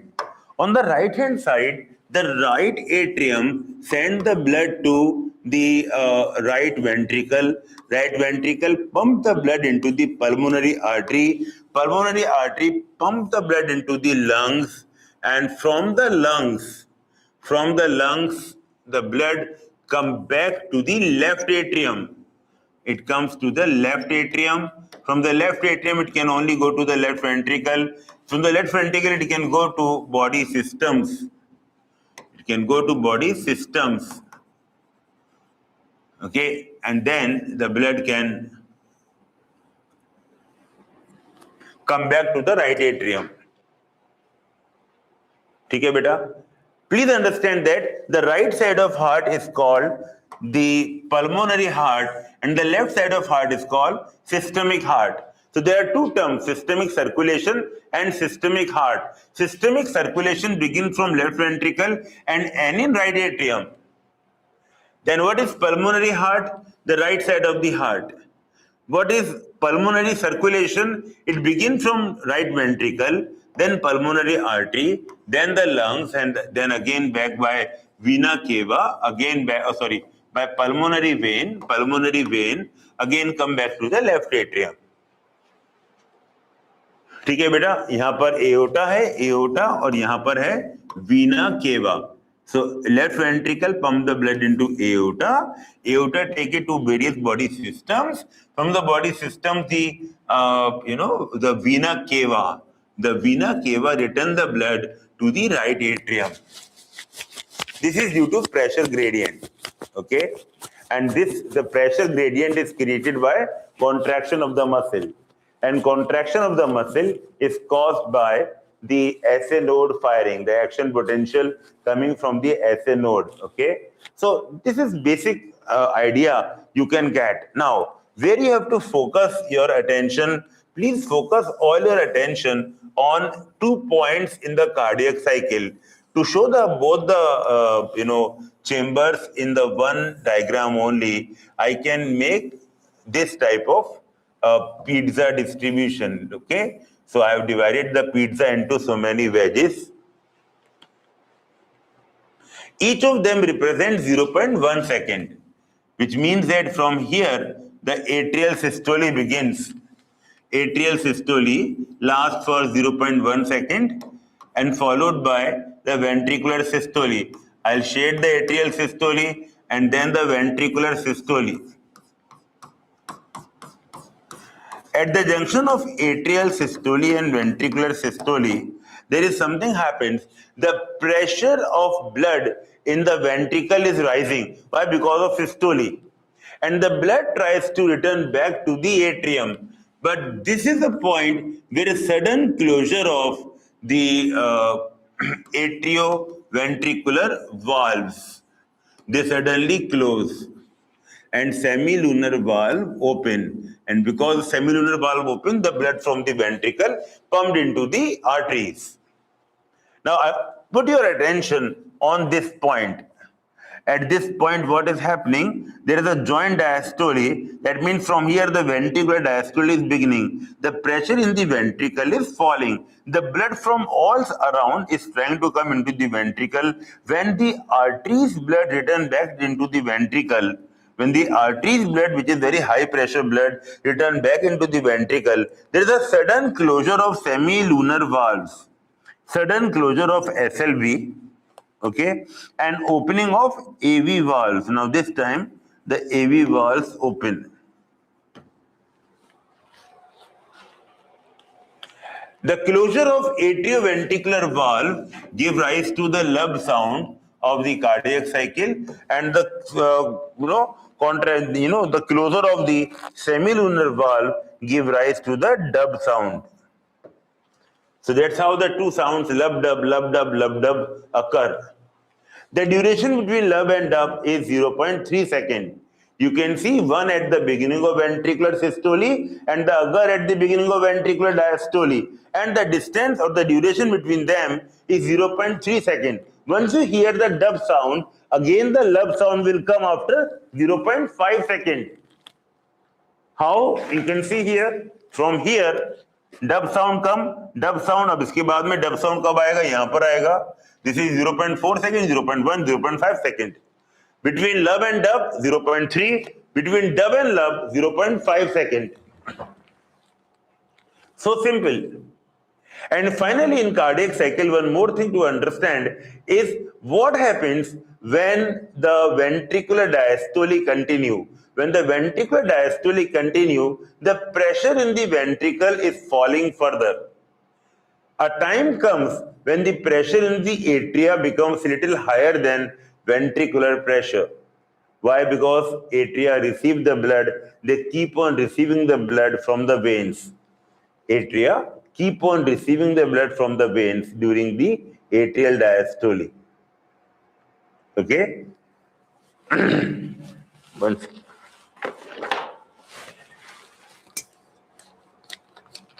This causes some blood in the atria, buildup of blood in the atria, and this increases the pressure of blood in the atria. Now what happens is ventricle pressure is falling because of the ventricular diastole. Atria has some blood in it, atrial pressure is higher, and the time come when ventricular pressure become even lower than atrial pressure. At that time the atrioventricular valve opens. Atrioventricular valve opens.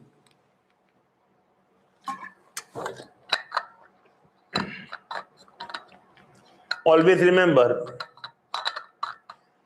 first the closure of the valve happens and then the opening of the valve. At both the point, at the point upper right point, that one upper point beginning of ventricular systole, first the closure of AV valve, then opening of semilunar valve. At the end of ventricular systole, this time closure of semilunar valve and opening of AV valve. Remember, valve closure creates a sound, not opening of the valve. So closure of the semilunar valve has caused the sound too, or the dub sound. But so please focus here, as the pressure in the ventricles become lower than the atrial pressure, now the blood from the atria quickly comes into the ventricle. A considerable amount of blood enter into the ventricle from the atria. Means considerable means 70% of the total blood. 70% comes into the ventricle. Although at this time both atria ventricular are in diastole. But since the pressure in the ventricles is little lower than pressure in the atria. Atrial pressure is little higher than the pressure in the ventricle, and therefore there is opening of the AV valve and the blood from the atria enter into the ventricle suddenly, rapidly.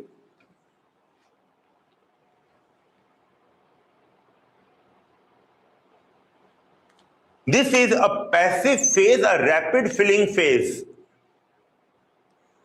It is over by this time. From here to here, 70% of ventricular filling takes place.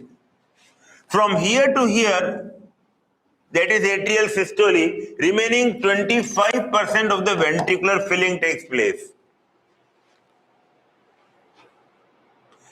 So, 70% of the ventricular filling is during joint diastole. 70% of ventricular filling it occurs during joint diastole, and 30% of ventricular filling occurs during atrial systole. Because ventricular diastole also coincides with the atrial diastole, it is a joint diastole and therefore it is a passive phase. It's a passive phase, and this is an active phase. Atrial systole is an active phase. That means for majority of the ventricular filling, systole of atria is not required. Assertion. For majority of the ventricular filling, atrial systole not required. Correct assertion. We can give the reason as the pressure in the ventricle becomes lower than the atrial pressure, opening up the atrioventricular valve and pushing the blood from the atria into the ventricle passively when both atria and ventricle are in a diastolic phase. The volume of blood filled into the ventricle at the end of diastole is end diastolic volume, and this is about 120 ml per chamber per ventricle, end diastolic volume. The end systolic volume is about 50 ml, which means that after the systole also the ventricle don't become totally empty. They have some blood in them. The difference of the two is about how much? 70 ml, and this can be called as the stroke volume. So stroke volume is 70 ml. Stroke volume, stroke matlab beat, stroke, beat. One beat volume. The volume of blood pumped into the arteries during one heartbeat is 70 ml. The volume of blood pumped into the arteries during one cardiac cycle is 70 ml into heart rate. If you take heart rate as 70 only, then 7 into 7, 49, 4,900 ml. But if you take 72 times per minute, then 72 into 70, which comes out to be 5 liter or 5,000, precisely 5040 ml. How much blood is pumped out of the heart in 1 minute is called cardiac output. So cardiac output is the volume of blood pumped out of the heart in 1 minute. Is the point clear to you? So you have understood the word cardiac output, stroke volume.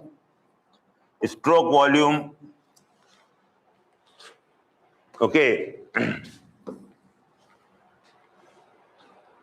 Please understand that only the left ventricle pumps the blood out of the heart. The right ventricle doesn't pump out of the heart. The right ventricle, because right ventricle is sending the blood, it is, that blood enters the heart twice in a double circulation. So right ventricle, there is a, which circulation begin, and that is a pulmonary circulation. And then this blood comes into the left atrium. Now from the left side, the blood is pumped into the left ventricle, and then from the left ventricle out of the heart. Out of the heart.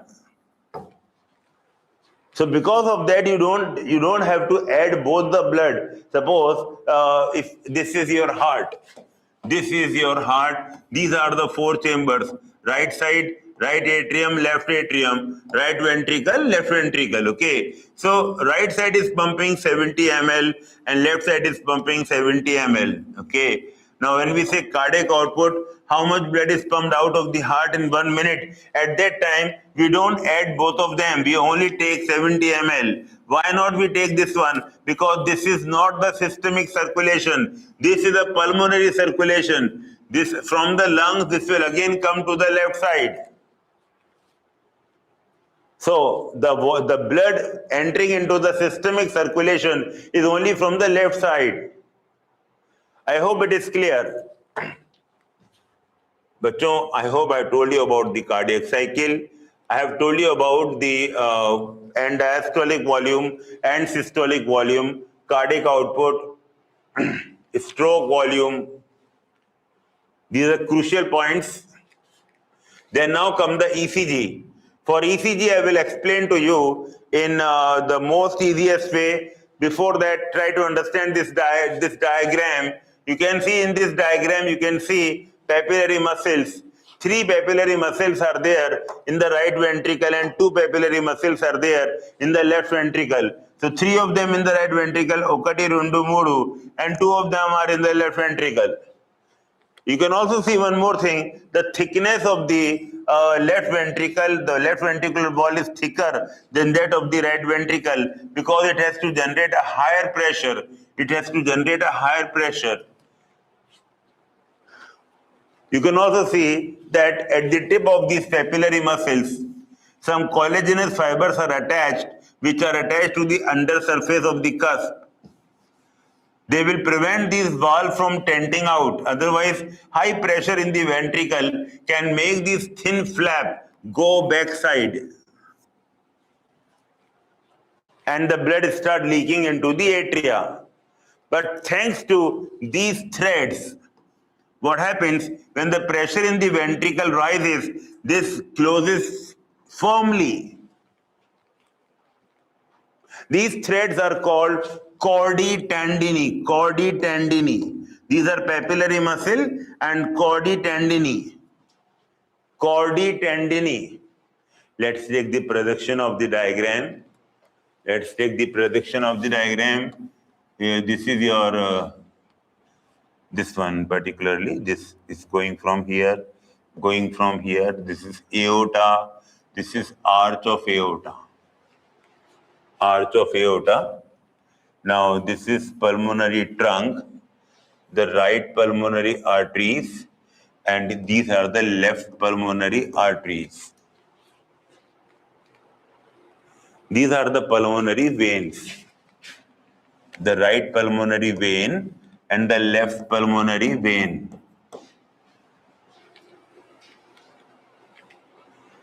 Pulmonary artery carries deoxygenated blood. Pulmonary vein carries oxygenated blood. The veins are coming from each lung. From the right lung, 2 veins are coming. From the left lung, 2 veins are coming. So in all, there are 4 pulmonary veins, 2 right pulmonary, 2 left pulmonary.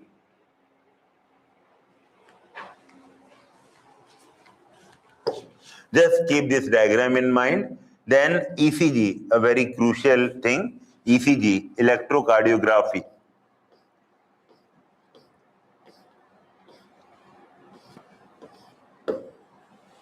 Now this is giving you the electrical activity of the heart during the different phase of when the action potential travel from the SA node, spread to the atria, then there is a wave come, then when the action potential is spread to the ventricles, okay, again a complex of 3 waves come, and when the relaxation of the chamber occurs, then again another wave come, okay. So the P wave denotes atrial depolarization. It denotes atrial depolarization. QRS atrial depolarization. QRS complex denote ventricular depolarization. Okay, and this is a T wave which denotes ventricular repolarization. Repolarization. Atrial systole doesn't begin here. Please, everyone focus here. Atrial systole doesn't begin here. No. Atrial systole begins in the middle of the P wave. Here, atrial systole begins here. Everyone focus. Atrial systole ends in the middle of the R wave. In the middle of the R wave, atrial systole ends. This is atrial systole. Just after that, ventricular systole begins, and ventricular systole it ends at the end of the T wave. This is ventricular systole.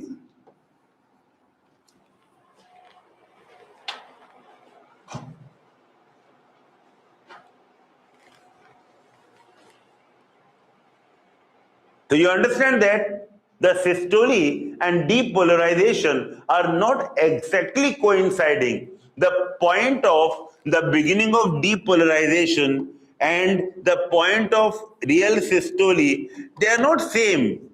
The real systole happens slightly later. There is a line in the NCERT which says that contractions begin, means ventricular contractions. Ventricular contractions begin shortly after the Q wave. So this is your Q wave, this one, Q wave. Shortly after, just little after, here the systole begins.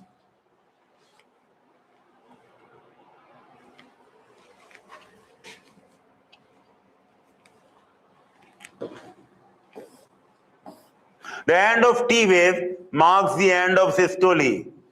The end of T wave marks the end of systole.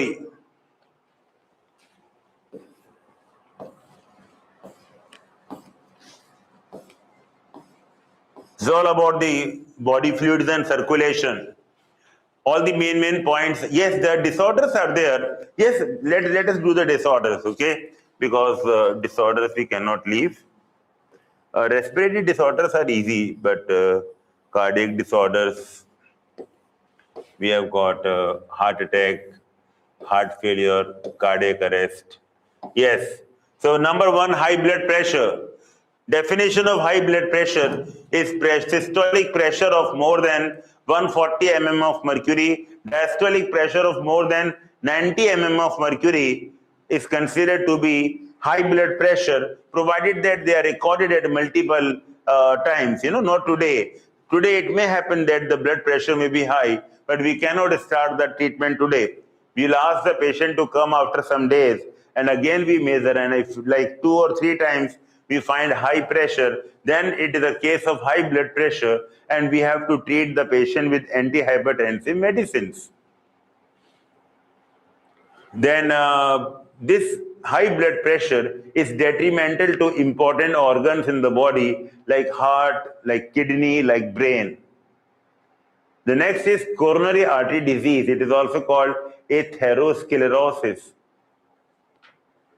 There is a deposition of 2C, 2F. 2F are fibers and fats.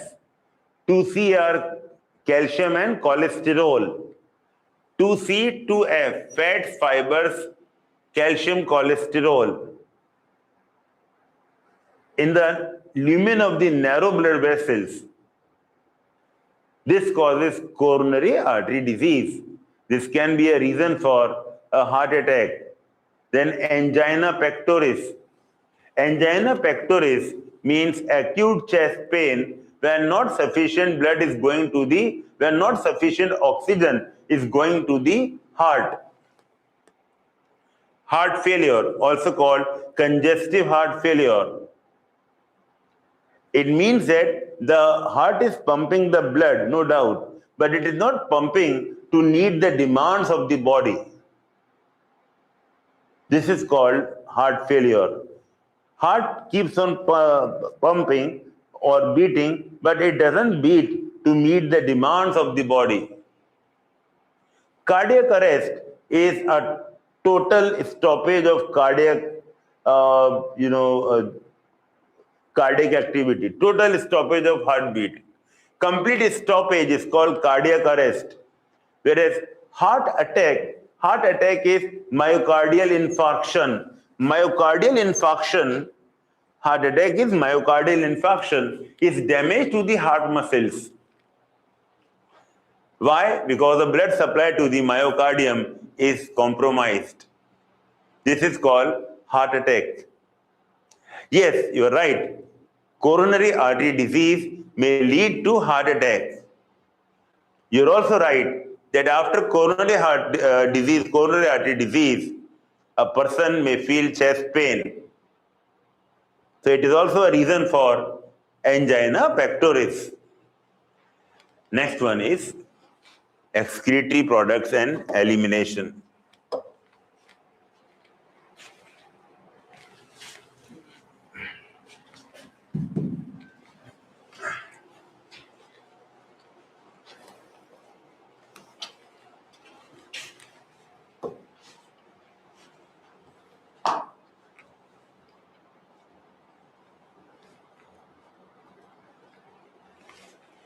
The dimensions of the kidney are 10 to 12 centimeter long, width is 5 to 7 centimeter, thickness is 2 to 3 centimeter, weight is 120 to 170 gram, and nephrons per kidney nearly 10 lakh or 1 million.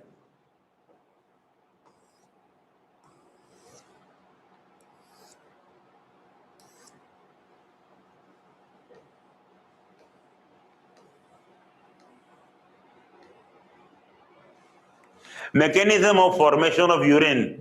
Urine is formed by three processes, that is ultrafiltration, selective reabsorption, and tubular secretion. Coming to ultrafiltration. Ultrafiltration occurs in the Malpighian body. Malpighian body matlab combination of glomerulus and Bowman's capsule, that is called Malpighian corpuscle, या Malpighian body.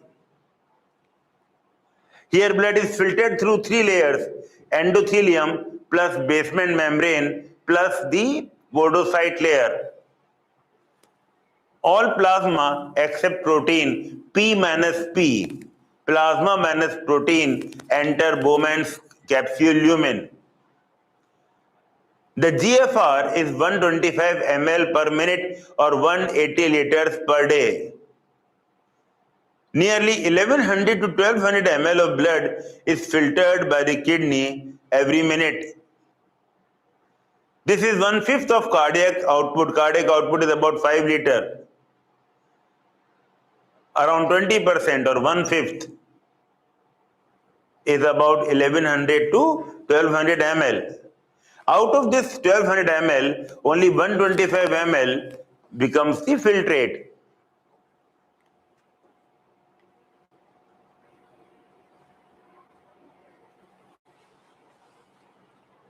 Now next step is reabsorption or selective reabsorption.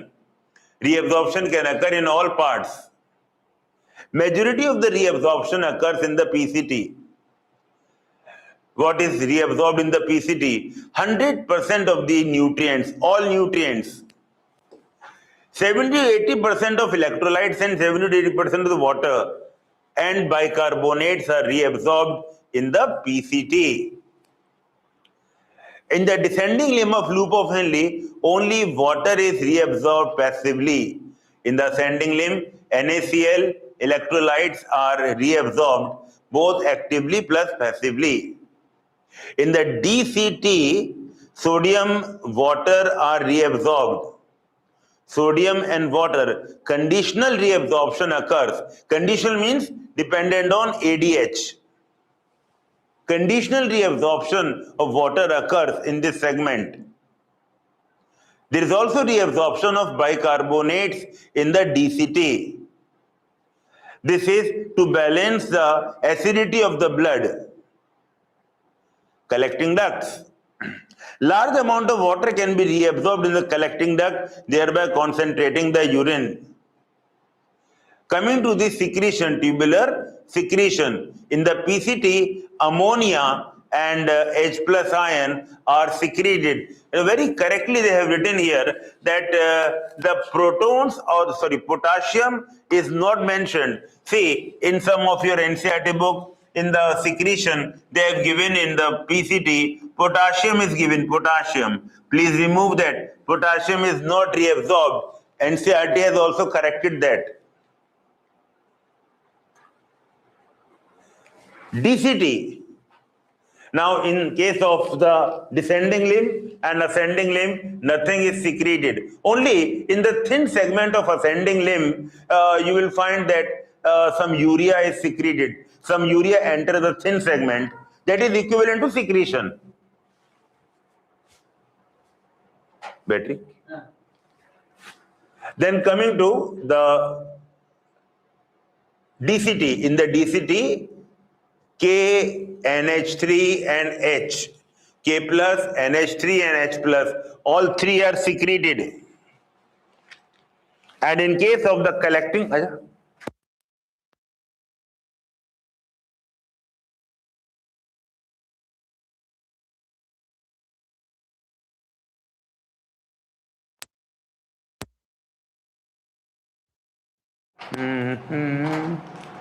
This one, AB?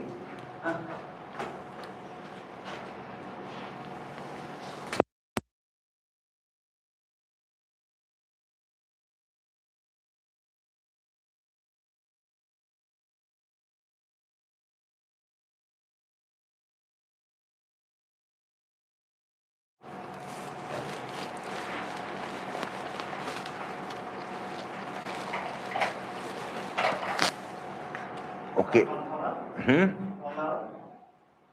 45 minutes plus. 40, half an hour to 40 minutes, that's it.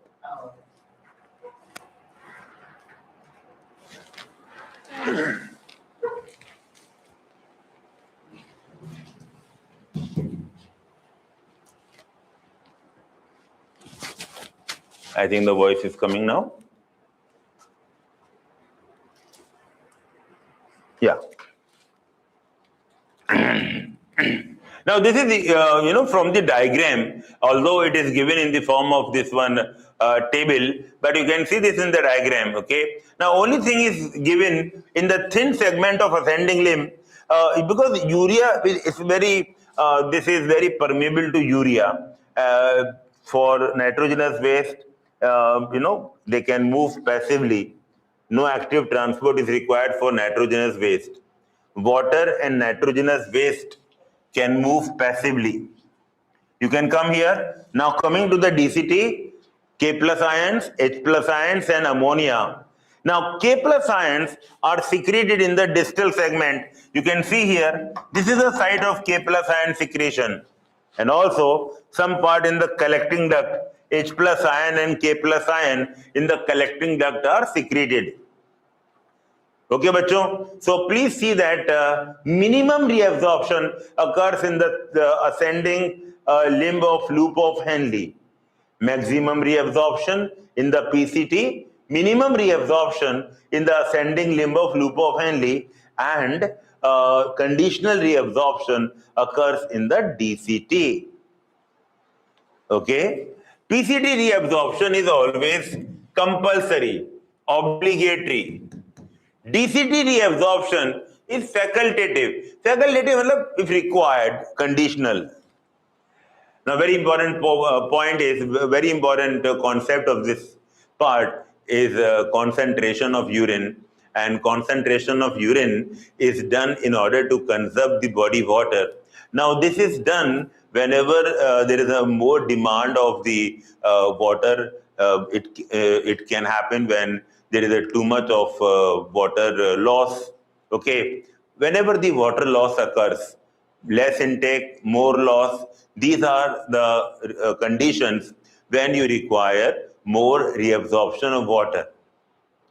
Now, reabsorption of water requires two things. Number one, it requires a gradient in the medulla.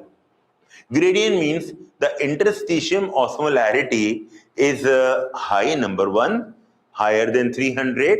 And not only that, as you go deep inside the medulla, it is increasing. This is called medullary gradient. So, from the cortico-medullary junction, I will be telling you that how much is in the outer cortex, how much is in the inner cortex. That diagram, that's why NCERT diagram is important. You can refer to the NCERT diagram to see this. Here we go, this one. So cortex is always 300. Motum cortex is 300 milliosmol per liter, but medulla is having more osmolarity. You can see here, as you are going deep inside the medulla, the osmolarity of the medium is increasing. Now, you can relate here at the cortico-medullary junction, 300 milliosmol per liter is the osmolarity of the interstitial fluid. Now, let's talk about the outer medulla. This portion is outer medulla, this portion is inner medulla. I'll mark what is outer medulla and what is inner medulla. From here to here is outer medulla. From here to here is inner medulla. This is outer medulla. This is inner medulla. In the outer medulla, it is 600 milliosmol per liter. In the inner medulla, it is 900 milliosmol per liter. And at the tip of the loop of Henle, it is 1200 milliosmol. I mean, at the tip where the loop of Henle tip is there, it is 1200 milliosmol per liter. So you can see this gradient of osmolarity in the interstitium, okay? Outer medulla, inner medulla. This diagram is actually, this is getting hung. Outer, inner, oh my God, this now working. Again, problem.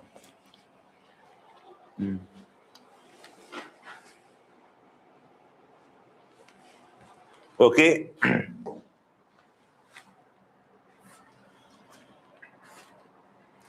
The whole system is hanging. Even this is also hanging.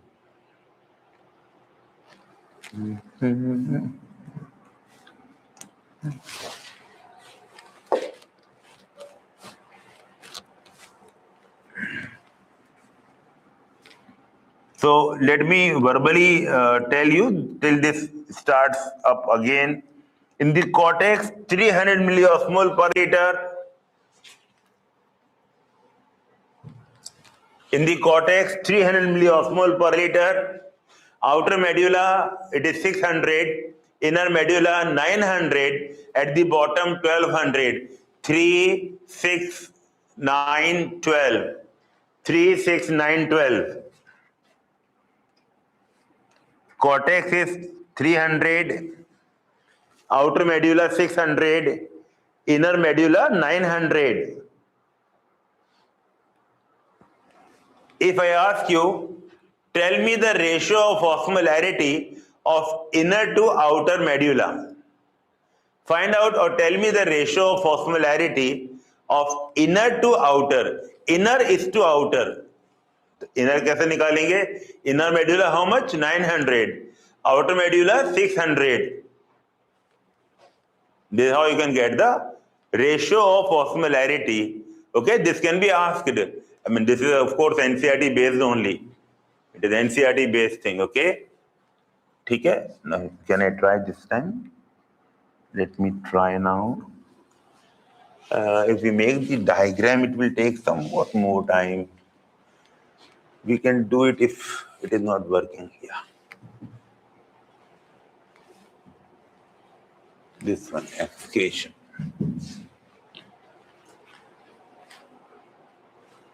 मिल गया ना ratio? Cortex 300, Outer medulla 600, inner medulla 900, at the bottom or at the tip it is 1200. Please understand that this is maintained due to counter current system. What is counter current here? The movement of the filtrate and the blood are in opposite direction. You can see counter currents here. So one counter current it can be seen between this one and this one. So the movement of the filtrate down in the descending limb and up in the ascending limb, they are in counter current. Similarly, the movement of the blood into the vasa recta, this is one direction, this is other direction, and they are also in the counter current. Actually, these are the two functional counter current. One is between these and one is between these. But if someone asks you how many like total, if you say functionally the two are there, one is here, one is here. But if a teacher asks total and doesn't write about functional or how much total, then you can say, yes, one can be seen between this and this. However, this question is full of stupidity that because the real counter current are the two, one between the two of them and one between two of them. I hope this is clear to everyone. But of course, total number of counter current you can answer as 3. What is happening? The descending limb of the loop of Henle is permeable to water and the ascending limb is impermeable to water and permeable to NaCl.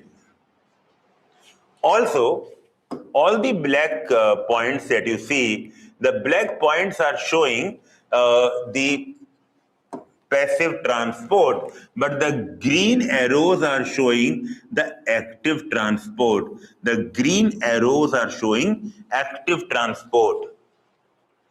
So all these are passive transport, passive exchange. But the green one is active exchange. Okay? Of course, passive also there, both actively and passively. Okay, it is also there passively, but actively is also there actively. I hope you can appreciate this. Okay, right. So what happens in the ascending limb? There is active transport of NaCl out of the filtrate into the interstitium. Now this collects in the interstitium and this draws the water from the descending limb. Now they keep on happening and they keep on multiplying, and this is counter current multiplier till the osmolarity in the interstitium is outer medulla is 600 and inner medulla is 900 and the tip is 1200. Okay, so from 3 to 1200 this is maintained, this is developed. But then when the blood supply comes, an ordinary blood vessel can take all this NaCl along with it and wash it away. But the blood in the two limbs of the vasa recta are also in the counter current. So what is happening here? The NaCl which is coming out from the ascending limb is exchanged with the descending limb of the vasa recta. So you can see NaCl is going into the descending limb of vasa recta. At the same time, when this becomes hyperosmolar and hyperosmolar hyperosmolar blood ascend up, it will lose all the NaCl into the interstitium. So all the NaCl of the interstitium return back to the interstitium, and this is the beauty of the counter current. So the ultimate goal of the counter current, the ultimate target achieved of the counter current is this gradient of osmolarity. This is the end result of the counter current. So that means from 300 it can go up to 1200. This is the ultimate result of the counter current system. Now this is required for the reabsorption of water in the collecting duct. But then one more thing is required, and that is the hormone called ADH.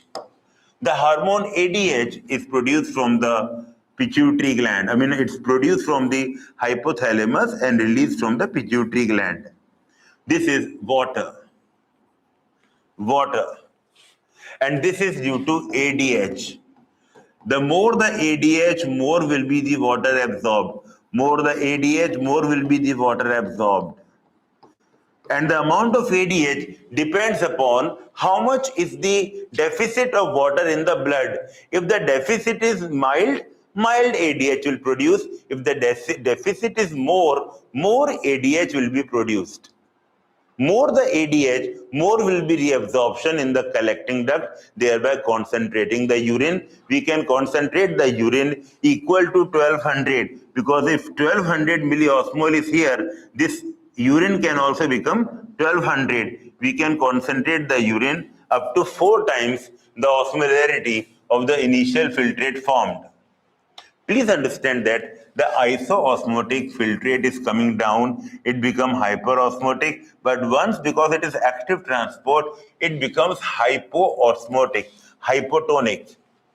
Similarly, isoosmotic blood which is coming down become hyperosmotic, but when it goes up, because all this passive is there, it always goes isoosmotic. So iso, hyper, hypo. But here it is iso, hyper, hypo. This is iso, hyper, iso. Iso, iso, hyper. But here it is iso, hyper, hypo. And why hypo? Because of this active transport against the gradient transport. You have to learn these lines of the NCERT, that the flow of blood in the 2 limbs of vasa recta is in countercurrent. The flow of filtrate in the 2 limbs of the loop of Henle is also in a countercurrent. The proximity between the loop of Henle and vasa recta and the countercurrent in them help in generating a high osmolarity in the medullary interstitial fluid, starting from 300 milliosmol up to 1200 milliosmol.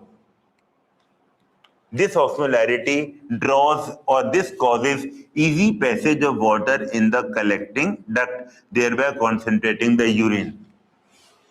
The osmolarity is maintained by, collectively by NaCl and urea. Both NaCl and urea maintain the osmolarity. Both NaCl and urea. Both NaCl and urea.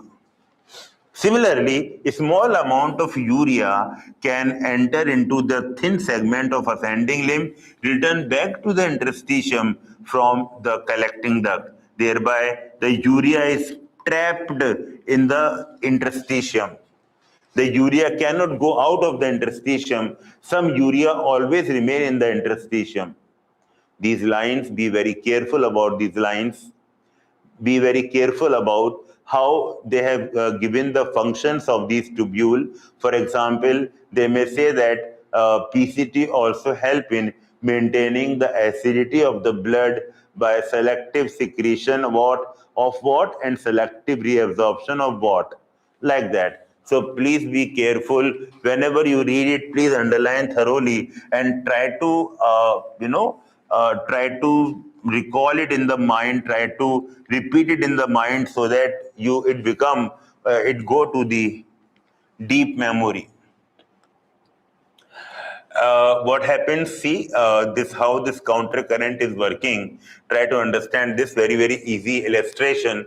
See, whenever the osmolarity of the blood is high, why? Because there is a increased water loss from the body. Increased water loss, the blood has less water. Osmolarity of the blood is high. We have osmoreceptors which are excited. The osmoreceptors, they send the signal to the hypothalamus. Hypothalamus produce more ADH. More ADH synthesized in the hypothalamus. It is transported to the pituitary via the portal vein, and then it is released from the neurohypophysis. It is released from the neurohypophysis. ADH work on the distal part of the tubule, thereby reabsorption of water and concentrating the urine. The moment the osmolarity of the blood becomes normal, the feedback is called off.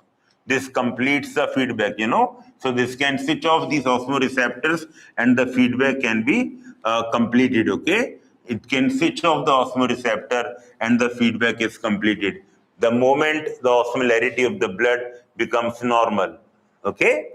Now, this is another mechanism, a very interesting one to understand what is happening whenever we have less GFR or whenever the blood pressure is low. See, when the blood pressure is low, the kidneys produce the JG apparatus or the juxtaglomerular apparatus, which is made by the juxtaglomerular cells, okay? It produces a hormone renin, R-E-N-I-N. Renin converts a plasma protein, angiotensinogen, to angiotensin 1, which is ultimately converted to angiotensin 2 through angiotensin converting enzymes. Angiotensin 2 has two roles. Number one, it causes the secretion of aldosterone from the adrenal cortex. Aldosterone work in the kidney, in the DCT mainly, and help in the reabsorption of NaCl and secretion of K+. So in the blood, NaCl rises and K+ falls. NaCl of the blood rises and K+ of the blood is falling due to aldosterone. More the NaCl, more water can be reabsorbed. So both NaCl and water can be reabsorbed. At the same time, it can also cause vasoconstriction. Vasoconstriction also increase the pressure. Increase the pressure, increase the GFR. Okay. Now, when blood volume increase, it also increase pressure. It also increase the GFR. So this system is known as renin-angiotensin-aldosterone system. It's a very, very important and definitely not a very difficult but a simple question can be asked from this.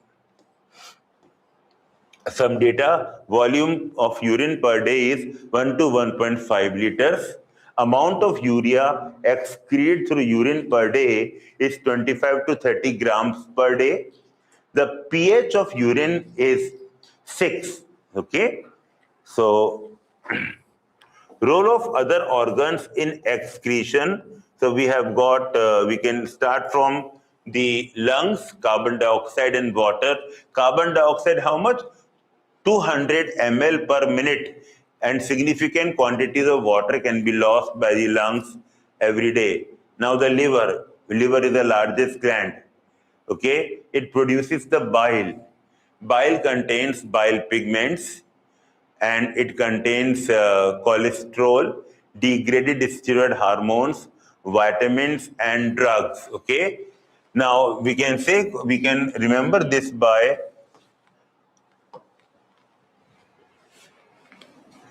PCDVD, pigments, cholesterol, degraded steroid hormones, vitamins and drugs. PCDVD. Whose DVD? PCDVD. Pigments, bile pigments, bilirubin, biliverdin.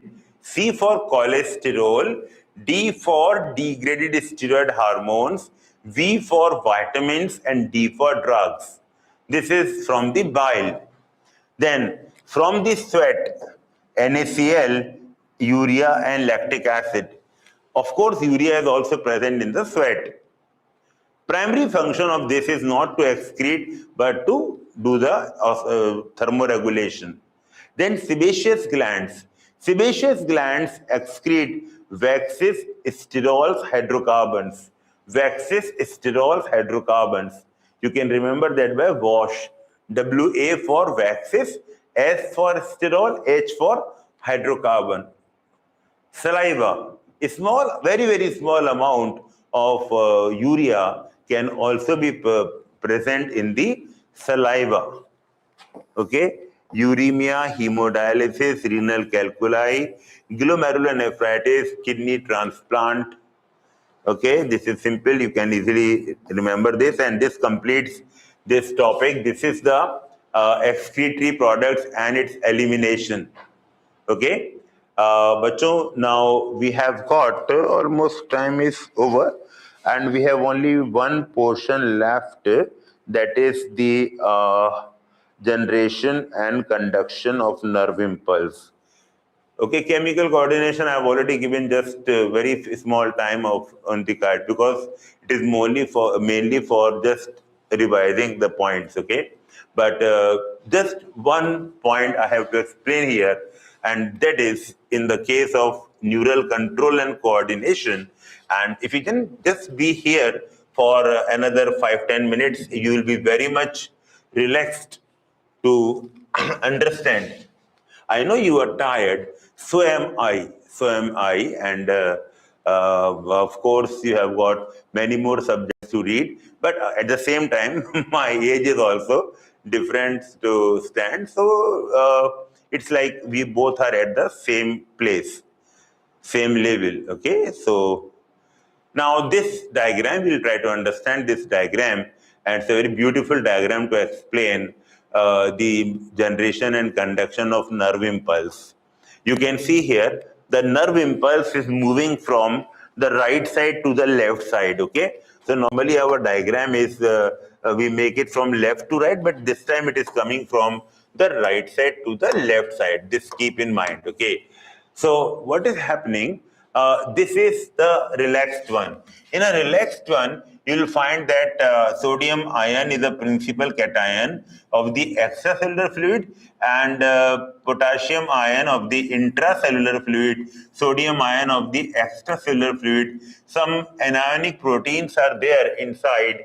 There is a sodium potassium exchange pump which pump out sodium and pump in potassium. Due to the gradient, some sodium enter. Due to the gradient, some potassium exit. But due to this, it is balanced. As a result of that, the membrane remain polarized. It is positive charge from outside and negative charge from inside. Now, when a stimulus is applied, you can see this diagram, a stimulus is applied. So what is happening? It become more permeable to Na. It become more permeable to Na, so Na start moving inside.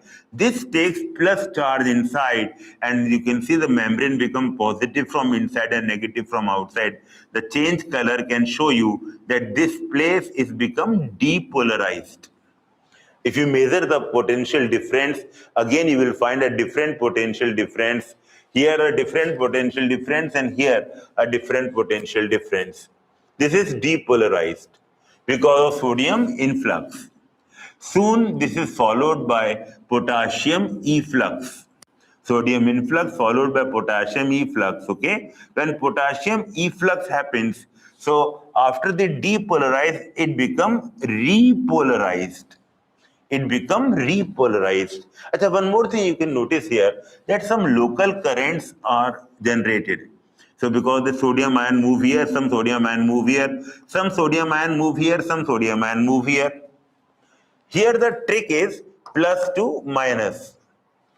They may give in the exam A and B. They may ask you inside of the membrane B to A or A to B, outside of the membrane A to B or B to A, like that. They may ask you. Okay. So now you can see here, because of these local currents, the nearby area also become freely permeable to Na plus. Because Na start moving inside, the nearby region, that is this region which was polarized, now become depolarized. This become depolarized.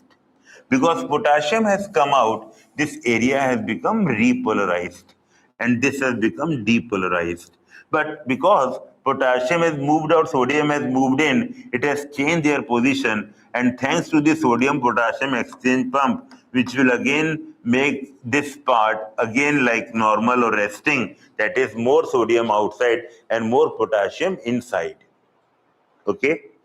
Soon, because of potassium efflux, this side this region become repolarized, and now because of the local current plus to minus, minus, plus to minus, plus to minus, plus to minus, okay, and the nearby region become freely permeable to sodium, plus sodium matlab plus charge, sodium come inside, and this area also become depolarized. By the time this become polarized, this is repolarized, and this become depolarized. As a result, the impulse conduct from right side to the left side. Very simple. This is very simple. Okay.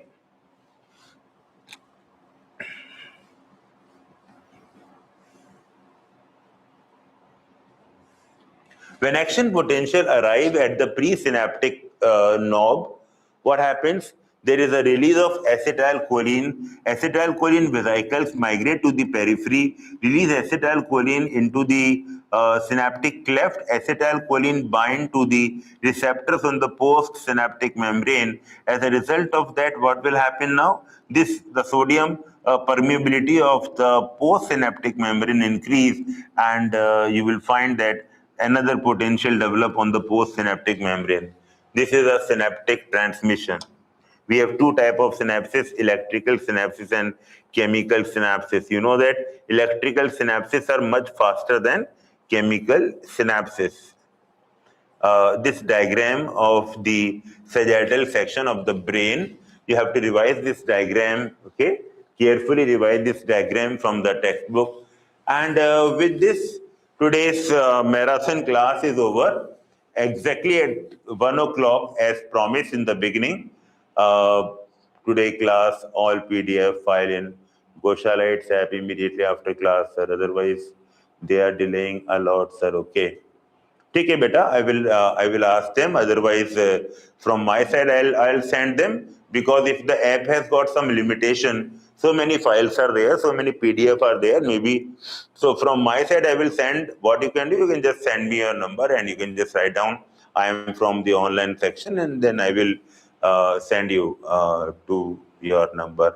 Okay, that is parallel arrangement, but if it can be done to everyone, it is always a very good way of officially distributing the files. All the very best, bachcho. God bless you. We try to maximize this time, and I hope my number is 988 717 988 717 3335. 988 717 3335.